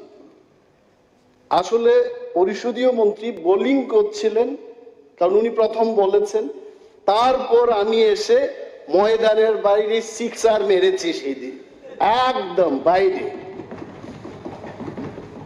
এটা ছাড়া মোটামুটি বাকি যে সমস্ত ক্রিকেট গল্পটা ঠিক ছিল।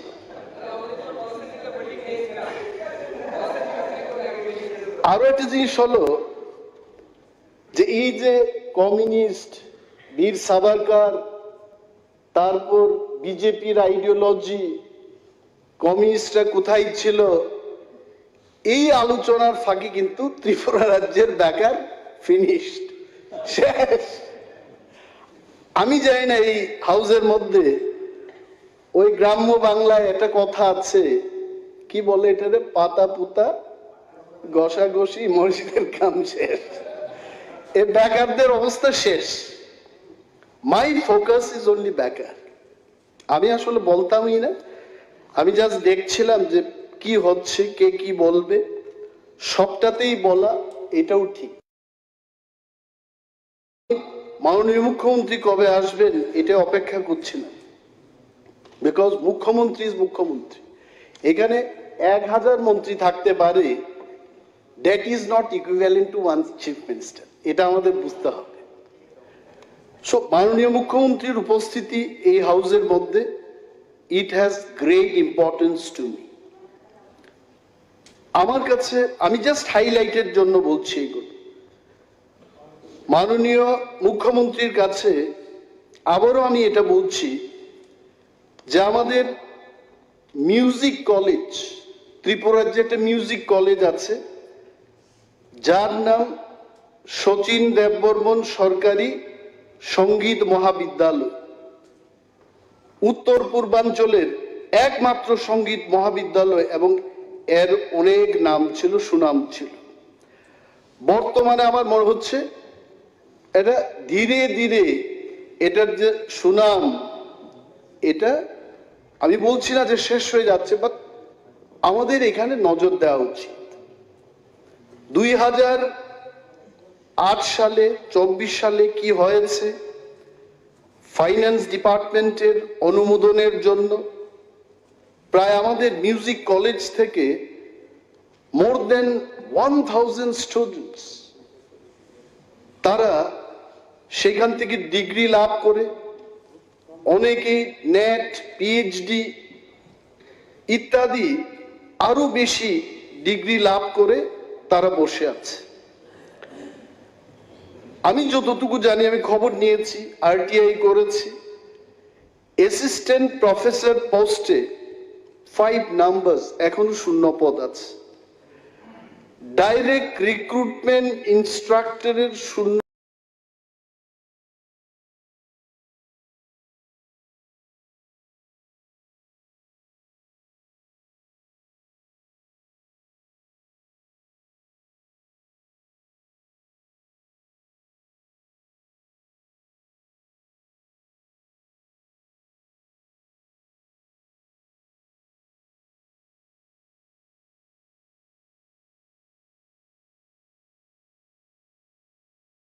পদ 12টি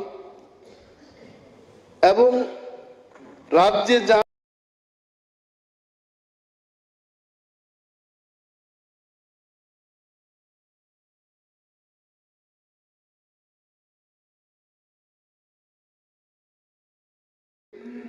যে মাত্র 3 জন অ্যাসিস্ট্যান্ট প্রফেসর দিয়ে এই কলেজের পঠন পাঠন হচ্ছে। পঠন পাঠন মানে কি? সঙ্গীত কিভাবে গাইতে হয়, কিভাবে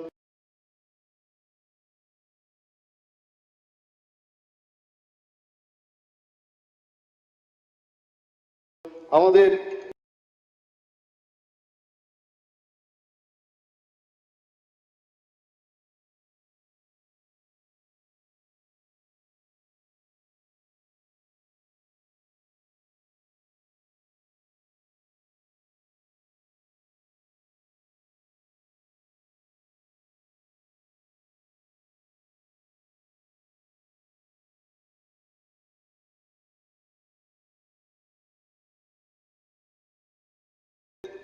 মাননীয় সদস্য কিশোর বর্মন বলছিলেন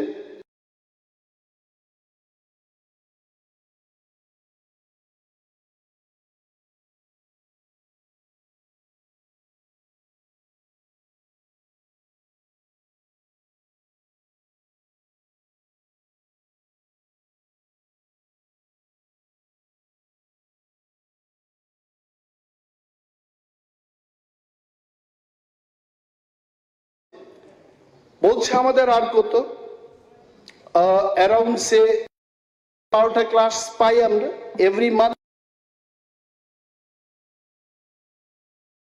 এই পিএইচডি করা কোয়ালিফাইড মিউজিশিয়ানরা বা মিউজিক ডিগ্রি নিয়ে যারা বসে আছেন তারা and in this house in front of all the honorable ministers and আমি বলছি যে এদের 60% এই পড়াশোনা করেছেন, তাদের বয়স প্রায় উত্তীর্ণ হওয়ার পথে। আমার দাবি না এটা, I have not, they told me আপনি হাউসে ডিমান্ড করুন, যেহেতু সরকার আমাদেরকে এবছর পারেনি, তাদের বয়সের যে বছর বৃদ্ধি করা হোক, by then you can take যা শূন্যপদ আছে এইখানে রিক্রুট করার ব্যবস্থা করুন।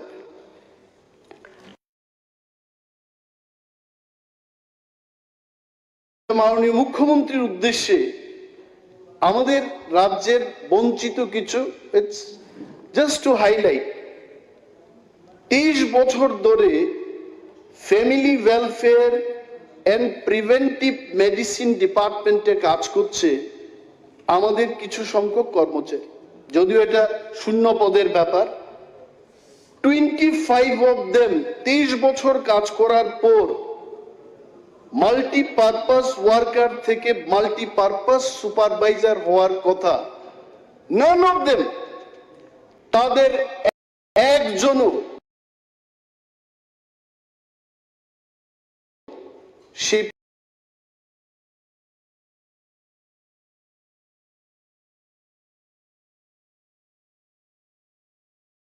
প্রমোশনটা পাইনি এবং I have a copy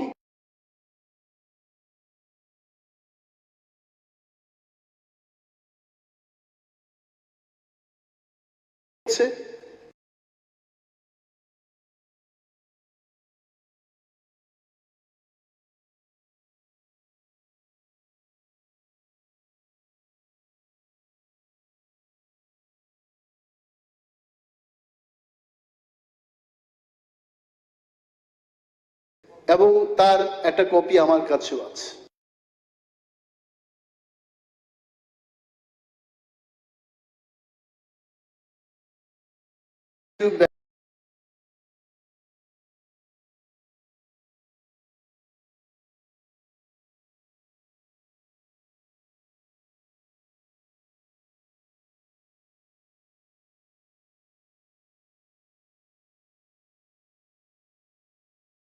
ventilate the problem of those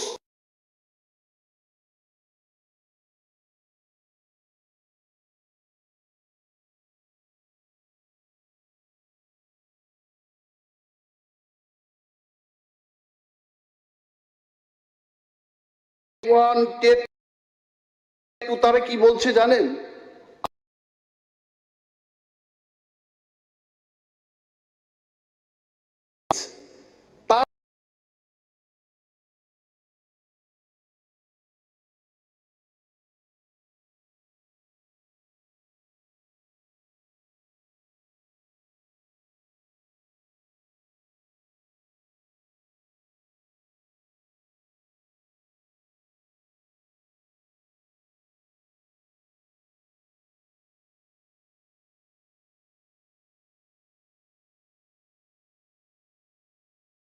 দরকার নেই, কারণ পারবো না। 1 বছর আই ক্যানট গিভ সরকারি চাকরি আমি 50,000 কি করে দেব? আমি দিতে পারবো না। So what I am trying debate, আমার এক প্রফেসর দিন, উনি ম্যাথামেটিক্সের প্রফেসর, বিহার থেকে ডক্টর PK ঝা, আমাকে বলেছে, আমার মনে আছে এখন, লোক তুমি অঙ্ককে, it was in the year 1988 এর কোন পলিটিশিয়ান ডিবেট করবে UV, but in mathematics only একটা জিনিসের উপর 2 জন ব্যক্তি, or it is zero, either it is true or false.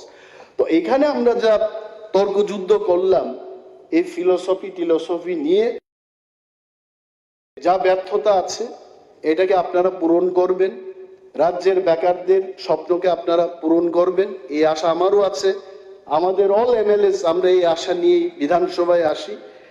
এবং আরো একটা জিনিস শেষ করছি, I don't need to be given ruling, but I am finishing it.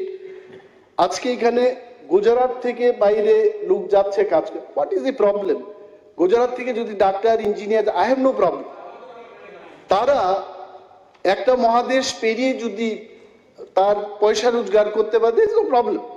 But the point is, আমাদের এই রাজ্যের অনেক বেকার হায়দ্রাবাদ, ব্যাঙ্গালোর, পুনেতে কাজ করছে। আমি খবর নিয়ে দেখি, কি কাজ করছো তোমরা? বলছে রেস্টুরেন্টে টেবিল পরিষ্কার করছি বা সার্ভিস ইন্ডাস্ট্রিতে আছে। এগুলো তো নন স্কিল। আপনারা চেষ্টা করবেন, সরকার, কেন্দ্রীয় সরকার এবং রাজ্য সরকার, কেন্দ্রীয় সরকারটা হচ্ছে বড় ইঞ্জিন, ত্রিপুরার সরকারটা হচ্ছে অল্প ছোট ইঞ্জিন। দুইটা ইঞ্জিনকে মিলে আপনারা দেখবেন যে আমাদের নন স্কিল যারা ওয়ার্কফোর্স ত্রিপুরার বাইরে বেরিয়ে গেছে, কাজ করছে, 6,000 টাকা 10,000 টাকা দিয়ে কাজ করছে, তাদেরকে ফেরানো যায় কিনা এই চেষ্টাটুকু আপনারা করবেন। আর বিশেষ কিছু না বলে সার্ভেটা করিয়ে দেখুন, এটা আমার কথা না, please do something to bring them back. এই কয়েকটি কথা বলে শৈলেন্দ্র বাবুর যে রেজলিউশন এবং প্লাস্টিক সার্জারি করা আমাদের কিশোর বর্মনের উভয় রেজলিউশনটাকে সমর্থন করে আমি আমার বক্তব্য শেষ করছি। ধন্যবাদ। এখন আমি মাননীয় সদস্য শ্রী কিশোর বর্মন কর্তৃক আনিত সংশোধিত আকারে উত্থাপিত রেজলিউশনটি বলে দিচ্ছি। সংশোধিত আকারের রেজলিউশনটি হলো, রাজ্যে বেকার সমস্যা নিরসনে বেকারদের স্বাবলম্বী করার উদ্যোগের পাশাপাশি রাজ্য সরকারের দপ্তরগুলোতে কর্মচারী শূন্য পদ পূরণ করার চলমান প্রক্রিয়া আরো ত্বরান্বিত করার জন্য এই সভা রাজ্য সরকার অনুরোধ জানাচ্ছে। মাননীয় স্পিকার স্যার, এটা তো আনসারই হয়নি না, মিনিস্টার তো করতে হবে। আচ্ছা, একটু লম্বা করুন। বলুন। মাননীয় স্পিকার স্যার, অ্যাকচুয়ালি যেহেতু আমার কাছে এই প্রাইভেট মেম্বার রেজলিউশনটা এসছে এবং অনেকেই অনেকগুলো প্রশ্ন রেখেছেন, তো আমি এগুলো নোট করছিলাম, ভাবছিলাম বলবো, কিন্তু খুব সময় কম, তাই খুব সংক্ষেপে আমি বলার চেষ্টা করব। 1-2টা পয়েন্ট শুধু। মাননীয় একদম সিনিয়র আমাদের বিধায়ক জিতেন বাবু বলছিলেন ইউটিউব থেকে রেফারেন্স নিয়ে, আমি তো প্রথমবার সদস্য, তো আমার একটা অনুরোধ থাকবে, আজকের দিনে ইউটিউব, ফেসবুক, টুইটার এই সমস্ত সোশ্যাল যে প্ল্যাটফর্মগুলো, এগুলোর রেফারেন্স নিয়ে বিধানসভার মতো জায়গায় মনে হয় খুব আলোচনা করা আর যুক্তিগতা খুব একটা নেই। দ্বিতীয়ত, শৈলেন্দ্রবাবু উনি ওনার বক্তব্যের মাধ্যমে একটা কথা বলেছেন যে কোটি কোটি টাকার খরচা হচ্ছে ফ্ল্যাক্স, পোস্টার এবং অ্যাডভার্টাইজমেন্টে, এই টাকা দিয়ে যদি কর্মসংস্থানের ব্যবস্থা করা হয় তাহলে অনেক লোকের রোজগারের ব্যবস্থা হতে পারে। আমি একটা কথা বলতে চাই, একটা সময় খোয়াই থেকেও মানুষ কিন্তু জিপ গাড়ি টেইলারে বসে আগরতলাতে আসতো। আমরা একটা সময় আমার বাড়ি গ্রামে, সেখান থেকে জিপ গাড়ি, কমান্ডো জিপের পিছনে বসে আমরা ধর্মনগর শহরে যেতাম। কিন্তু সময়ের পরিবর্তন হয়েছে, এখন সময় পরিবর্তন হয়েছে, এখন ডিজিটাল অ্যাডভার্টাইজমেন্টের ব্যবস্থা এসছে, নিশ্চয়ই সেটারও প্রয়োজন রয়েছে। প্রধানমন্ত্রী দেশ স্বাধীনতার 75তম বর্ষপূর্তি উপলক্ষে যখন বক্তব্য রাখছিলেন তখন একটা কথা বলেছেন যে আমরা ভারতকে বিশ্বগুরু বানাতে চাই, কিন্তু সেটা সম্ভব হবে ব্যবস্থার পরিবর্তনের মধ্যে দিয়ে এবং যুব শক্তিকে কাজে লাগিয়ে। এখন ব্যবস্থার পরিবর্তন যদি না হয়, আমি যদি ভাবি আজ থেকে 30 বছর আগে, 40 বছর আগে মানে পেইন্ট করে পোস্টার বানিয়ে আমরা কাজ করতাম, সেটা হলে তো হবে না। সময় পরিবর্তন হয়েছে, সময়ের সঙ্গে আমাকেও পরিবর্তন করতে হবে। এখন কথা হচ্ছে আমাদের সরকার যেগুলো কমিটমেন্ট করেছিল এই বেকার সমস্যার সমাধানের জন্য, সেগুলো কতটুকু আমরা করলাম, এটা হলো মূল বিষয়। আমরা এই বিষয়টা নিয়ে আমি একদম খুব সংক্ষেপে বলবো। আমার অনিমেষ বাবু বলছিলেন রিপোর্ট, সার্ভে করানোর, আমি দুটো সার্ভেও এনেছি, একদম লেটেস্ট সার্ভে, যে কেন্দ্র সরকার periodic labour force survey Bharat সরকার করায় প্রত্যেক বছর, জুলাই থেকে জুন মাসে এই সার্ভেটা হয় 1 বছরের। এটা আমি 2018 সার্ভেও এনেছি, এবারের সার্ভেও এনেছি। আমি আসলে সময় কম, তার জন্য বিস্তারিত হয়তো বলতে পারবো না। আমি গোটা ভারতের সবগুলো রাজ্যের সার্ভে এনেছি, আমি রিপোর্টটা এখানে দেব। মাননীয় স্পিকার স্যার, বেকার সমস্যা সারা দেশের সঙ্গে ত্রিপুরাতেও এটা একটা অন্যতম সমস্যা। রাজ্য সরকার বর্তমান এই বিষয়টা নিয়ে অত্যন্ত সচেতন। এই কারণে রাজ্য সরকার দপ্তরগুলোর নিয়োগ প্রক্রিয়া অব্যাহত রেখেছে। বিগত 5.5 বছরে প্রচুর সংখ্যক বেকারদের সরকারি চাকরির ব্যবস্থা করা হয়েছে। চলতি অর্থ বছরে 2023-24 রাজ্য সরকার বিভিন্ন দপ্তরে নতুন চাকরি দেওয়ার প্রক্রিয়া অব্যাহত রেখেছে। প্রায় প্রতিটি মন্ত্রিসভার বৈঠকে বিভিন্ন দপ্তরে নতুন নিয়োগের সিদ্ধান্ত নেওয়া হয়েছে।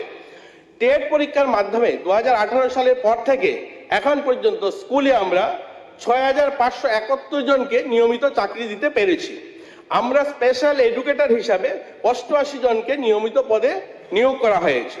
100 জনকে আমরা বিভিন্ন অন্যান্য পদেও নিয়মিত নিয়োগ করা হয়েছে এডুকেশন দপ্তরে। আমরা 2018-19 পর থেকে এখন পর্যন্ত 119 জন এসআই, কনস্টেবল নিয়মিত পদে নিয়োগ করা হয়েছে। আমরা টিএসআর 2টা ব্যাটালিয়নে 1413 জন টিএসআরকে নিয়োগ করা হয়েছে। আমরা 2018-19 পর থেকে 2023-24 এসপিও পদে 1262 জনকে নিয়োগ করা হয়েছে। আমি বলবো, আমি রিপোর্টটা এখানে দেবো, আপনারা নোট করে নেবেন। এই কথাটা বারবার আজকে 5 তারিখ থেকে কন্টিনিউ এই বিষয়টা আসছে যে কর্মসংস্থানের ব্যবস্থা, তার জন্য আমি এটা বিস্তারিত নিয়ে এসেছিলাম। টিপিএসসির মাধ্যমে 2018 পর থেকে এখন পর্যন্ত 1208 জনকে চাকরি দেওয়া হয়েছে। আমাদের জিআরবিটির মাধ্যমে কিছুদিন আগেই আপনারা দেখেছেন, যেটা নিয়ে আলোচনা হচ্ছিল, 1980 জনকে নিয়মিত পদে তাদেরকেও নিয়োগ করা হয়েছে। গ্রুপ ডি আপনারা জানেন 2500-এর জন্য ভাইবা পরীক্ষা চলছে, খুব শীঘ্রই সেগুলো নিয়োগ করা হবে। এনএইচএম এর মাধ্যমে 2018 থেকে এখন পর্যন্ত 1015 জন ডাক্তার সহ, নার্স সহ যাদেরকে নিয়োগপত্র দেওয়া হয়েছে। 2018-19 থেকে এখন পর্যন্ত 302 জনকে জাইকা প্রজেক্টে চুক্তিবদ্ধ পদে তাদেরকে নিযুক্তি দেওয়া হয়েছে। সমাজ কল্যাণ সমাজ শিক্ষা দপ্তরে 2018-19 পর থেকে এখন পর্যন্ত অঙ্গনওয়াড়িতে 1039 জনকে অঙ্গনওয়াড়ি ওয়ার্কার, 1160 জনকে অঙ্গনওয়াড়ি হেল্পার পদে নিয়োগ দেওয়া হয়েছে। টিআরএলএম এর মাধ্যমে 2018-19 পর থেকে এখন পর্যন্ত 249 জনকে চুক্তিবদ্ধ কাজে নিয়োগ দেওয়া হয়েছে। তার পাশাপাশি 462 জনকে আউটসোর্সিংও নিয়োগ করা হয়েছে। সেখানে আমাদের রাজ্যে অনুমানিক 1215 জন গিগ শ্রমিক ওয়ার্কার, মাননীয় বিধায়ক আমাদের উনিও একটা কোয়েশ্চন রেখেছিলেন যে গিগ ওয়ার্কারদের জন্য আমরা কি করছি। দেখুন সময়ের পরিবর্তন হয়েছে। এই যে গিগ ওয়ার্কার আগে ছিল না আমাদের এখানে, এখন অনলাইন বিজনেস বেড়েছে, ডেলিভারি বয়রা আসছে, তো সেখানেও একটা কর্মসংস্থানের ব্যবস্থা হয়েছে। আজকের দিনে আমাদের রাজ্যে এই একটা বড় সংখ্যা গিগ ওয়ার্কার রয়েছে যারা 1215 জন নিজেরা নিজেদের উদ্যোগে কাজটা করছে। সিকিউরিটি গার্ডে 2987 জন, এখন নতুন যারা সিকিউরিটি গার্ড বিভিন্ন জায়গায় প্রাইভেট সংস্থাগুলো আসছে, বিভিন্ন শপিং মল বিভিন্ন জায়গায় তৈরি হচ্ছে, সেখানে প্রাইভেট নিয়োগ করছে। সেটাও আপনারা বলতে পারেন যে সেটা সরকারি নয়, কিন্তু সেটাও স্বরোজগার বা সেটা তারা নিজেদের উদ্যোগে তারা করছে, সেখানে অনেকেই রয়েছে। তাছাড়া রাজ্য সরকার স্কিল ডেভেলপমেন্টের মাধ্যমে 22,000 ছেলে মেয়েদেরকে এখন পর্যন্ত স্কিল ট্রেনিং দিয়েছে। এর আগে যখন অধিবেশন হয়েছিল মাননীয় আমাদের বিধায়ক অনিমেষবাবু বলেছিলেন যে স্কিল ট্রেনিং করছে, আমার মনে আছে এখনো, তিনি বলছিলেন স্কিল ট্রেনিং করছে, তার কাজ পাচ্ছে কি, তাদের রোজগারের ব্যবস্থা হচ্ছে কি, তার জন্য সেটাও আমি এনেছি এবার। তাছাড়া দীনদয়াল উপাধ্যায় গ্রামীণ কৌশল বিকাশ যোজনার মাধ্যমে 16,149 জন গ্রামীণ ছেলে মেয়েদেরকেও যাদেরকে স্কিল করা হয়েছে, যার মধ্যে 12,863 জন প্রশিক্ষণ পেয়ে তারা কাজে যোগ দিয়েছে। এছাড়া রাজ্যে কেন্দ্র সরকারের বিভিন্ন রাজ্য এবং কেন্দ্র সরকারের বিভিন্ন শূন্যপদে প্রতিযোগিতামূলক পরীক্ষার মাধ্যমে যেন বেকাররা চাকরি পায়, তার জন্য আমাদের ট্রাইবাল ওয়েলফেয়ার, এসসি ওয়েলফেয়ার প্রতি বছর তাদেরকে ট্রেনিং করানোর ব্যবস্থা রেখেছে। শুধুমাত্র সরকারি দপ্তরের চাকরির মাধ্যমে সবার কর্মসংস্থান সম্ভব নয়, এ কথা মাথায় রেখে রাজ্য সরকার বিকল্প কর্মসংস্থানের পথ খোলা রাখার চেষ্টা করেছে। 2017-18 ত্রিপুরায় মাত্র 4,140টি এসএসজি গ্রুপ ছিল, 768টি ভিলেজ ফেডারেশন ছিল, 9টা ক্লাস্টার লেভেল ফেডারেশন ছিল। টিআরএলএম এ তখনকার সময় আমরা যদি দেখি, এই বর্তমান সময়ে 47,600টা মহিলাদের স্বসহায়ক দল অর্থাৎ এসএসজি গ্রুপ তৈরি করা হয়েছে, যার মাধ্যমে প্রায় 4,66,000 মহিলারা সেখানে ইনভলভ রয়েছে। যে বিষয়টা এই সেলফ হেল্প গ্রুপ বলার কারণ হলো যে 2094টি ভিলেজ অর্গানাইজেশন এবং 102টা ক্লাস্টার লেভেল ফেডারেশন আমরা তৈরি করেছি। এদেরকে যদি অর্থ প্রদান বা তাদেরকে সাহায্য করা বা তাদেরকে স্বাবলম্বী করে তোলা, কালকে যেটা আলোচনা হয়েছিল আত্মনির্ভর তৈরি করা, সেলফ হেল্প গ্রুপগুলোকে কর্মসংস্থান বা তাদের জীবিকা অর্জনের জন্য 948টা অমৃত সরোবর, প্রধানমন্ত্রীজি একটা স্কিম শুরু করেছিলেন অমৃত সরোবর নির্মাণ, এই স্বাধীনতার 75 বছরকে যেন স্মরণীয় হয়ে থাকে এবং জল জীবন মিশরে এই যে জল বাঁচানোর কথা বলা হচ্ছে, এই জল বাঁচানোর জন্য অমৃত সরোবর নির্মাণ করা হয়েছে। গত বছর 948টা আমাদের রাজ্যে অমৃত সরোবর নির্মাণ হয়েছে। এগুলো এই সমস্ত গ্রুপের হাতে তুলে দেওয়া হয়েছে যে সেলফ হেল্প গ্রুপগুলো রয়েছে তাদের কাছে। 2013 থেকে 2018 আমি এই 5 বছরের শুধু হিসাবটা দিচ্ছি যে 4,95,00,000 টাকা ওই সেলফ হেল্প গ্রুপগুলো যে 4,100 মতো তাদের সেলফ হেল্প গ্রুপ, তাদেরকে লোন দেওয়া হয়েছিল 4,95,00,000 টাকা। বর্তমান সময় 2018 পর থেকে 2018-19 যে বছরটা ফাইন্যান্সিয়াল ইয়ার আমরা দিয়েছি 27,91,00,000 টাকা। 2019-20 যে ফাইন্যান্সিয়াল ইয়ার আমরা দিয়েছি 81,49,00,000 টাকা। আমরা 2020-21 আমরা দিয়েছি 108,15,00,000 টাকা। 21-22 ফাইন্যান্সিয়াল ইয়ার আমরা দিয়েছি 213 কোটি টাকা। আমরা 2022-23 আমরা দিয়েছি 289-82 লক্ষ টাকা। আমরা 2023-24 সাল এখন পর্যন্ত আমরা দিয়েছি 335,54,00,000 টাকা। আমরা যদি এই হিসাবটা টোটাল দেখি তাহলে আমাদের এই 6 বছরের সরকার 1,056 কোটি টাকা, অর্থাৎ 6 বছরের সরকার মহিলাদেরকে স্বনির্ভর করার জন্য 1,056 কোটি টাকা দিয়েছে। আরেকদিকে 5 বছরের সরকার মাত্র 4 কোটি টাকা দিয়েছে। এটা পরিবর্তন, এই যে ব্যবস্থার পরিবর্তন, তাদেরকে স্বনির্ভর করার যে মানসিকতা। আমরা 2018-19 থেকে এখন পর্যন্ত স্বাবলম্বন স্কিমের মাধ্যমে 26,732 জনকে স্বাবলম্বন লোন দেওয়া হয়েছে। পিএমজিপিতে প্রধানমন্ত্রী এম্পাওয়ারমেন্ট যে জেনারেশন প্রোগ্রাম পিএমজিপি, সেই স্কিমের মাধ্যমে 22,714 জনকে লোন দেওয়া হয়েছে। MSME micro small medium entrepreneur, তার মাধ্যমে 4,226 জনকে লোন দেওয়া হয়েছে এবং তাদের কর্মসংস্থানের ব্যবস্থা করা হয়েছে। ন্যাশনাল ক্যারিয়ার সার্ভিস প্রজেক্টের আওতায় ইতিমধ্যে রাজ্যের 3টা model career centre Agartala, Dharmanagar, কৈলাসহরে স্থাপন করা হয়েছে। নিয়মিতভাবে তারা রাজ্যের যুবক যুবতীদের কর্মসংস্থানের স্বার্থে জব ফেয়ার অনুষ্ঠান করে চলছে। 2018-19 অর্থ বছর থেকে এখন পর্যন্ত 74টি জব ফেয়ার অনুষ্ঠান করা হয়েছে। এর মধ্যে থেকে 1734 জন যুবক যুবতী কর্মসংস্থানের ব্যবস্থা হয়েছে সেই জব ফেয়ারের মাধ্যমে। 23-24 অর্থ বছরে জব ফেয়ারের মাধ্যমে 51 জন ডিপ্লোমা ডিগ্রিধারী ইঞ্জিনিয়ারকে রাজ্যের বাইরে কর্মসংস্থানের জন্য অফার দেওয়া হয়েছে। ইতিমধ্যে জানলে খুশি হবেন, আমাদের রাজ্যে স্কিল ট্রেনিং এর মাধ্যমে 3 জন নার্সকে বিদেশে জাপানে তারা সেখানে অফার পেয়েছে। এই মাসেই তারা আমাদের এখান থেকে যাবেন, যারা সেখানে গিয়ে কাজ করবেন তাদের জন্য ব্যবস্থা করা হয়েছে। এছাড়া কৃষি ক্ষেত্রে এবং অন্যান্য ক্ষেত্রে চা বাগিচা বা আমাদের SC welfare, ST welfare, OBC corporation সেখান থেকে বিভিন্ন সময় তাদেরকে লোনের মাধ্যমে তাদেরকে স্বনির্ভর করার বিভিন্ন কার্যক্রম হাতে নেওয়া হয়েছে। এখন যে কথাটা হলো, এই যে বারবার কথাটা আছে সংখ্যাটা, যে আমাদের ইউথদের সংখ্যাটা, আমি দুটা রিপোর্ট আপনাদের সামনে তুলে ধরবো, যেটা periodic labour force survey Bharat সরকার করায় প্রত্যেক বছর। এই সার্ভে অনুযায়ী বলছে যে আমাদের রাজ্যে 2018 সালের আগে যে সার্ভেটা হয়েছিল সেটা 2018 সালের সার্ভে, এই কাগজটা রয়েছে 17-18 সাল সার্ভে হয়েছে। সেখানে ত্রিপুরা রাজ্যের পরিসংখ্যান বলছে 8.7% ইউথ আমাদের বেকার সংখ্যা ছিল আমাদের গ্রামীণ এলাকাতে। শহরি এলাকাতে ছিল 6.8%, সেটা আমাদের রাজ্যে। পাশাপাশি কেরলকে যদি দেখি আমি, আমাদের কেরলের তখনকার সময় অর্থাৎ 2018-তে 13.2% তাদের বেকার সংখ্যা ছিল গ্রামীণ এলাকাতে, শহরে 11.4% ছিল। সেটা গোটা ভারতবর্ষে 36টা কেন্দ্রশাসিত রাজ্য সহ গোটা রাজ্যের 36টা জায়গার রিপোর্ট রয়েছে। আমি দুটা রাজ্য শুধু বললাম। এটা যদি আমরা এখন দেখি, অর্থাৎ 2023-এ এসে দাঁড়িয়ে আমরা যদি দেখি 2022-23, জুলাই 2022, জুন 2023 যে রিপোর্টটা এসছে গোটা ভারতের যে চিত্রটা, সেখানে আমরা যদি অন্ধ্রপ্রদেশ থেকে শুরু করি, আমি এক দুটা খালি বলবো। অন্ধ্রপ্রদেশে বর্তমান সময় গ্রামীণ এলাকাতে 6.5% ইউথদের রেশিও, যে আনএমপ্লয় রেশিওটা, আমাদের গ্রামীণ এলাকাতে তাদের 4.1 তাদের রেশিও। এটাই কেরলে যদি দেখুন তাহলে দেখবেন সেখানে 12.9% তাদের সেখানে রেশিও, শহরি এলাকাতে গ্রামীণ এলাকাতে 7.0% রেশিও। আমরা যদি ত্রিপুরাকে দেখি, ত্রিপুরার যদি আমরা দেখি আরবান এলাকাতে একটু বেশি, যেখানে 3%, রতনদা ওই দিন বলছিলেন ওনার বক্তব্যের মাধ্যমে 3%, আর গ্রামীণ এলাকাতে যদি দেখি 1.4%। এটা ভারতের সবচেয়ে কম পার্সেন্টেজ। এটা ডাটা বলছে ভারত সরকারের যে লেবারকে নিয়ে সার্ভে করা হয়।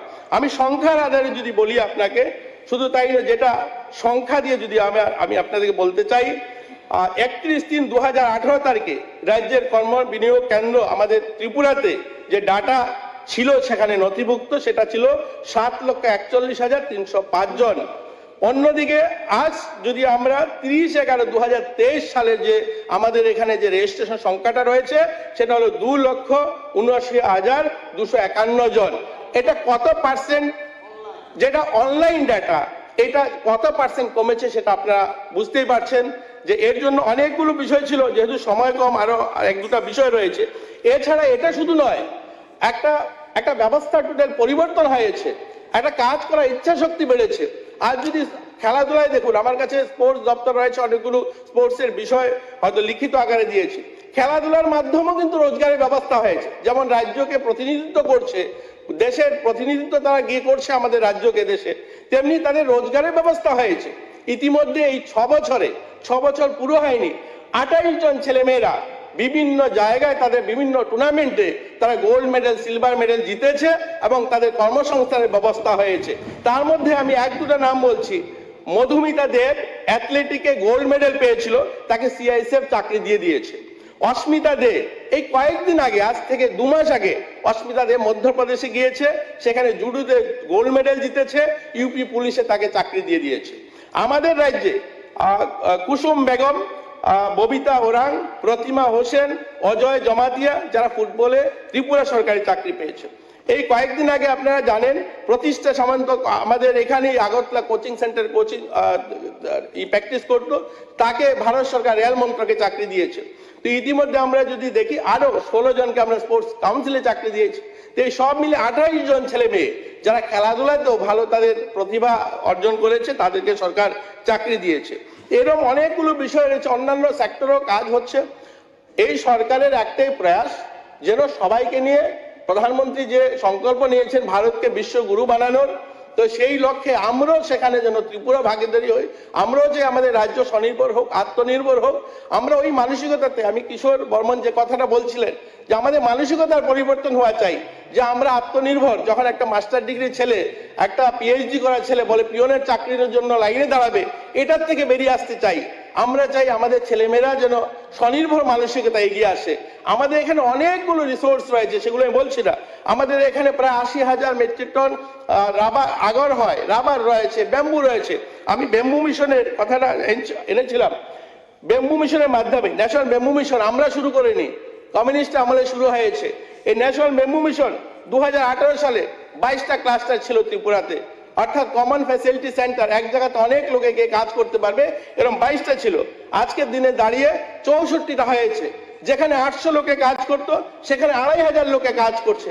এটা কি পরিবর্তন নয়? এটা কি সুশাসন নয়? এটাকে নিয়ে ক্রিটিসাইজ হয়েছে। ইম্পোর্ট এক্সপোর্ট, একটা শুধুমাত্র কর্মসংস্থান হবে এর মানে এই নয় সবাই সরকারি চাকরি করবে। আমাদের রাজ্যে 2018 সালে এক্সপোর্ট কত হতো? মাত্র 6,46,00,000, মানে 6.5 কোটি টাকা আমরা এক্সপোর্ট করতাম। আমাদের টোটাল বিজনেস কত ছিল? ইম্পোর্ট এক্সপোর্টের বিজনেস ছিল 3,99 কোটি টাকার ইম্পোর্ট এক্সপোর্ট বিজনেস হতো। আজকের দিনে দাঁড়িয়ে 2022-23 ফাইন্যান্সিয়াল ইয়ার আমরা 758 কোটি টাকার বিজনেস হয়েছে ত্রিপুরার থেকে ইম্পোর্ট এক্সপোর্টের। শুধু আমরা এক্সপোর্ট করেছি, যদি আমি বলি আপনাকে, 121 কোটি টাকা এক্সপোর্ট করেছি। কত রেশিও বৃদ্ধি হয়েছে এটা আমি বলছি না, আমাদের তথ্য বলছে, যারা ব্যবসায়ীরা রয়েছে, যারা এই ব্যবসার সঙ্গে যুক্ত রয়েছে তারা বলছে। আগে যদি ইম্পোর্ট এক্সপোর্টে 500 লোক কাজ করতো, আজ 2000 লোক কাজ করছে। আজ একটা পরিবেশ হয়েছে, আজ ওই চাঁদার জুলুম নেই, রশিদের জুলুম নেই, আন্দোলন নেই, এত কাজ করার পরিবেশ তৈরি হয়েছে। এর জন্য আমি মাননীয় কিশোর বাবু যে অ্যামেন্ডমেন্ট এনেছেন সেটাকে সমর্থন জানিয়ে, এবং উনি যেগুলো প্রস্তাব রেখেছেন এগুলোকে আমরা লিপিবদ্ধ করে সেটাকে আমি বলবো আমরা সেটাকে গ্রহণ করার জন্য। আর আমাদের শৈলেন্দ্রবাবু যেটা বলছিলেন ওটাকে আমরা মেনে নিতে পারলাম না পুরোপুরি। তো সবাইকে নমস্কার। মাননীয় স্পিকার স্যার, নমস্কার। এখন আমি মাননীয় সদস্য শ্রী কিশোর বর্মন কর্তৃক সংশোধিত আকারে উত্থাপনে বলে দিচ্ছি। সংশোধিত আকারের রেজুলেশনটি হলো, রাজ্যে বেকার সমস্যা নিরসনে বেকারদের স্বাবলম্বী করা উদ্যোগের পাশাপাশি রাজ্য সরকারের দপ্তরগুলোতে কর্মচারী শূন্য পদ পূরণ করা চলমান প্রক্রিয়া আরো ত্বরান্বিত করার জন্য সবার রাজ্য সরকার অনুরোধ জানাচ্ছে।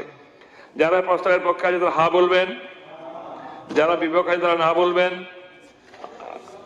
তো সর্বসম্মতিক্রমে এই রেজুলেশনটি সভা কর্তৃক গৃহীত হইল। তৃতীয় রেজুলেশনটি এনেছেন মাননীয় সদস্য জিতেন চৌধুরী মহোদয়।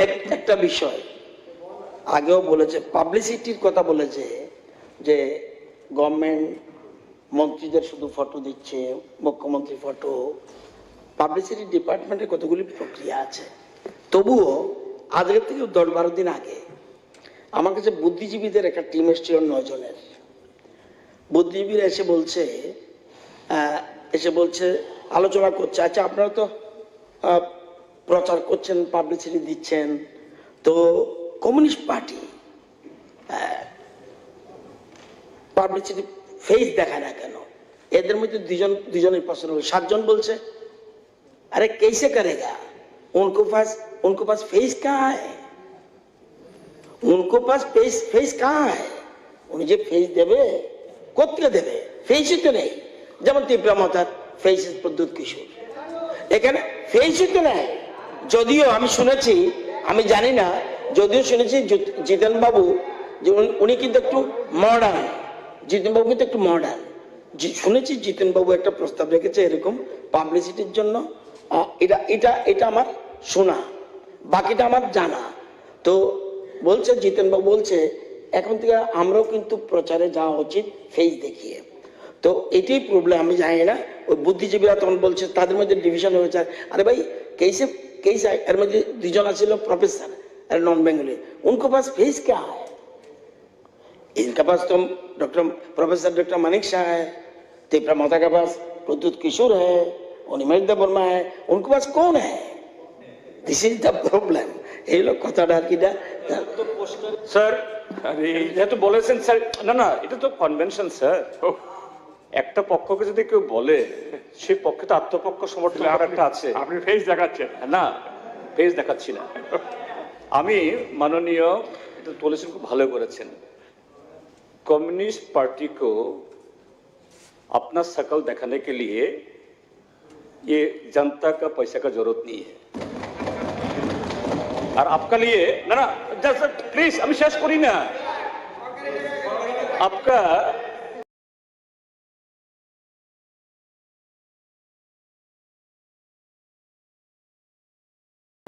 आपका जो मुखिया था ना डॉक्टर मानिक शाह का पहले जो मुखिया था उनका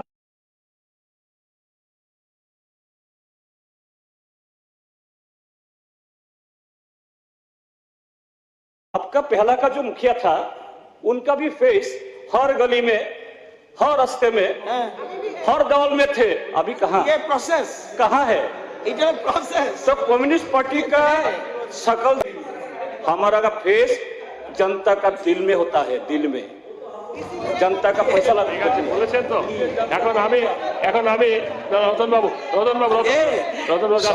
शकल दिखाने के लिए तो लाइक भी नहीं है क्या बात कर रहा है না জিতেন বাবু আমি একটা কথা বললে আপনি বলবেন না রাখেন আমি একটা কথা বললে আপনি বললেন স্পিকার বলা উচিত না ওই রতন বাবু যেটা বললো লাইক নেই আপনাদের তো সমস্ত ছবি দেখলে লেনিন সাহেবের ছবি স্টালিনের ছবি চে গুয়েভারার ছবি কার্ল মার্কসের ছবি ঠিক আছে কিনা বলুন কেন যে লাইক নেই আপনাদের ইন্ডিয়ান কোনো ফেসই নাই সমস্ত বিদেশি ফেস চে গুয়েভারা লেনিন সরকারি টাকায় এই ছবি প্রচারের জন্য কত কোটি টাকা খরচা হয়েছে এটার একটা তথ্য স্যার আপনি আমাদের দিলে স্যার ভালো হবে আপনাকে আমন্ত্রণ জানাচ্ছি যে সরকারি টাকায় এই ছবি দেওয়ার জন্য কত কোটি টাকা খরচা করেছেন জনগণের স্বার্থে খরচা না করে নিউট্রাল মানুষ আপনি স্পিকার আমার পার্টি অফিসে আসুন আপনাকে দেখাবো যে আমরা আমাদের পার্টি অফিসগুলোতে আমাদের বাড়িতেও আমরা কাদের ছবি রাখি ও তো লেনিন এদেশের যারা প্রাতঃস্মরণীয় সমস্ত লোককে তাদের ছবি আমাদের বাড়িতে থাকে আমাদের পার্টি অফিসে থাকে সবখানে থাকে ঠিক আছে আপনারা বলেন স্যার বসুদেবম কুটুম্বকম সারা পৃথিবী আত্মীয় আর এখন বলছেন যে না অন্যকে করা যাবে না সেটা না ডাবল স্ট্যান্ডার্ড আরে না আপনারা লিডার ইন্ডিয়ার কোনো লিডার নেই সমস্ত অফিসে তো আছে আরে এত কথা বলে আমরা বলেন তো দেখি এই ত্রিপুরা রাজ্যের আমরা অনেক সময় বলি মহারাজ বিক্রম এই করেছে কোন পলিটিক্যাল পার্টি অফিসে আছে you go to the BJP office এটা চিন্তা করতে হবে আমরা নেতাজি সুভাষের ফটো আছে আমাদের রবীন্দ্রনাথ ঠাকুর ফটো আছে বিবেকানন্দ আছে আপনারা পাবেন না বিবেকানন্দ বিবেকানন্দ পাগল কইছে আপনি কোন বিবেকানন্দ ফটো লাগান আরে তো অনেক কিছু রবীন্দ্রনাথের কইছে বিবেকানন্দ বলছে পাগল সন্ন্যাসী আমার বাড়িতে আমি কাজ ছবি রাখবো এটা তো আপনারা ঠিক করে দেবেন না এটাই তো এখন খুঁজে বার করবো কার বাড়িতে বিদেশি ফটো আছে এটা না এখানে থেকে ইন্ডিয়া থেকে বিদেশিকে পূজা করা যাবে না পরিষ্কার ইট ইজ আওয়ার আইডিওলজি না আপনার বাড়িতে রাখতে পারবেন না এগুলো বন্ধ করছি ওকে শাহলো ঠিক আছে শাহলো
যেতে বাধ্য হওয়া রুখতে যেহেতু কোনো এরকম রেজুলেশন যদি অন্য কোনো দপ্তরকে হয় তাহলে বাতিল হয়ে যায়, তো এই জায়গায় আমি বলেছি রেগা প্রকল্পে প্রত্যেক পরিবারকে বছরে 200 শ্রম দিবস কাজ এবং 600 টাকা মজুরি প্রদানের ব্যবস্থা করা হোক।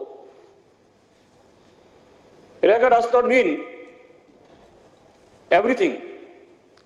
ইভেন রেগা যদি 100% 100 মেন্ডিসও এখন যা প্রভিশন আছে হয়, ইভেন এটা যদি 200ও হয়,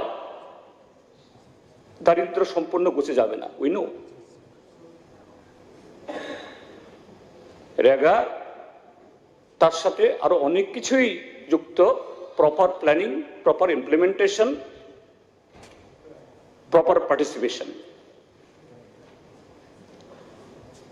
রেগা মানে কাজে মানে শুধু এখন বোধহয় 200 কত টাকা জানি মজুরি দেয়, 217 টাকা নিয়ে যাবে, হ্যাঁ 222 26 ঠিক আছে, হতে 50 হোক না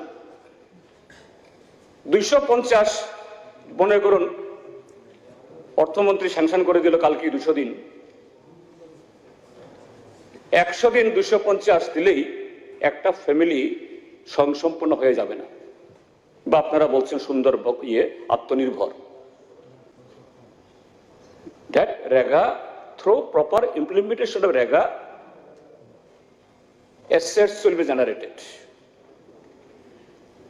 এই ত্রিপুরা যে এখন more than 1 lakh hectare rubber plantation আছে। এক সময়তে যারা লাকড়ি বিক্রি করতেন,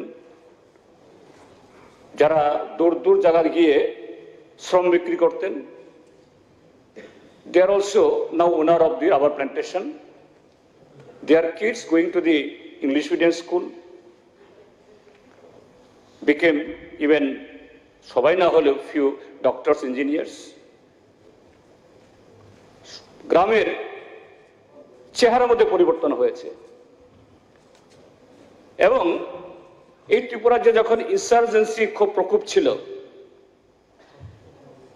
তৎকালীন সরকারের উদ্যোগে এবং সকলের অংশগ্রহণে সহযোগিতায় যখন এটা প্রশমিত হলো, কোন ন্যাশনাল পেপার তারা বলেছে that the insurgency problem in Tripura, it is not solved only by the force বা security forces. এতে এই ত্রিপুরার যে রাবার প্ল্যান্টেশনও যে বহু যুবক যারা এরকম বিপদে গিয়েছিল, এদেরকে ফিরে আসতে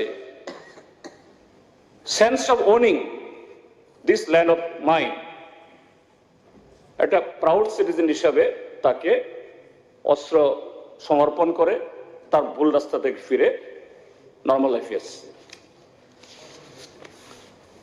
তো এইভাবে এই ত্রিপুরা যে শুধু মেন্ডিস না, মেন্ডিসের সাথে sets, rubber plantation, coffee plantation, water bodies, channels, horticulture, pisciculture, so many things.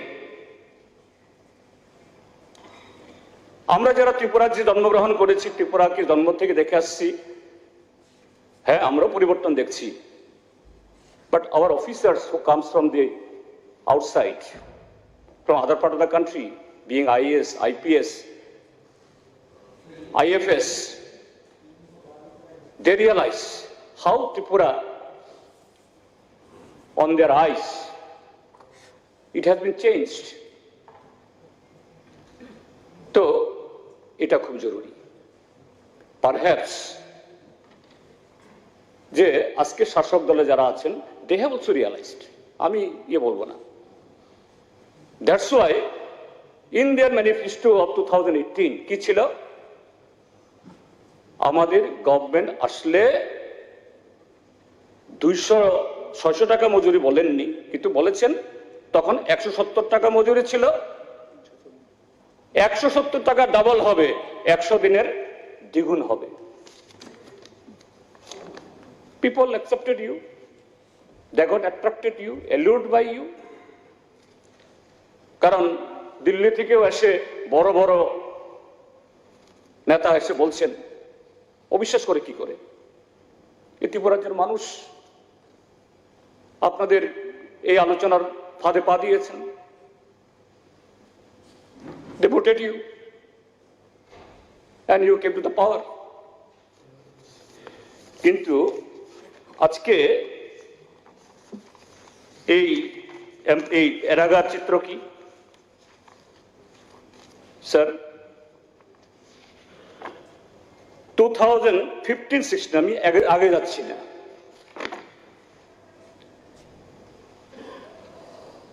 94 ম্যান্ডেটস,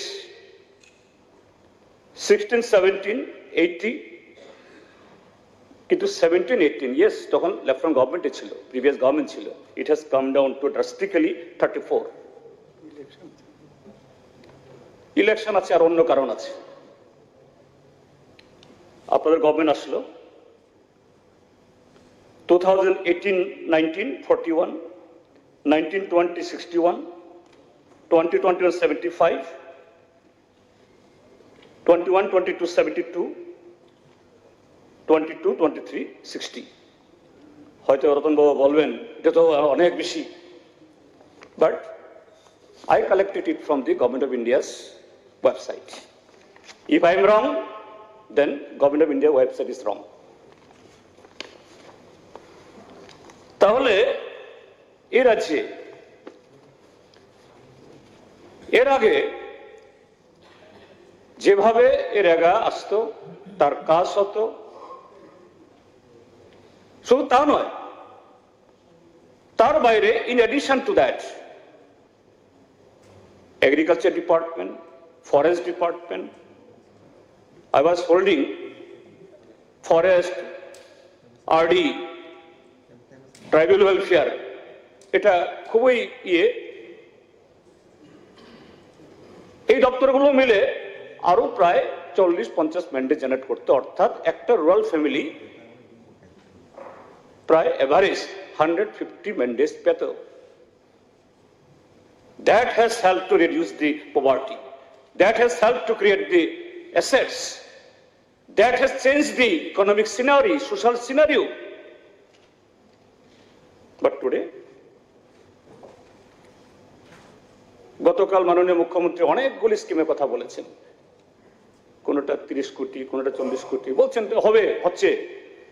হ্যাঁ, আমরা না বলছি না। এবং এবারের যে আপনারা বাজেট করলেন 2023-24, শুধু মুখ্যমন্ত্রীর নাম দিয়ে অনেকগুলো যোজনা করেছেন। আমি জানি না গণতান্ত্রিক দেশে শ্রদ্ধেয় ভারতরত্ন অটল বিহারী বাজপেয়ীর নামে স্কিম করেছেন, ভালো। দীনদয়াল উপাধ্যায়ের নামে স্কিম হয়েছে, যারা প্রয়াত ব্যক্তি। কংগ্রেস আমলে ইন্দিরা গান্ধীর নামে আইওআই হয়েছে। তো গণতান্ত্রিক দেশে সেখানে এটাও আমি জানি না কেন ব্যক্তির নামে হতে হবে, এবং জীবিত ব্যক্তির নামে। Sorry, you are misleading again. ওহো, হোয়াট ইজ ইওর প্রবলেম? হ্যাঁ, মুখ্যমন্ত্রী মানে কার নাম? আরে মুখ্যমন্ত্রী মানে কার? মুখ্যমন্ত্রী মানে কি ব্যক্তি, একজন, একটা পোস্ট। তো কালকে আপনি চিফ মিনিস্টার হলে আপনার নামে থাকবে এটা? আপত্তি থাকলে বলো। হোয়াটস রং উইথ দিস? যাই হোক, ডোন্ট মিসলিড দ্য হাউস। তো এই জায়গায় ঠিক আছে কি সব token provision, sir, cosmetic development দিয়ে একটা যখন ছেলে বা মেয়ে, কনে বা জামাই সাজি, এই সময়তে আমরা একেবারে নো পাউডার, এখন তো আবার বিউটি পার্লারে নিয়ে সাজিয়ে একদম সুন্দর করে টুপর টুপর পরিয়ে, কিন্তু ওই ছবিটা সবসময় ছবি হয় না। That is not the real face of the individual. কাজে ডেভেলপমেন্টের ক্ষেত্রে তো এরকম কোন কসমেটিক ডেভেলপমেন্ট দিয়ে সাস্টেনেবল ডেভেলপমেন্ট অ্যাচিভ করা যায় না। তো সেই কারণে এই যে রুরাল, এই যে এমপ্লয়মেন্ট নেই, তারপরে হলো এখানে নানা ধরনের পত্রিকা খুলুন, আমি পত্রিকা আনিনি, কারণ অনেক সময় হবে, আমি বলবো না এগুলি। একটা দিন পত্রিকা থাকবে না, কোথাও মজুরি নেই, ব্লক তালা দিচ্ছে, জল নেই, রাস্তা রুখো করছে, আজকেও আছে। কাজ নেই হচ্ছে। স্যার, আমি একটা প্রশ্ন করেছিলাম এই সেশনে, and that question was approved by you. আপনি এটাকে দিয়ে ডিপার্টমেন্টে পাঠিয়েছেন, ডিপার্টমেন্ট সমস্ত ব্লকে পাঠিয়েছে থ্রু ডিএম, আমি নাম বলবো না। 2 DMs spoke to me. Sir, so critical question you have given to the assembly. আমি কি কোশ্চেন করেছি আমার মনে নেই, অনেকগুলি তো করেছি। আমি বলেছিলাম যে বিফোর দি পূজা কোন ব্লকে কত কাজ হয়েছে, এবং বিফোর পূজা, পূজার সময় তো অনেকে কাজের আশা করে কিছু টাকা পয়সা পেতে চায়, কত মজুরি হয়েছে। তারপর যে এভারেজ কোন ভিলেজে, কোন ব্লকে হাইয়েস্ট কত হয়েছে। হ্যাঁ, প্রশ্নটা লেংদি, উত্তরটাও লেংদি হবে। আমি ভাবলাম যেন একটা তথ্য একটা তো পাবো, আসলে সিনারিওটা। স্যার, সেদিন এই 5 তারিখের আগে 4 তারিখ আসলাম, তবে আমার কোশ্চেনটা ডিসঅ্যালাউডটারি, আমি তাহলে কোশ্চেনটা চলে গেল ব্লকে, কোশ্চেনটা চলে গেল ব্লকে। আর এখানে আপনার সেক্রেটারিয়েট আমাকে বলে দিল, কেন, কিসের স্যার, কিসের, আমি প্রেসিডেন্টকে বলবো, আরে সত্যকে সত্য তো স্পেল আউট করতে, হোয়াট ইজ দি প্রবলেম? হ্যাঁ, আরে কি মুশকিল, আমি বলছি ওটা, আমার তথ্য তো আসলো না, আমার তো তথ্য আসলো। ওটা সম্ভবত 2 মিনিট ডিটেইলস কিংবা অনেক লেংদি ছিল মনে হয়।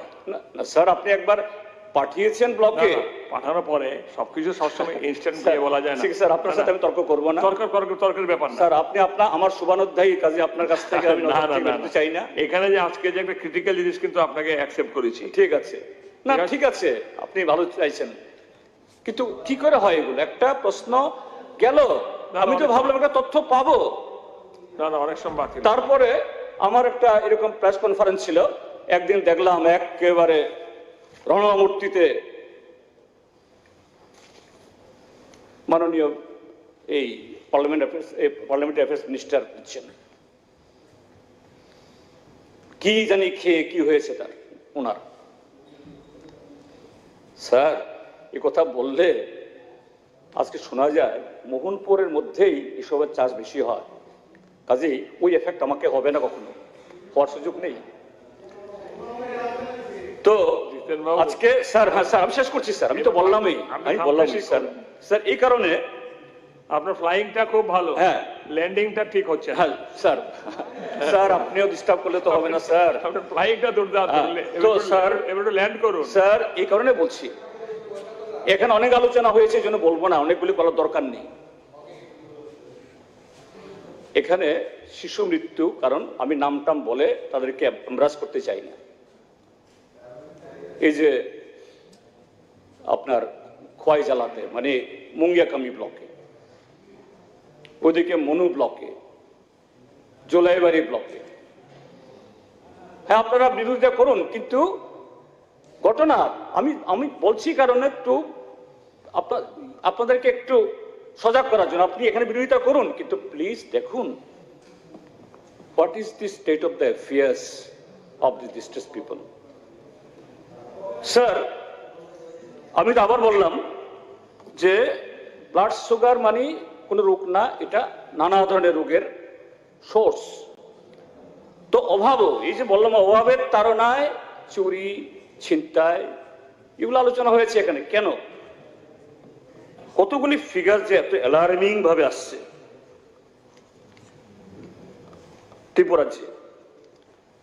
স্যার, এটা আমার তথ্য না স্যার, এটা গত 8 তারিখে, এই 8 তারিখে স্বরাষ্ট্র দপ্তর থেকে দেয় থেকেই আমি নোট করেছি। আই হ্যাভ নট, আমার সেই সোর্স নাই সে কালেক্ট করার জন্য। আজকে হ্যাঁ অভাব স্বাভাবিক, আরে হবে তো। Suicide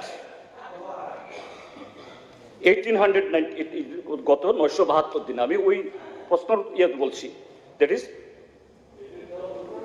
1:2 days unnatural death. হ্যাঁ, আনন্যাচারাল ডেথ সবটা অভাব না, অন্য কারণও থাকতে পারে, কিন্তু এটা প্রিন্সিপাল 3632 ওই পিরিয়ড ধরলে দ্যাট ইজ প্রায় অলমোস্ট 4% এভরি ডে।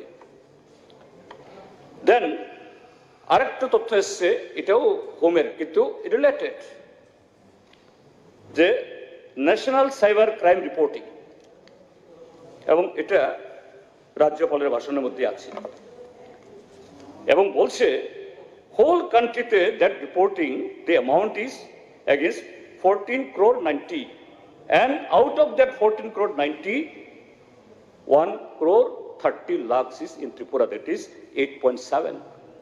মানুষ কখন এই সমস্ত এতে যুক্ত হয়? যখন অভাব, ইনসিকিউরিটি এই সমস্ত থাকে। হ্যাঁ, তাই এটা ওয়ান অফ দি রিজন। এবং স্যার আরেকটা, আজকে এই কলিং অ্যাটেনশন ছিল, আপনি দয়া করে অ্যালাউ করেছিলেন। আপনি বললেন যে না, রতন ভাই বলেছেন এগুলো এখানে ইয়ে করার স্কোপ আছে। এখানে এই যে নেশা, নেশা মানে তার সাথে শুধু নেশাগ্রস্ত ছেলে মেয়েদের ইয়ে না স্যার, এখানে বলছেন যে না 8টা জেলাতে ড্রাগ অ্যাডিকশন সেন্টার করা হবে। স্যার এটা আমাদেরকে খুশি করে না? De addiction, right right, you are right, dynamic minister, you are right, always right. Sir আমরা খুশি হতাম যে না 8টা নতুন সুপার স্পেশালিটি হসপিটাল, কিন্তু কি ডি অ্যাডিকশন কেন? এটা তো আরে না না না, আপত্তি না, আরে এটা করতে বাধ্য হচ্ছি আমরা, কিন্তু এটা না হয়ে যদি 8টা কলেজ হতো, 8টা নতুন হসপিটাল হতো, খুশি হতাম। স্যার কালকে মাননীয় মুখ্যমন্ত্রী বলছিলেন এগুলো তো স্যার একটা স্পেসিস এখন ত্রিপুরাজ্যে খুব পত্রিকা খুললে দেখা যায়, ওই গোপালবাবু বলেছেন বিমানে জিনিস যাচ্ছে, এখানে পাওয়া যায়, রেলে গেলে পাওয়া যায়, গাড়িতে পাওয়া যায়, সব টাল টাল গাজারি, ইংরেজিতে বলে কানাবি। রাজ্যপালের ভাষণেই স্যার আমি বলি, এটা রাজ্যপালের ভাষণেই একটা জায়গাতে লেখা আছে যে কি ধরনের ভয়ঙ্কর চিত্র। আমি গাঁজা গাছ দেখিনি স্যার, একদম সত্যি বলছি, আমি এখনো সচক্ষে দেখিনি, কিন্তু শুনি গাঁজা গাছ কিরকম, এবং এটা 1 year প্ল্যান্ট, ধানের মতো 1 year-এর, এরপরে শেষ হয়। কিন্তু কালকে জাস্টিফাই করার চেষ্টা হয়েছে এটা আগে লাগিয়েছে, অর্থাৎ আম গাছের মতো, কাঁঠাল গাছের মতো আগে লাগানো হয়েছে, এখন ফল পাচ্ছে। তাহলে আপনাদের সরকার 6 বছর হয়ে গেল, রাজ্যপালের ভাষণে কি আছে? আরে শুনুন না, কেন অধৈর্য হন? আমি তো সাহায্য করছি, বলছি শুনেন। বলছে যে আমার সরকার যে 5,84,6,709 গাঁজা গাছের চারা ধ্বংস করা হয়েছে। আমি যদি 5 বছর হিসাব করে 1825 দিনে দিনে 32,003টি। ঠিক আছে এবার না স্যার আমি শেষ করি, আমি তো ল্যান্ডিং করছি এখন স্যার, আপনি বলছেন ল্যান্ডিং করতে। না না প্লিজ। তো কেন এগুলি হচ্ছে? কেন আমাদের লোকরা উৎসাহিত হচ্ছে না গাজার পরিবর্তে অন্য কিছু করতে? বিকজ দে আর ইজিলি অন্য স্কোপ পাচ্ছে না, এই সমস্ত করে সুযোগ পাচ্ছে, এই ঘটনাগুলি হচ্ছে। আর এগুলো তার ক্যাসকেডিং এফেক্ট হচ্ছে সোশ্যাল লাইফে, ল অ্যান্ড অর্ডারে।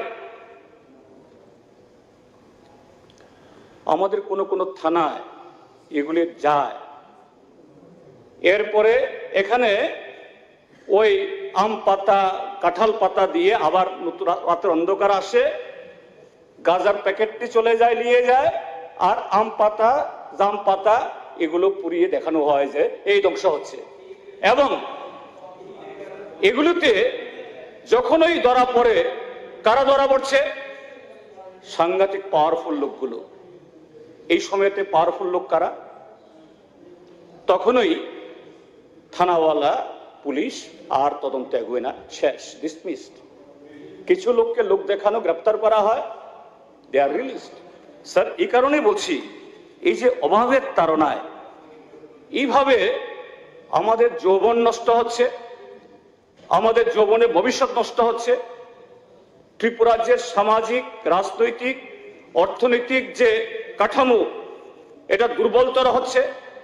এই আগরতলা শহরে আনাচে কানাচে সন্ধ্যা হলেই ট্রাক, ইয়াবা, কি এগুলো? কাজী প্লিজ ডোন্ট টেক ইট। আমি এই ব্যর্থতা শুধু আপনাদের না, এই ব্যর্থতা ত্রিপুরা রাজ্যের মানুষ, আমাদেরও, সবাই আমরা শেয়ার করবো, এটা সবারই ব্যর্থতা। কাজেই এটা যার থেকে ত্রিপুরা যাতে মুক্ত হয়, আমি ব্যক্তিগতভাবে কাউকে দোষারোপ করছি না, ঠিক আছে, ওকে, ত্রিপুরার এই চেহারা। এই জন্য বলবো, আপনাদেরও ইলেকশন ডকুমেন্টে এই ম্যানিফেস্টোতে ছিল 200 দিন। প্লিজ,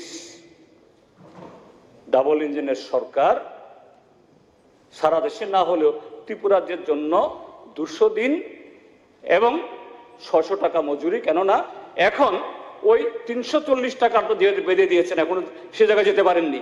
এই টাকা একটা সংসার চলে না। ঠিক আছে, 200 দিন এবং 600 টাকা মজুরি করা হোক, ই আমার প্রস্তাব। বলেছেন তো, ঠিক আছে, থ্যাংক ইউ স্যার। এবার প্রস্তাবের না, আমি ভাবছিলাম যে ওই যে আমাদের দুইজনের নাম দিছিলাম, দরকার নেই স্যার, মাননীয় সদস্য যখন বলছে সুজা চিফ মিনিস্টার বলে ফেলাক, ঠিক আছে, কারণ আমাদের আরেকটা বিজনেস আছে, অনিমেষ বাবু, কারণ ডাইরেক্ট বলে ফেলা। তোমরা এটা ঝগড়াঝাটি হইব, কারণ উনি তো যে ধরনের কথাবার্তা কইছে, তোমরা তো খেপে দেবা না, দরকার নেই।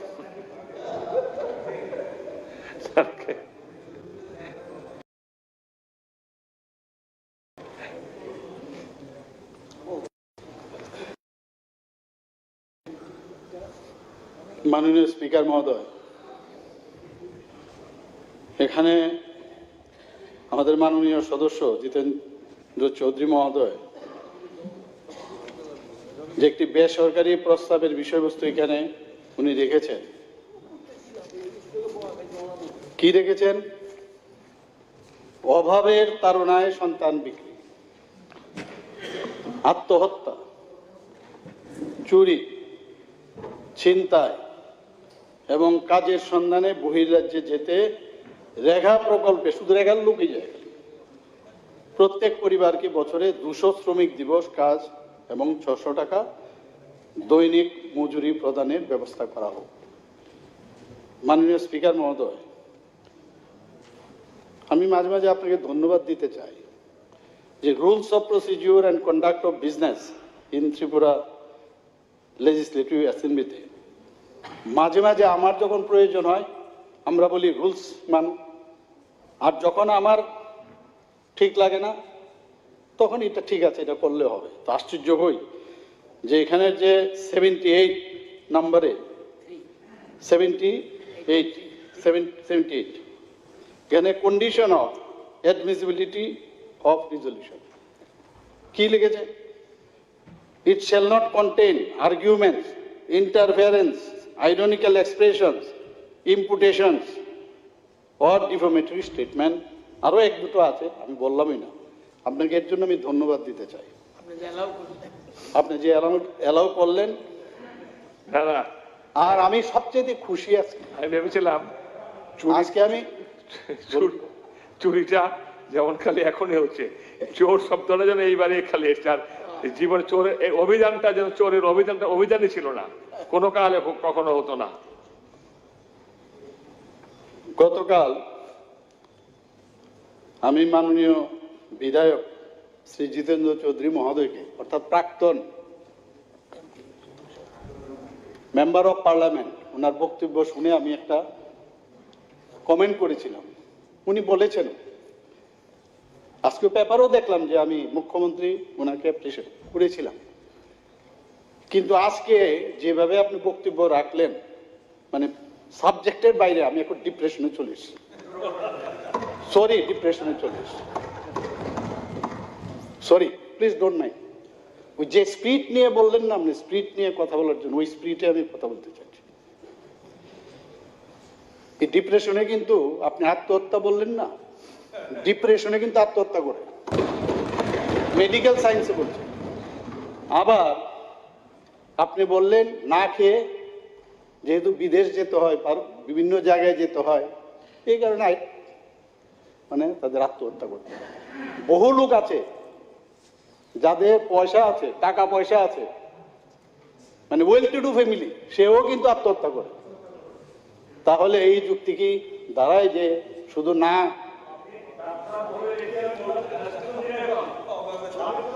আমি আপনাকে বলছি, আমার প্লিজ, আমি কিন্তু একবারও আপনাকে বলিনি, কালকেও বলেছেন। আমার মনে আছে আমি টিএমসি থেকে স্কুটারে করে আসছি, তো হঠাৎ করে খুব ভালো স্টুডেন্ট, ওকে দেখলাম, কি ব্যাপার, তুমি কোথায় যাবে? বলে আগরতলা। তৎকালীন সময়ে ওর বাবা উমেন্স কলেজের প্রিন্সিপাল ছিল। তেমন চলো তাহলে, বলে স্যার নামিয়ে দিন। এর দুদিন বাদেই সুইসাইড। আশ্চর্য, একটা মেয়ে। তো কি আপনি মনে করেন যে রেগার কাজ পাইনি বলে সে মারা গেল? এরকম অনেক অসংখ্য আপনার আমাদের কাছে তথ্য আছে। আমি আর এটা মনে হচ্ছে ত্রিপুরাতে প্রথমবার হচ্ছে। 2018 আগে এখানে যারাই আছেন, আমরা পেপার যখন খুলতাম, এগুলো কিন্তু ডেইলি থাকতো, ডেইলি থাকতো। আমি বলছি, আপনি হয়তোবা বলবেন কবে দেখান, এর জন্য আমি লিখে নিই। 26শে সেপ্টেম্বর 2016 প্রতিদিন পত্রিকার শিরোনাম ছিল অভাবের তাড়নায় 650 টাকার সন্তানকে বিক্রি, আদিবাসী দম্পতির। এবং হরিতা ত্রিপুরা ও চরণ ত্রিপুরা তাদের সন্তানকে বিক্রি করেছিল। তা নিয়ে তখনকার তৃণমূল কংগ্রেসের বিধায়ক শ্রী সুদীপ রায় বর্মন এক সাংবাদিক সম্মেলনে উনি তার উল্লেখ করেছেন। নীলকণ্ঠ.in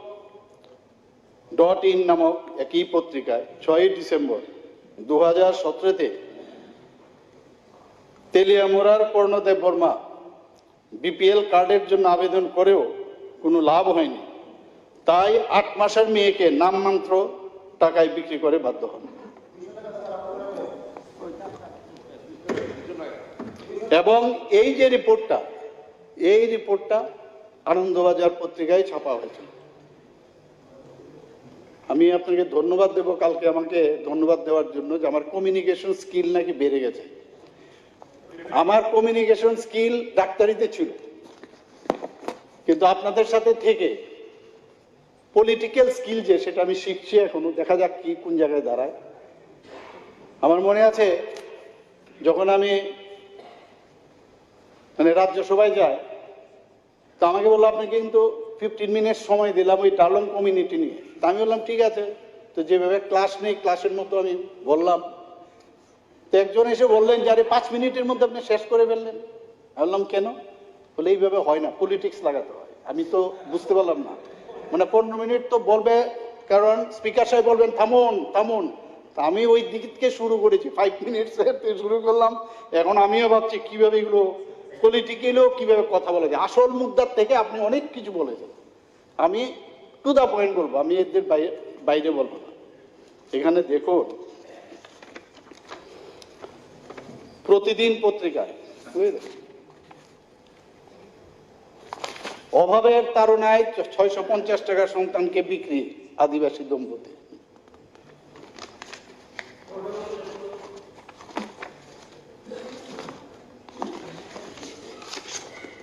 এরকম অনেকগুলো আছে, আমি নিয়ে এসছি।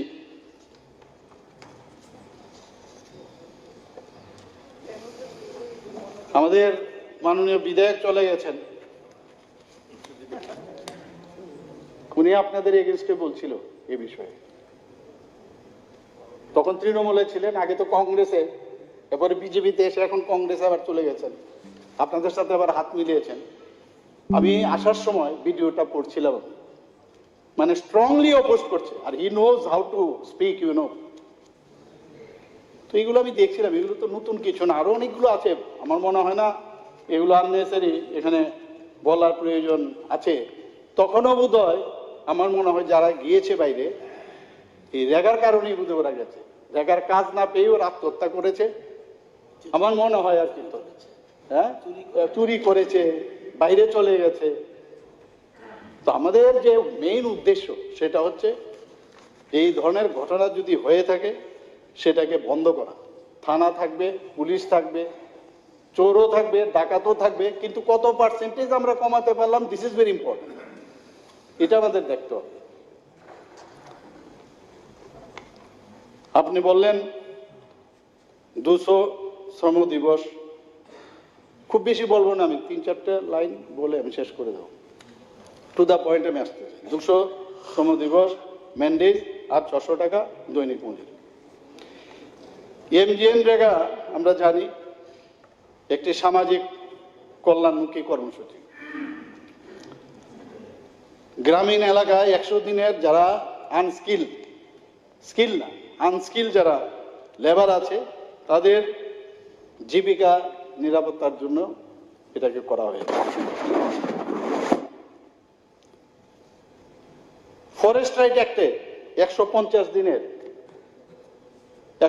দিনের কাজের সুযোগ দেওয়া আছে। এখন ডিপেন্ড করছে যে ওই জায়গার যারা শ্রমিকরা আছে তাদের চাহিদা অনুসারে 150 দিন পর্যন্ত তারা কাজ করতে পারবে।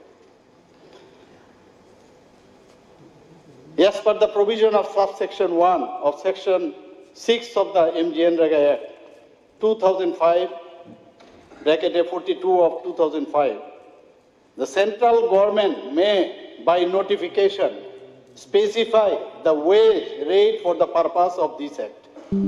আমরা পারবো না, আমি জানি না আপনাদের সামনে আপনারা বাড়িয়েছিলেন কিনা, এইভাবে আমরা কিন্তু পারবো না।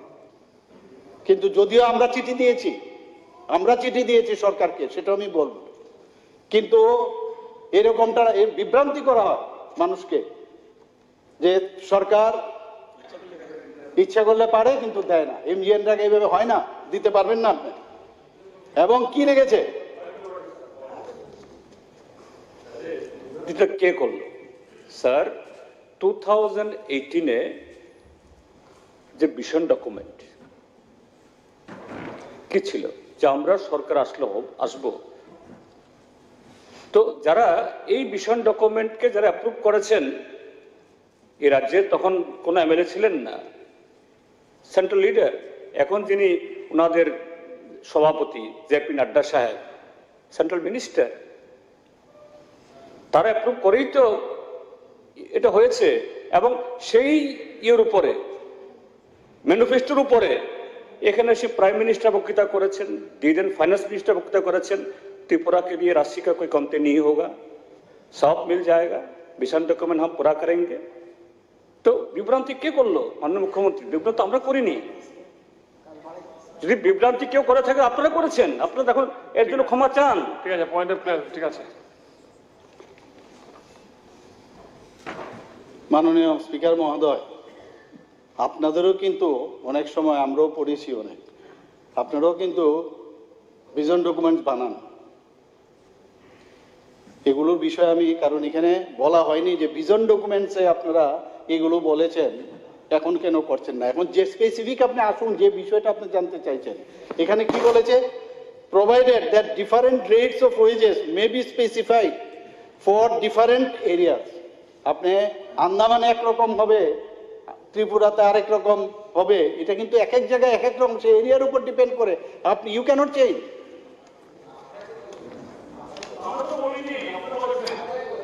আপনারা কি করে করেছেন তখন?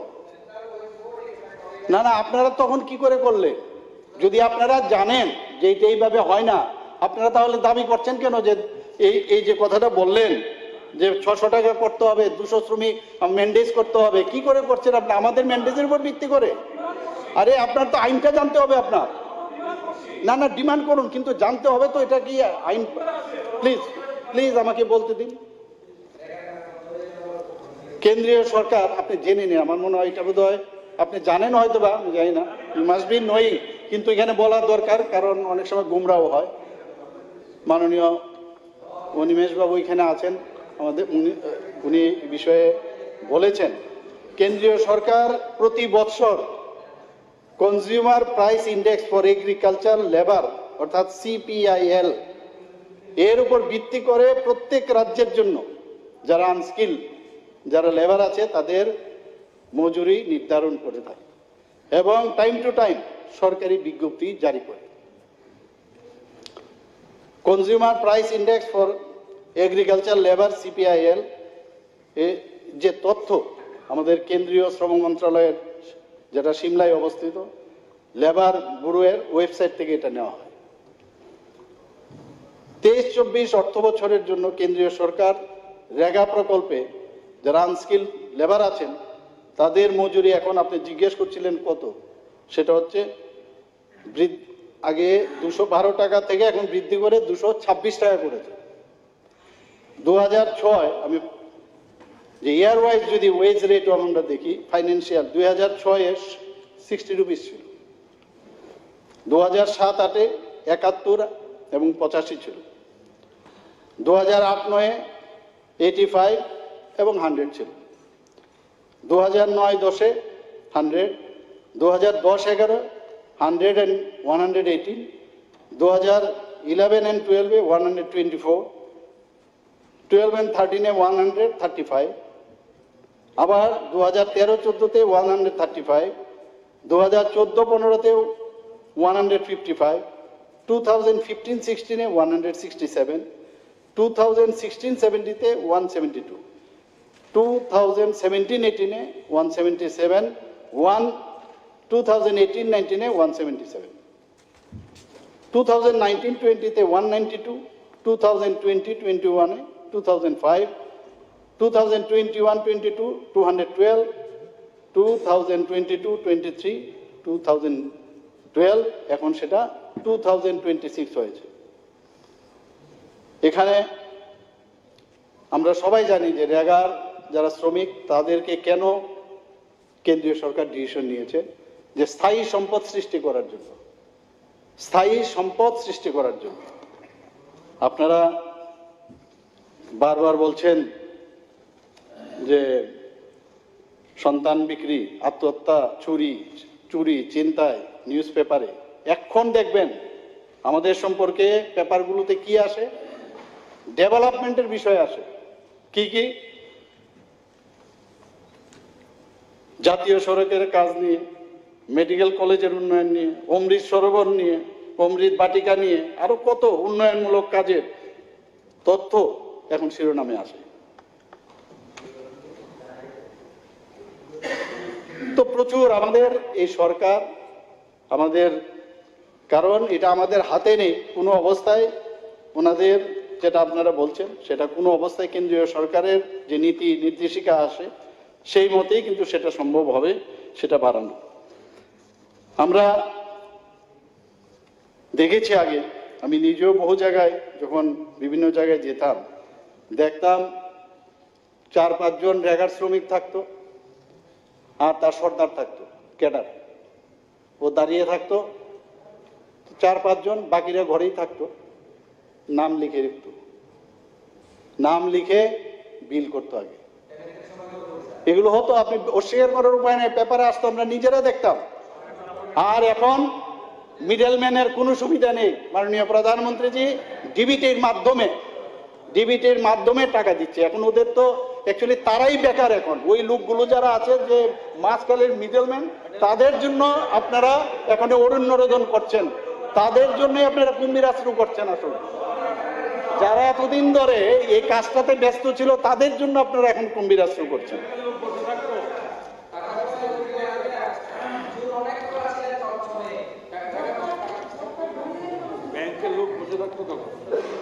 এবং তাদেরকে দিয়ে কি করা হতো, যদি তুই কালকে না আসিস, তুমি যদি কালকে না আসো মিটিংয়ে মিছিলে, তাহলে কালকে থেকে কিন্তু রেগার কাজ পাবে না।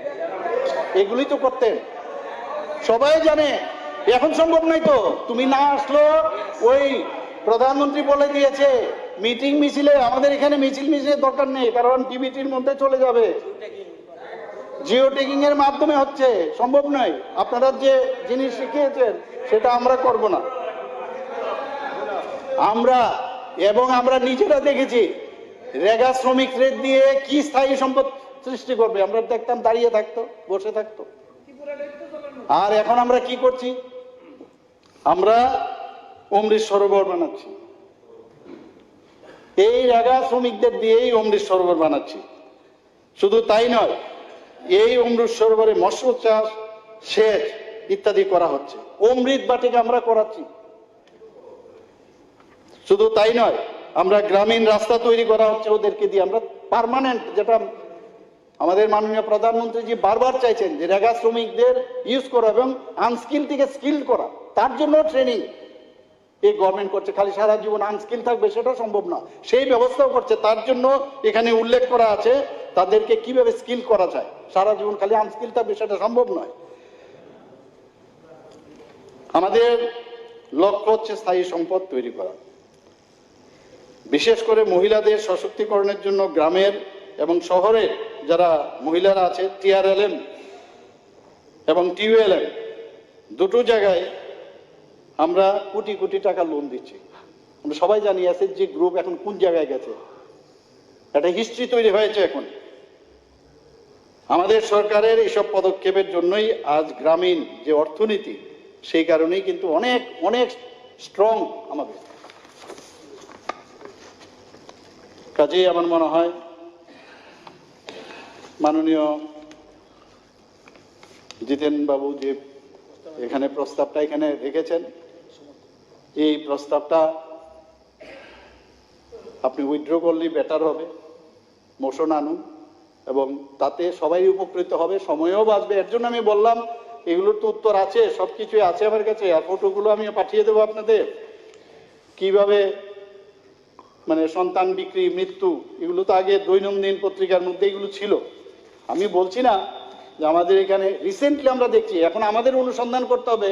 আমি ভাবছিলাম জবের থেকে 2018-19-এ আমাদের সরকার এসেছিল, এগুলো নিউজ আসছে না, হঠাৎ করে কয়েকদিন ধরে দেখলাম নিউজ হচ্ছে। তো এটা নিয়ে আমাদের প্রশ্ন, এখন এটার একটা এনকোয়ারি করতে হবে, কেন হচ্ছে। তো এটারও একটা এনকোয়ারি দরকার। এখন তো কাজ আছে কিন্তু লোক পাওয়া যায় না। আপনি দেখবেন বাড়িঘরেও যখন কাজ করাবেন, বলে লোক নেই, পাওয়া যায় না, কারণ তাদের আর্থসামাজিক উন্নয়ন অনেক বেশি হয়ে গেছে, যে কারণে কাজই পাওয়া যায় না, লেবার পাওয়া যায় না। আমি জানি না জিতেন বাবুর বাড়ির যদি কোনো কাজকর্ম হয় লেবার পান কিনা, আমার খুব অসুবিধা হয়, লেবার পাই না। আগে লক্ষ্মীনারায়ণ বাড়ি, বিভিন্ন মন্দির, এদের সামনে গিয়ে দেখবেন সবাই বসে থাকতো, ভিখারিদের দেখতো। এখন ভিখারি দেখা যায় না, কারণ সবার কাছে কাজ আছে, বরং কাজ আছে, এখন কাজের লোক কম। একটু আগে একটু কথা হয়েছিল কেরালার বিষয়ে কথা হচ্ছিল, যে কেরালার লোক যখন বাইরে যায়, আমরা দুবাই টুবাইতে দেখেছি, কাহা সে আয়ো, বলে কেরালা। সব জায়গাতে কেরালার থেকেই যায়। কেরালা নিয়ে আপনারা খুব গর্ববোধ করেন, অনেক কিছু কেরালার থেকে উৎপত্তি হয় এবং সারা ভারতবর্ষে সেগুলো ছড়ানো। সেটা বললেন আপনার মাননীয় মন্ত্রী মহোদয় বললেন। কাজেই আমরা যেটা বলছি, কেরালা না, আগামী দিন গুজরাট মডেল হিসাবে মাননীয় প্রধানমন্ত্রীজি যেভাবে দেখান, মাননীয় প্রধানমন্ত্রীজি নিজে বলেছেন হীরা মডেল আমাদের দিয়ে গেছেন, ত্রিপুরা মডেল হিসাবে আপনারাও অ্যাকসেপ্ট করবেন। এবং আমি আশা করি এটা কোনো অবস্থায় আমাদের যে এই আপনি যে রিজলিউশনটা এনেছেন, এটাকে আপনি কোনো অবস্থায় সমর্থন, আমি তো করবই না, আপনিও এটাকে উইথড্র করুন। ধন্যবাদ। এখন আমি মাননীয় সদস্য শ্রী জিতেন চৌধুরী কর্তৃক আনিত উত্থাপিত রেজলিউশনে ভোটে দিচ্ছি।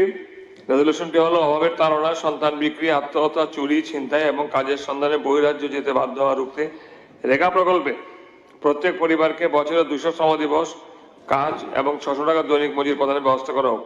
যারা প্রস্তাবের পক্ষে আছেন তারা হা বলবেন, যারা প্রস্তাবের বিপক্ষে আছেন তারা না বলবেন। আমি মনে করি যারা না বলেছেন তারা সংখ্যাগরিষ্ঠ, অতএব রেজলিউশনটি সভা কর্তৃক বাতিল হলো। Discussion on matter of urgent public important for short duration. নোটিশটি দিয়েছেন পাবলিক ইম্পর্টেন্স ফর শর্ট ডিউরেশনে মাননীয় সদস্য তথা বিরোধী দলনেতা শ্রী অনিমেষ বর্মা মহোদয়। নোটিশটির বিষয়বস্তু হল TTAADC-তে রাজ্য সরকার কর্তৃক বরাদ্দকৃত অর্থ সময় মতো প্রদান করা সম্পর্কে। এখন এই মাননীয় সদস্য তথা বিরোধী দলনেতা শ্রী অনিমেষ বর্মা মহোদয়কে অনুরোধ করছি নোটিশ ও আলোচনা শুরু করার জন্য এবং তারপরে মাননীয় মন্ত্রী মহোদয় এর উপরে জবাবি ভাষণ দেবেন। মাননীয় স্পিকার স্যার, ধন্যবাদ। ভয় পাওয়ার কিছু নেই, I complete it in very short time. Nice, fine. সবাইকে ধন্যবাদ জানাচ্ছি। Just maybe another few minutes আইল ওয়াইন্ড আপ। তবে মাননীয় মুখ্যমন্ত্রীর বক্তব্য শুনছিলাম, আই রিয়েলি এনজয়েড ইট। এই যে কাজের লোক পাওয়া যায় না, তারপর টাকা আছে, শ্রমিকের অভাব, no this are all good. I am telling you, এটাকে দুইটা দৃষ্টিভঙ্গিতে দেখা যায়। আমারও এটা সমস্যা হয়, কিন্তু আমি একদিন কাজের লোককে জিজ্ঞেস করলাম, কেন তুমি আমার এখানে কাজ করতে চাও না? যে টাকাটা আপনি দেন এই টাকায় আমার হয় না।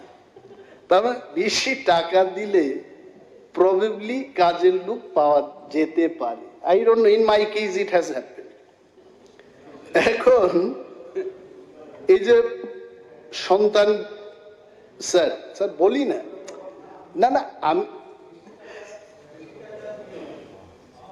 পাওয়া যাবে, অর্থাৎ কোথাও পাচ্ছে বেশি টাকা, অর্থনৈতিক অবস্থা ভালো। I am not against you, I am just highlighting. Yes, okay. Now কিন্তু একটা জিনিস, আমি যদিও I didn't take part in the discussion, এটা কিন্তু ভাবতে হবে, it is not a matter of joke. সন্তান বিক্রি আগে হয়েছে, আমিও রাখি পেপার কাটিংগুলো, A4 সাইজ পেপারে আমি প্রত্যেক দিনের যেগুলো ইম্পর্টেন্ট আঠা দিয়ে আমি আলাদা করে এটা রাখি। আপনি যেটা পড়েছেন আমার কাছেও কিন্তু এইগুলো অনেকগুলো আছে।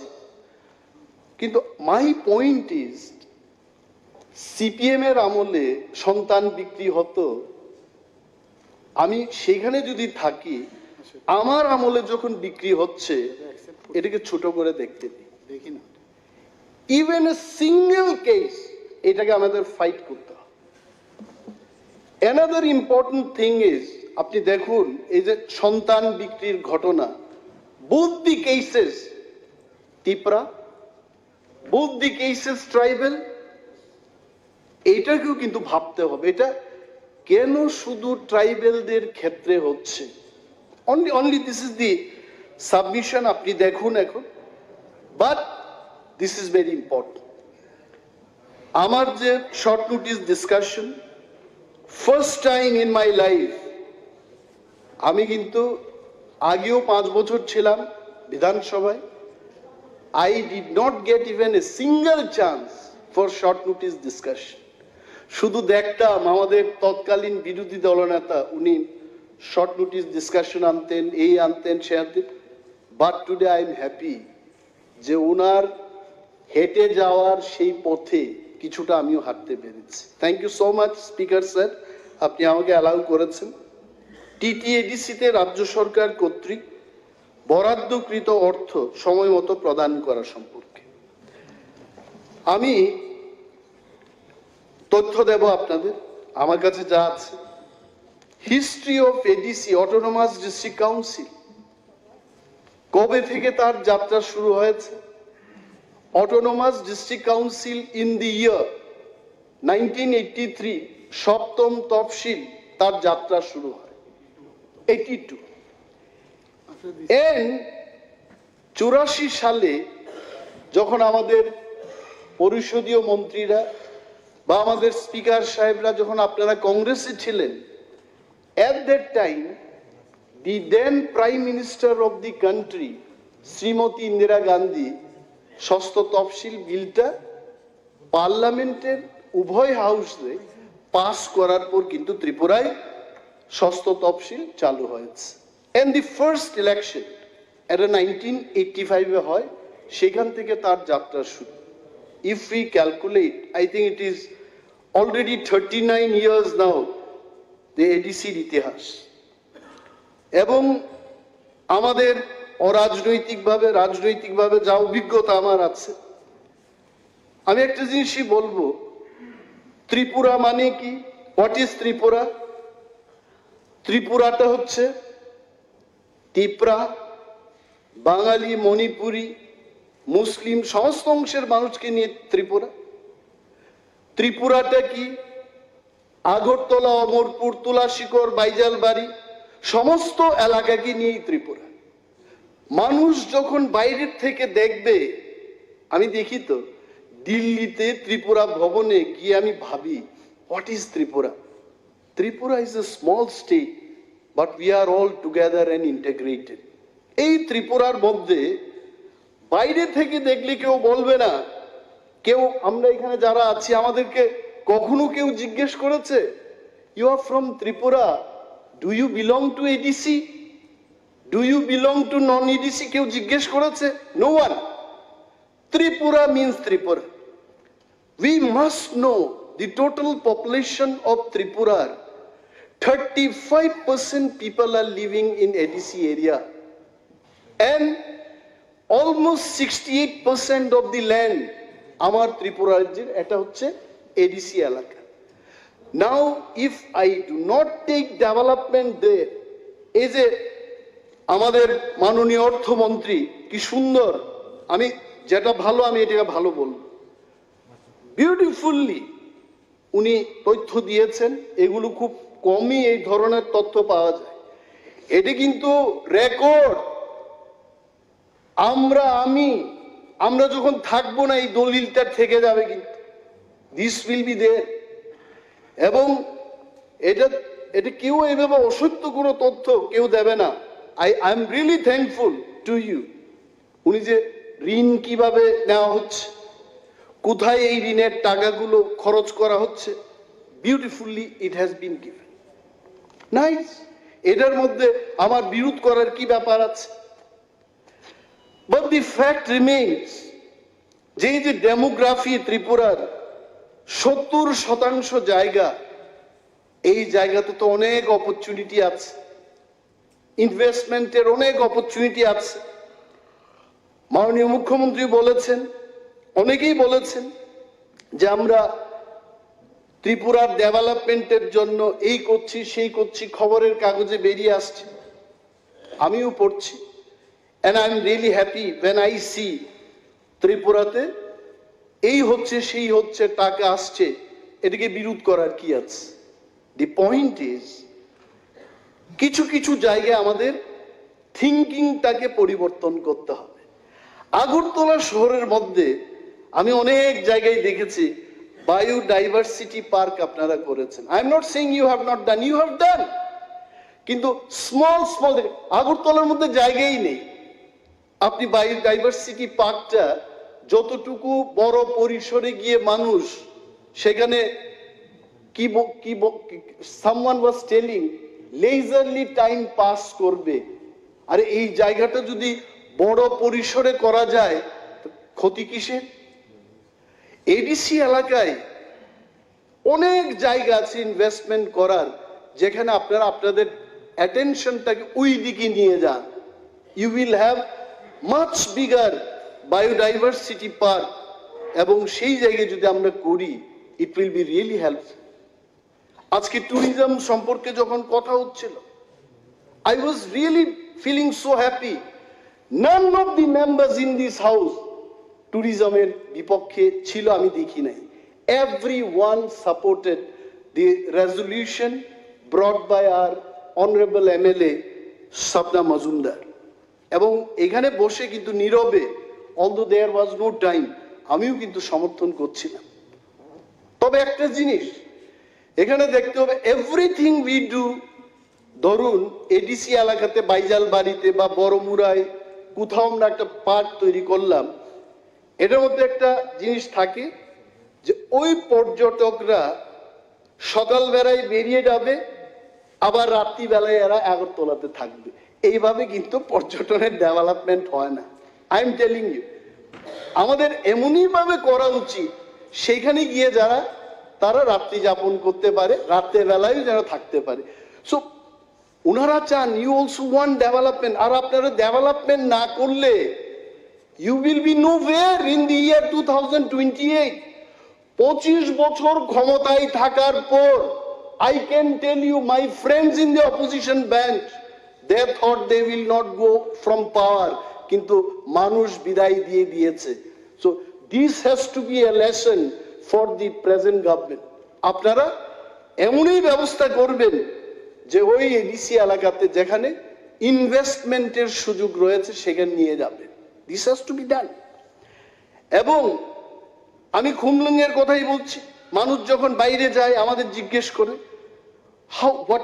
what is the distance between the state capital and autonomous district capital, আমি বলি 20 to 22 kilometers, nothing. বম্বে শহরে আমি দেখেছি যে 1.5 ঘন্টা শুধু বম্বে আর শেষ হচ্ছে না, মানে কিলোমিটার আফটার কিলোমিটার। এবং আগরতলা শহরটাও আমাকে যারা আপনারা প্রথমবার এমএলএ হিসেবে আসতে দেখেছেন, আমি খোয়াই থেকে আসতাম, সেই সময় এই রুটটা ছিল না, এই মোহনপুর দিয়ে যাওয়ার রুটটা ছিল না, তেলিয়ামুড়া দিয়ে আসতাম। দেয়ার ওয়্যার সো মেনি প্লেসেস যেখানে গাড়ি থামিয়ে আমরা এনলাইটেনিং হতে পারতাম, অর্থাৎ যদি কেউ পেচ্ছাপ করতে চায় করতে পারতো। টুডে ইউ সি রাস্তার কিনারে এমন কোনো জায়গা নেই যেখানে আপনি সেটা করতে পারবেন। What does it mean? Means development is happening and it is progressing. এটা যেই সরকারে থাকুক, development has to happen. And we as the constructive opposition, সরকার যদি চায় ভালো কাজ করতে, always we will be with the government. But যেখানে সরকার মানুষের বিরুদ্ধে যাবে সেখানে তো আমাদের বলতেই হবে। খুমলুং সম্পর্কে আমি বলছিলাম, আগরতলা এবং খুমলুং এর ডিস্টেন্সটা অনলি 22 কিলোমিটার। আপনি এখানে ঘরে ঘরে টিএনজিসিএল এর পাইপ দিয়ে বাড়িতে গ্যাস, রান্নার গ্যাস সাপ্লাই দেওয়া হচ্ছে। তো গভর্নমেন্ট যদি চায়, খুমলুঙে কেন হবে না? খুমলুঙে কেন হবে না? ওয়ান্স উই ডু দিস, আপনারাই বলুন, আপনারাই ফিটা কাটুন, আমরা পেছনের থেকে হাততালি দেব, সাবাসির হাততালি দেব আমরা। দিস আর দি পয়েন্টস আমি আপনাদের বলতে চাই। এখানে I thought that I will not bring so much of information, তবে ডিফারেন্সটা দেখানোর জন্য কিছু তথ্য আপনাদের দিচ্ছি। In the year financial year 2016-17 কাউন্সিলের যে বাজেটটা হয়, অধিবেশনে ওনারা 553 crores অ্যাপ্রুভড বাজেট স্টেট গভর্নমেন্টের কাছে পাঠিয়েছে। এন্ড আফটার পরীক্ষা নিরীক্ষার পর, এখানে তো অনেক ইকোনমিস্টরা আছেন, প্ল্যানিং স্পেশালিস্টরা আছেন, তার মধ্যে রাজনৈতিকভাবে এটাকে চর্চা হয়। After that the state government approved বা অ্যালোকেট করেছে 348.47 crores। তাহলে এডিসির পাঠানো বাজেট থেকে স্টেটের অ্যালোকেশনটা কত ঘাটতি? Somewhere less from the state approve budget. এখানে আমি যদি দেখি অলমোস্ট 235 crores লেস। কিন্তু একটা চমৎকার জিনিস এখানে দেখেছি, স্টেট যা বলেছে 348 crores দেবে, দেওয়ার সময় কিন্তু 584 কোটি টাকা দিয়েছে। অর্থাৎ স্টেট যা প্রমিসটা করেছে তার চাইতে বেশি টাকা স্টেট গভর্নমেন্ট হ্যাজ গিভেন। আসুন এবার 2017-18-তে স্টেট বলেছে সেই বছর 362 কোটি টাকা দেব, দেওয়ার সময় actual fund receive by TTADC 478 কোটি টাকা দিয়েছে। অর্থাৎ স্টেট যা বলেছে তার চাইতে বেশি টাকা দিয়েছে। এই এখন যে ফিগারটাতে আসবো, এখানে হয়তোবা I am not saying you don't feel uncomfortable, এখানে স্কোপ আছে, এটা রেকটিফাই করা যায়। হয়তোবা আপনাদের নজরে মানে আসেনি এই ব্যাপারটা, আমি নজরে আনছি। See sometimes it does not come. এখানে অর্থমন্ত্রী আছেন, এখানে মুখ্যমন্ত্রী আছেন, টিপ্রাসা হামক্রাই মন্ত্রী বড় দঙ্গ। So this is the right forum. 18-19 সালে স্টেট বলেছে আমরা 461 কোটি টাকা দেব, কিন্তু দেওয়ার সময় কত দিয়েছে? 459 কোটি টাকা, অর্থাৎ প্রায় 2.5 কোটি টাকার ঘাটতি। 2.5 কোটি টাকা স্টেট বলার পরেও 2.5 কোটি টাকা কম দিয়েছে। এইবার আসুন তারপরে মানে আমরা এখন বিজেপি আইপিএফটির সরকারের আমলে এডিসিটাকে দেখতে শুরু করব। 19 কুড়িতে স্টেট এডিসি পাঠিয়েছে, 19 কুড়িতে 977 crores, কিন্তু স্টেট বলেছে না ভাই হবে না, এত টাকা দেওয়া যাবে না। কত বলেছে? 469 কোটি টাকা রাজ্য সরকার বলেছে, এবং দেওয়ার সময় 496 কোটি টাকা, অর্থাৎ 27 কোটি টাকা বেশি দিয়েছে। So it is good. এইবারের চিত্রটা এইবার দেখি আবার 20-21টা গেল, 20-21 আসছে। 20-21-এ কি হয়েছে? স্টেট বলেছে 577 কোটি টাকা দেব, দেওয়ার সময় দিয়েছে 469 কোটি টাকা। তাহলে 107 কোটি টাকা গ্যাপ রয়ে গেছে, সেখানে দেওয়া হয়নি। নাও কাম টু 21-22, একই ব্যাপার।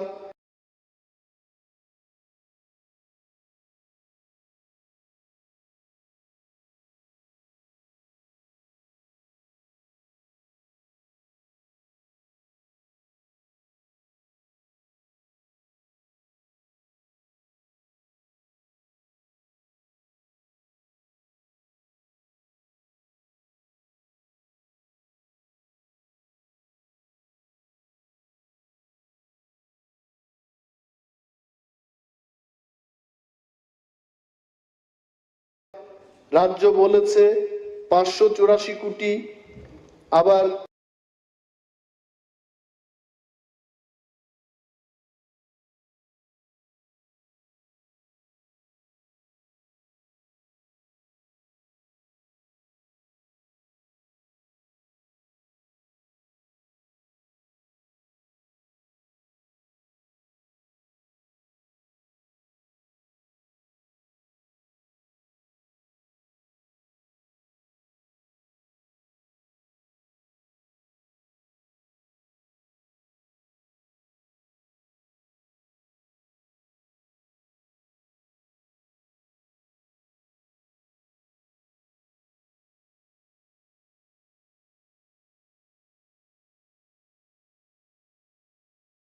So my point is, এইখানে আর বলেছে যে 68% জিওগ্রাফিক্যাল এরিয়া আর 35% পপুলেশন, তার জন্য কিন্তু স্টেটের মাত্র 2% অফ দি বাজেট সেখানে দেওয়া হচ্ছে। How development is possible? আরো একটা বিষয় হলো দুর্গম ত্রিপুরা মানেই তো ADC. Can anyone deny that fact? No one. Even আমাদের পরিষদীয় বিষয়ক মন্ত্রী উনিও কিন্তু দুর্গম মোহনপুরের। আপনার মোহনপুর আমি দেখেছি 10 বছর আগে, নাথিং ওয়াজ দেয়ার। সেই দিক দিয়ে সিদাই থানার পর হোয়াট ওয়াজ দেয়ার? আজকে হয়েছে আমি এটা বলবো, but what was there 10-12 years back? তারানগরে কি ছিল আমি দেখেছি, আমার নিজের চোখে দেখেছি। দুর্গম মানে most of the area ADC area. এই যে টাকাগুলো আপনারা দিচ্ছেন, C this is not for debate. এগুলো বড় মন, বর্মন না, আমি বর্মন বলছি না, বড় মন মানে ব্রড মাইন্ডেড। ব্রড মাইন্ডেড যদি হয় মানুষের, তখনই কিন্তু উন্নয়ন সম্ভব হবে। এই যে টাকাটা 584 crores বা 672 crores দেওয়া হচ্ছে, my dear honorable chief minister sir, I have high respect for you. আমি আপনাকে বলছি এই টাকার 80% টাকা চলে যাচ্ছে পেনশনস এন্ড স্যালারিজ দেওয়ার জন্য। এবং টিটিএডিসির বয়স যেহেতু right now it is 39 years, সেখানে পেনশনে যাচ্ছে মানুষ। সুপার অ্যানুয়েশনে যাওয়ার পর তাদেরকে পেনশন বেনিফিট দিতে হবে। Where is the money? কোথা থেকে আসবে? ADC is your brother, ADC is your son. আমি যদি আগামী দিন, আমি জানি না এটা হবে কিনা, নাও হতে পারে, অনেকে পত্রিকাওয়ালারা লিখে দেবে উনি মুখ্যমন্ত্রী হতে চান, আমি জাস্ট বলছি আগামী দিন যদি আমি ত্রিপুরার মুখ্যমন্ত্রী হই, ADC will be my child. In the same manner আপনি মুখ্যমন্ত্রী, ADC is your child.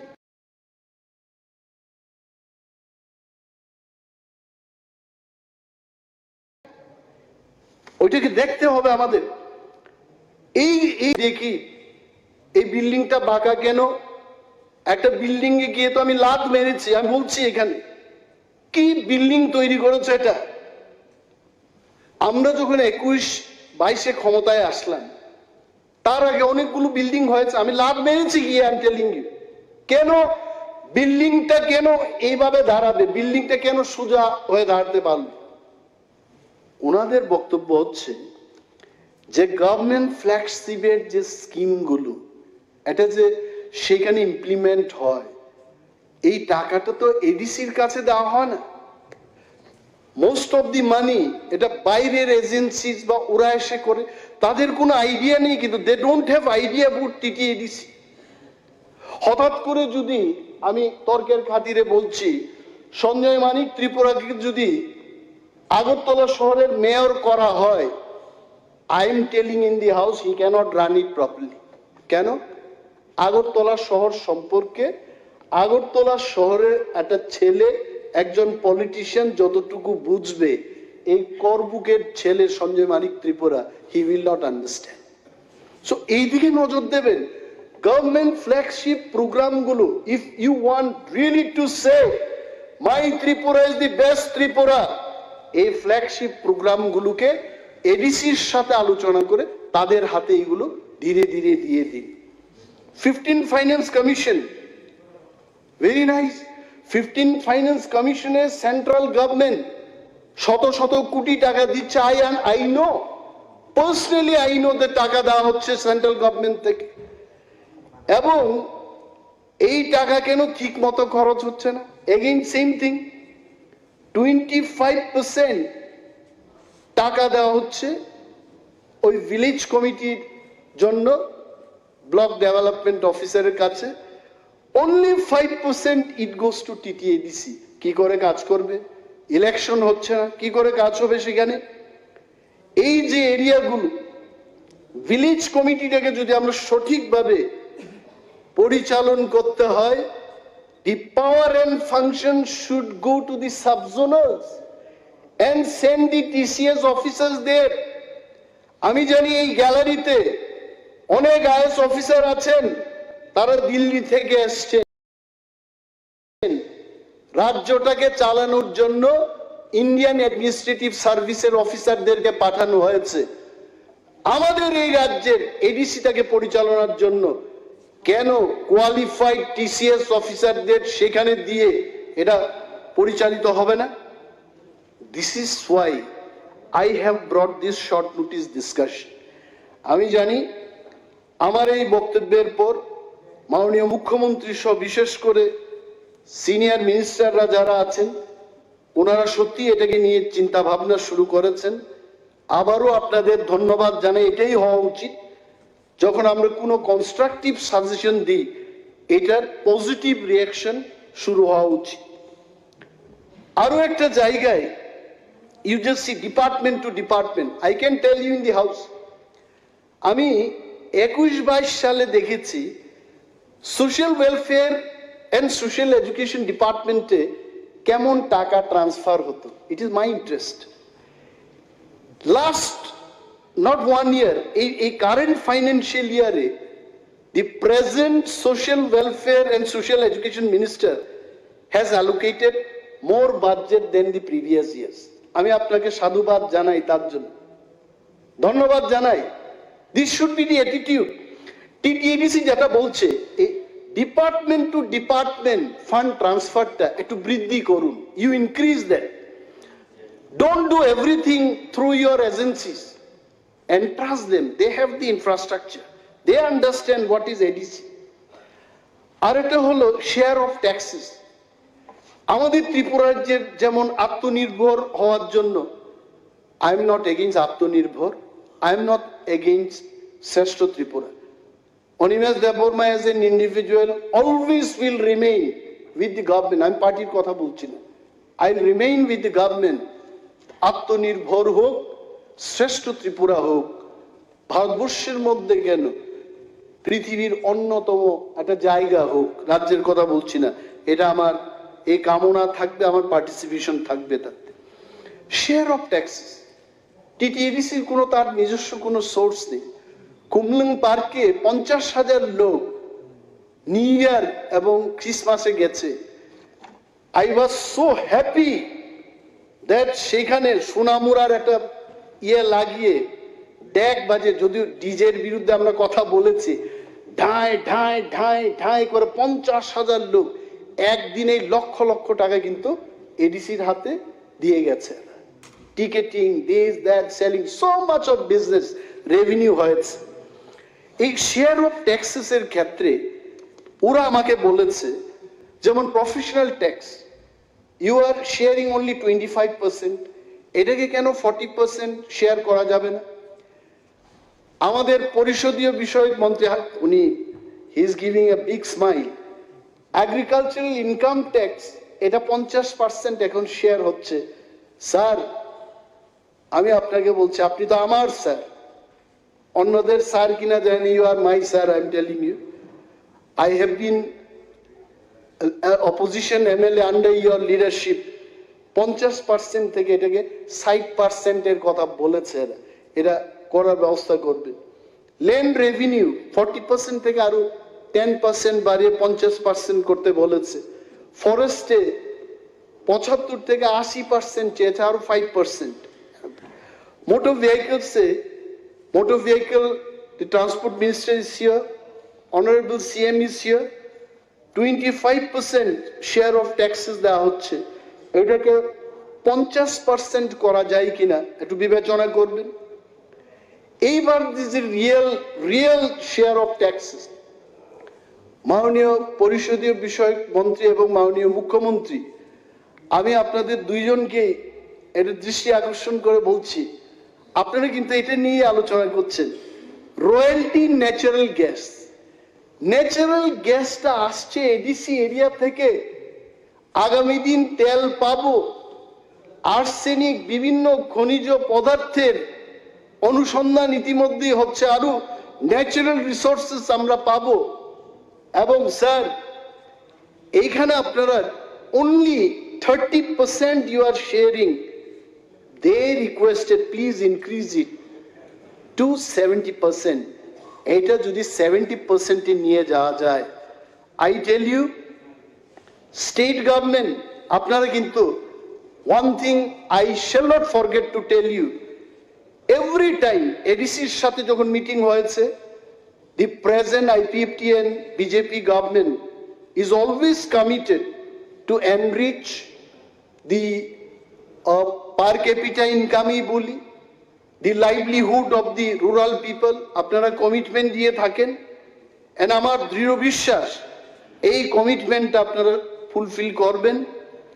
Excluded area grant নামক একটা গ্রান্ট আছে, যেটা মিউনিসিপ্যাল এরিয়া বা জেনারেল এরিয়াকে বাদ দিয়ে এটা শেডিউল এরিয়াগুলোতে দেওয়া হয়। এই টাকাটাও একটু রিলিজ করবেন।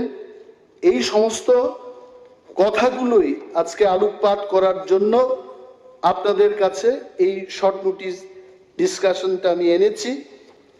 আর আমাদের একটা দাবি থাকবে, আগে থেকেই দাবি ছিল। আপনারা অনেকেই যখন কংগ্রেস করতেন তখন আমি আইন পিডি করতাম, তখন কিন্তু বামেদের কাছে আমরা চিৎকার দিয়ে বলতাম যে সেন্ট্রাল গভর্নমেন্ট থেকে ডিসির হাতে ডাইরেক্ট ফান্ডিং দিয়ে দিন। And the then opposition leader of the opposition, today's honorable minister, he was also one of us demanding this scheme or system. তখন কিন্তু আমাদের বামেদের থেকে কি গেছে I don't know, actually you will be knowing better.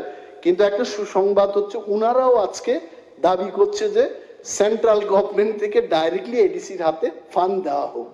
So it is good news actually. আর আমি একটা কথা বলছি, বঞ্চনার থেকে আমি 1 মিনিটের মধ্যে শেষ করছি অনারেবল স্পিকার। ইতিহাসের ছাত্র আমি না, there are so many students from arts. আপনারা জানবেন বঞ্চনার থেকেই প্রতিবাদ হয়, প্রতিবাদের অপর রূপটা হচ্ছে আন্দোলন। এই যে ত্রিপুরায় আন্দোলন হচ্ছে, গ্রেটার ত্রিপুরাল্যান্ড চাই, ত্রিপুরাল্যান্ড স্টেটহুড চাই, এটা কিসের থেকে এসছে?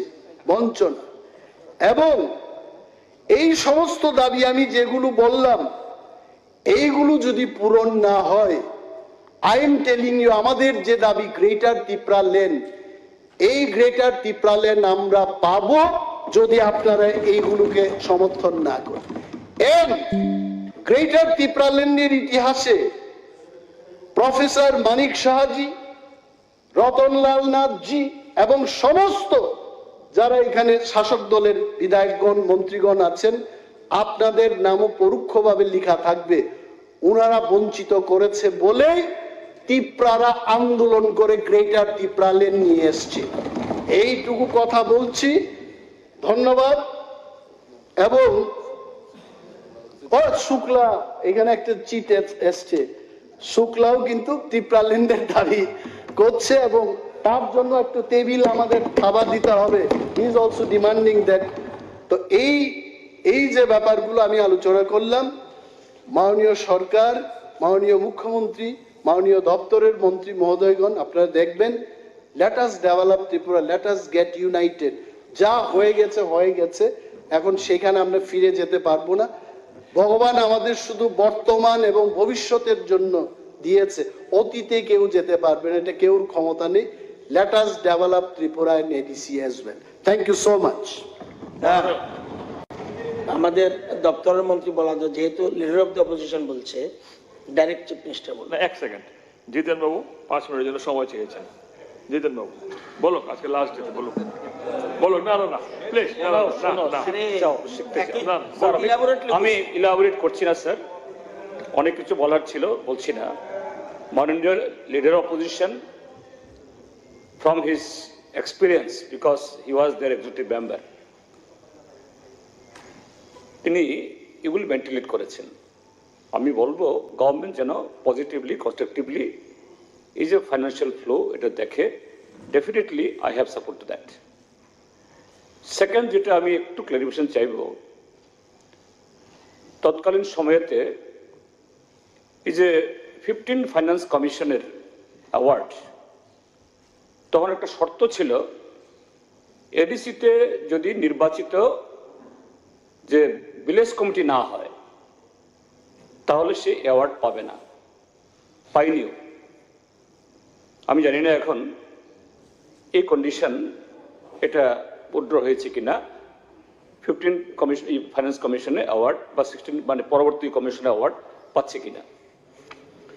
থার্ড হলো, এটা সরকারের কাছে না, যেহেতু আমরা কনস্ট্রাকটিভ ডিসকাশন করছি, যে এডিসি ত্রিপুরা মাথা চালাচ্ছে, পিপল তাদেরকে সে অধিকার দিয়েছে, কিন্তু দেখা যায় যে এডিসির ফান্ড ফ্লো নেই, ফান্ড নেই। কিন্তু তারপরও নতুন নতুন যে অফিস, জোনাল, সাব জোনাল অনেকগুলো খুলে, আবার তাদের চেয়ারম্যানদের জন্য মাসুহারা, কোনো কোনো ইয়ের জন্য এই গাড়ি ঘোড়া। তো তাহলে একটা দিক থেকে টাকা নেই, কিন্তু আবার নতুন বার্ডেন।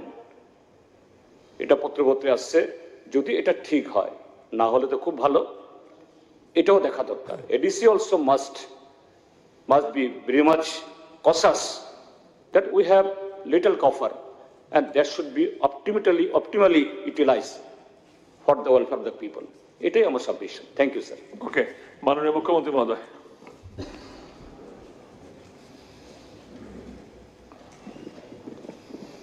মাননীয় স্পিকার মহোদয়, এতক্ষণ ধরে আমাদের মাননীয় এলওপি অনিমেষ দেববর্মা মহোদয়ের থেকে খুব সুন্দরভাবে বিস্তৃতভাবে উনি আলোচনা করেছেন।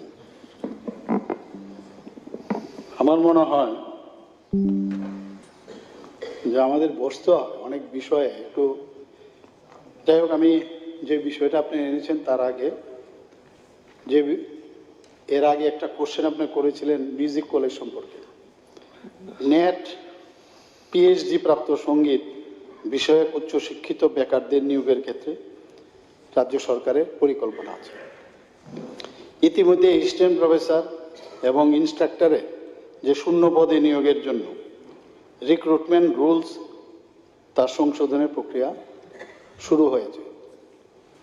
রিক্রুটমেন্ট, কারণ আমি নিজেও গেছি কিন্তু ওখানে, আমি সব জেনে এসেছি, আমি ফিজিক্যালিও গেছি ওখানে। রিক্রুটমেন্ট রুল সংশোধনের প্রক্রিয়া সম্পন্ন হলে টিপিএসসির মাধ্যমে এই অ্যাসিস্ট্যান্ট প্রফেসর এবং ইনস্ট্রাক্টরদের নেওয়া হবে। আরেকটা হচ্ছে রাজ্যের শচীন দেববর্মন স্মৃতি সরকারি মহাবিদ্যালয় বর্তমানে, যেটা আপনি বলেছেন, ঠিকই বলেছেন আপনি, 5টি অ্যাসিস্ট্যান্ট প্রফেসর এবং 9টি ইনস্ট্রাক্টরের শূন্যপদ রয়েছে। এটা আংশিক যে প্রক্রিয়াটা বন্ধ আছে কিনা তার বিষয়ে আপনি একটু জিজ্ঞেস করেছিলেন। এটা পুরোপুরি সত্য নয়। সরকারি সঙ্গীত মহাবিদ্যালয়ে যে শূন্যপদগুলো আছে সেগুলো পূরণের জন্য রাজ্য সরকারের উচ্চ শিক্ষা দপ্তরের পরিকল্পনা রয়েছে।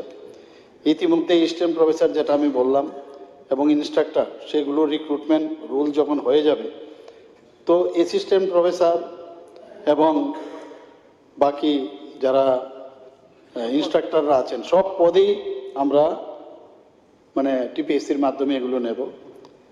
আর তবে পঠন পাঠন অক্ষুণ্ণ রাখার জন্য, পঠন পাঠন নিয়ে আপনি চিন্তা করছিলেন যে গানেরও তো পঠন পাঠন হয়।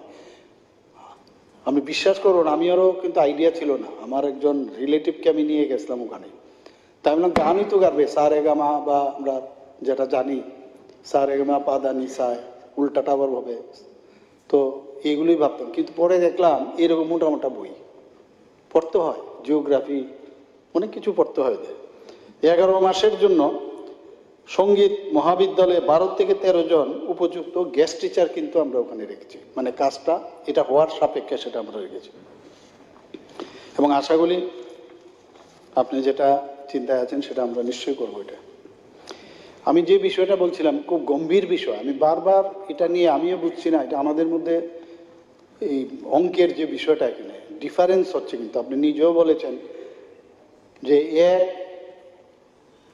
2, 1 আর 2ই হবে, সেটা মানে এটার মধ্যে কোনো এরকম হবে না, এটাই ঠিক এটা ঠিক এরকম হবে না।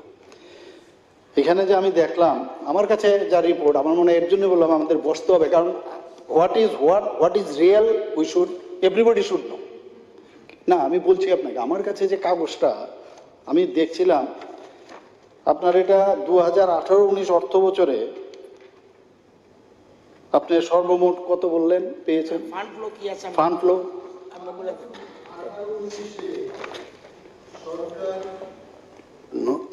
18-19 স্টেট গভর্নমেন্ট অ্যালোকেশন দিয়েছে 461.57 crores।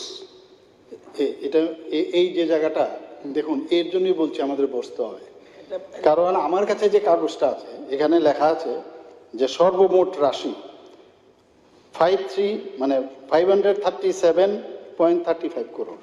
মানে এই যে না আমি বলছি আর কি কি খাতে, যেটা আপনি একটা বলেছিলেন, জিতেনবাবু বলেছিলেন যে ওই 5th ফাইন্যান্স কমিশন, এখানে আছে কি কি বিষয়ে আপনাদেরকে টাকাটা ফ্লো হয়। রাজ্যের নিজস্ব করের অংশ, যেটা এটাও কথা হয়েছে, রাজ্যের নিজস্ব করের অংশ, সেটা দেওয়া হয় 18-19-এ 130 কোটি টাকা দেওয়া হয়েছে। 19-20-তে 169.6 দেওয়া হয়েছে। 2020-21-এ 190.67 দেওয়া হয়েছে। 2021-22 অর্থ বছরে 199.86 দেওয়া হয়েছে। 2022-23 অর্থ বছরে 196.34, অর্থাৎ মোট 5 বছরের যে অর্থরাশি সেটা হচ্ছে 885.93 লক্ষ। এটা হয়েছে 2018-19 থেকে 2022-23, ওকে।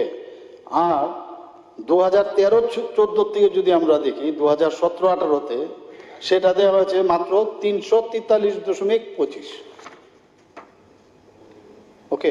এর জন্য বললাম বসতে হবে, এখানে অনেক মানে আমি আপনাকে তবু আপনি যেহেতু বলছেন আমি আমার যেটা আছে আমি বলে দিচ্ছি। আমি এখানে রাজ্যের নিজস্ব করের অংশ একটা দেওয়া হয়, টিটিএডিসির এলাকার জন্য স্থানান্তরিত তহবিল একটা আছে যেটা ডাইরেক্ট আমরা দিই, একটা বিশেষ সহায়তা যে মূলধন সেটাও দেওয়া হয়, স্পেশাল না আছে তো আমার কাছে আছে তো না, এর জন্য বলছি বসতে হবে, মানে আমি যেহেতু আপনি বলেছেন এখানে আছে কিন্তু স্পেশাল অ্যাসিস্ট্যান্ট যেটা, এবং প্রতি 18, 19, 20 সব জায়গার মধ্যে কত দেওয়া হয়েছে সেটা আছে। টিটিএডিসির নিযুক্তদের বেতনও আমরা দিচ্ছি এখানে, এটারও লেখা আছে, যেটা অর্থ কমিশনের যেটা বললেন এটা এখানে আমি দেখছি এখানে 18, 19 এবং 19, 20-তে দেওয়া আমার কাছে নেই, কিন্তু 20, 21, 22, 23 দেওয়া আছে। এখানে pump operator, block advisory committee, খণ্ডকালীনের অর্থ কি? খণ্ডকালীন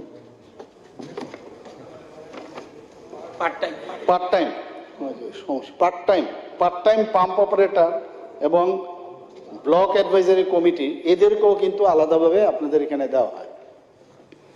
নাবার্ড থেকেও কিন্তু আপনাদের এখানে যাচ্ছে, এবং এখন পর্যন্ত আমাদের এখানে যে 1000 না এখানে দেওয়া হয়েছে টোটাল 2013-14 অর্থ বছর থেকে 2017-18 অর্থ বছর পর্যন্ত সর্বমোট রাশি ছিল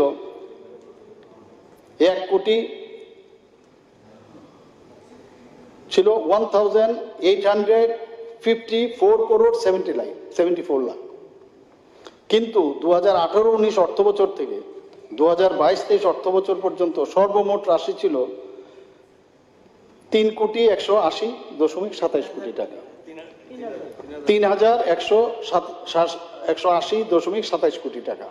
তাহলে ডিফারেন্সটা আপনি দেখুন, এটা বৃদ্ধি কত, মানে বৃদ্ধি কত হয়েছে 171.56%।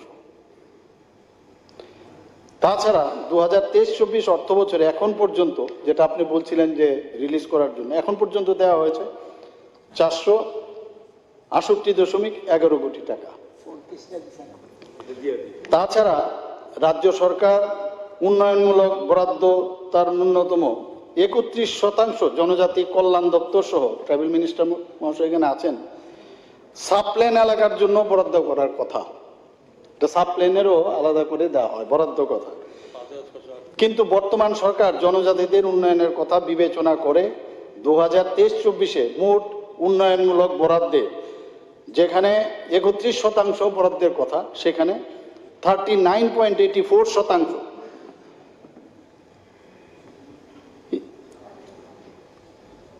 সেটা এই বাজেটে, এইবারে যে বাজেট সেখানে সেটা রাখা হয়েছে, প্রভিশন রাখা হয়েছে।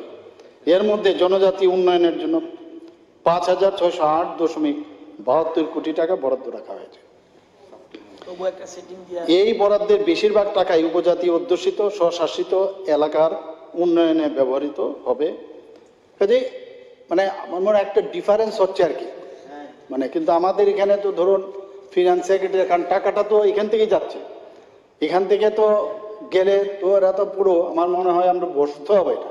আপনার যদি এখানে যারা আধিকারিকরা আছেন, আমাদের আধিকারিকরা বসে আগে এটা ফাইনাল করি কি বিষয় আসলে, there should not be any confusion, এটা ভেরি ইম্পর্টেন্ট। আপনি ঠিকই বলেছেন। আমি মাননীয় মুখ্যমন্ত্রীর সাথে একমত, ওরাও কিন্তু খুব মানে ইন ডিটেইলস দিয়েছে, এই ফিগারটা কি করে একদম এক্সেল। আমার মনে হয় what you have said, let the CEO along with the finance team there and finance secretary of the state, let them sit together, and I think that should be finalized very nicely, then we can talk. মাননীয় মুখ্যমন্ত্রী আপনাকে বলছে একটা জিনিস, 2 মাস আগে কিন্তু সেখানে বেতন দিতে পারছিল না, that will not be stopped. that guarantee I can give. Last quarter চাইতেছে ঠিক আছে Thank you. মাননীয় সদস্যগণ, আমরা 5 দিন এই আলোচনায় এখানে অংশগ্রহণ করেছি, বাকবিতণ্ড হয়েছে। আজকের সমাপ্তি এই মুহূর্তে কেউ যেন কারো বক্তব্যটাকে পার্সোনালি না নেন, এটা হচ্ছে গিয়ে সবচেয়ে বেশি আন্তরিকতার বিষয়। আমরা প্রত্যেকই রাজ্যের জন্য আমরা কনসার্ন। মাননীয় সদস্যগণ, আজ ত্রয়োদশ বিধানসভার তৃতীয় অধিবেশনের নির্ধারিত শেষ দিনের কার্যসূচি এইমাত্র শেষ হলো। গত 5ই জানুয়ারি 2024 তারিখ ত্রিপুরার মাননীয় রাজ্যপাল মহোদয়ের ভাষণের মধ্যে দিয়ে এই অধিবেশনের সূচনা হয়েছিল। ত্রিপুরা বিধানসভার বিজনেস অ্যাডভাইসারি কমিটির পেশ করা সুপারিশ বলে অধিবেশনের প্রতিটি কার্যক্রম সঠিকভাবে পালনের ক্ষেত্রে আপনারা প্রত্যেকেই পবিত্র বিধানসভা যথাযথ দায়িত্ব পালন করেছেন। অধিবেশনের প্রশ্নোত্তর পর্ব থেকে শুরু করে প্রতিটি কার্যসূচি সঠিকভাবে পালনের ক্ষেত্রে আপনাদের সকলের ভূমিকা ছিল প্রশংসনীয়। এবারের বিধানসভা অধিবেশনের নির্ধারিত 5টি কর্মদিবস সুষ্ঠুভাবে পরিচালনা করার ক্ষেত্রে এই হাউসে আপনারা সকল সম্মানিত সদস্যগণ যেভাবে অধিবেশন পরিচালনার ক্ষেত্রে সহযোগিতা করেছেন তার জন্য আমি আপনাদের প্রত্যেককে আন্তরিক কৃতজ্ঞতা ধন্যবাদ জ্ঞাপন করছি। এছাড়া ট্রেজারি বেঞ্চের সদস্যগণ সহ বিরোধী বেঞ্চের সদস্যগণ উচ্চ মার্গের গঠনমূলক আলোচনায় এই বিধানসভা সমৃদ্ধ হয়েছে। রাজ্যবাসীকে অবহিত করার জন্য এবারের বিধানসভা অধিবেশন আলোচ্য বিষয়গুলো সঠিকভাবে সংবাদ মাধ্যমে প্রকাশ উপস্থাপন করার জন্য সংবাদ মাধ্যমের সংশ্লিষ্ট প্রতিনিধিগণ যারা সকাল থেকে বিধানসভা শেষ হওয়া পর্যন্ত এখানে আন্তরিকভাবে কাজ করেছেন ওনাদেরকে আমি বিশেষভাবে ধন্যবাদ জ্ঞাপন করছি। সভা পরিচালনার ক্ষেত্রে বিধানসভার সচিবালয়ের আধিকারিকগণ এই বিধানসভার সকল স্তরের বিশাল কর্মচারী বৃন্দ দিন রাত পরিশ্রম করেছেন সফলতার দিকে নিয়ে যাওয়ার জন্য, ওনাদেরকে আন্তরিক ধন্যবাদ জ্ঞাপন করছি। এখানে সমস্ত কর্মচারী, বিভিন্ন সরকারি দপ্তরের আধিকারিক কর্মচারীবৃন্দ, আরক্ষা বিভাগের আধিকারিক কর্মীবৃন্দ, বিশেষত আরক্ষা দপ্তরের আমাদের বোনেরা অত্যন্ত নিষ্ঠার সঙ্গে যেভাবে দায়িত্ব পালন করেছেন এই অধিবেশনকে সুষ্ঠুভাবে সম্পাদন করার জন্য, সে যে সহযোগিতা করেছেন তার জন্য ওনাদের প্রত্যেককে আমি আন্তরিকভাবে ধন্যবাদ জ্ঞাপন করছি। এছাড়া নিরাপত্তায় নিযুক্ত সকল জওয়ান ভাইদের এবং গাড়ির চালক ভাইদেরকেও বিশেষত দিন রাত যারা পরিশ্রম করেছেন ওনাদেরকেও আন্তরিকভাবে ধন্যবাদ জ্ঞাপন করছি। এই সভা উপস্থিত সকলকে আবারও ধন্যবাদ জানিয়ে এই সভা অনির্দিষ্ট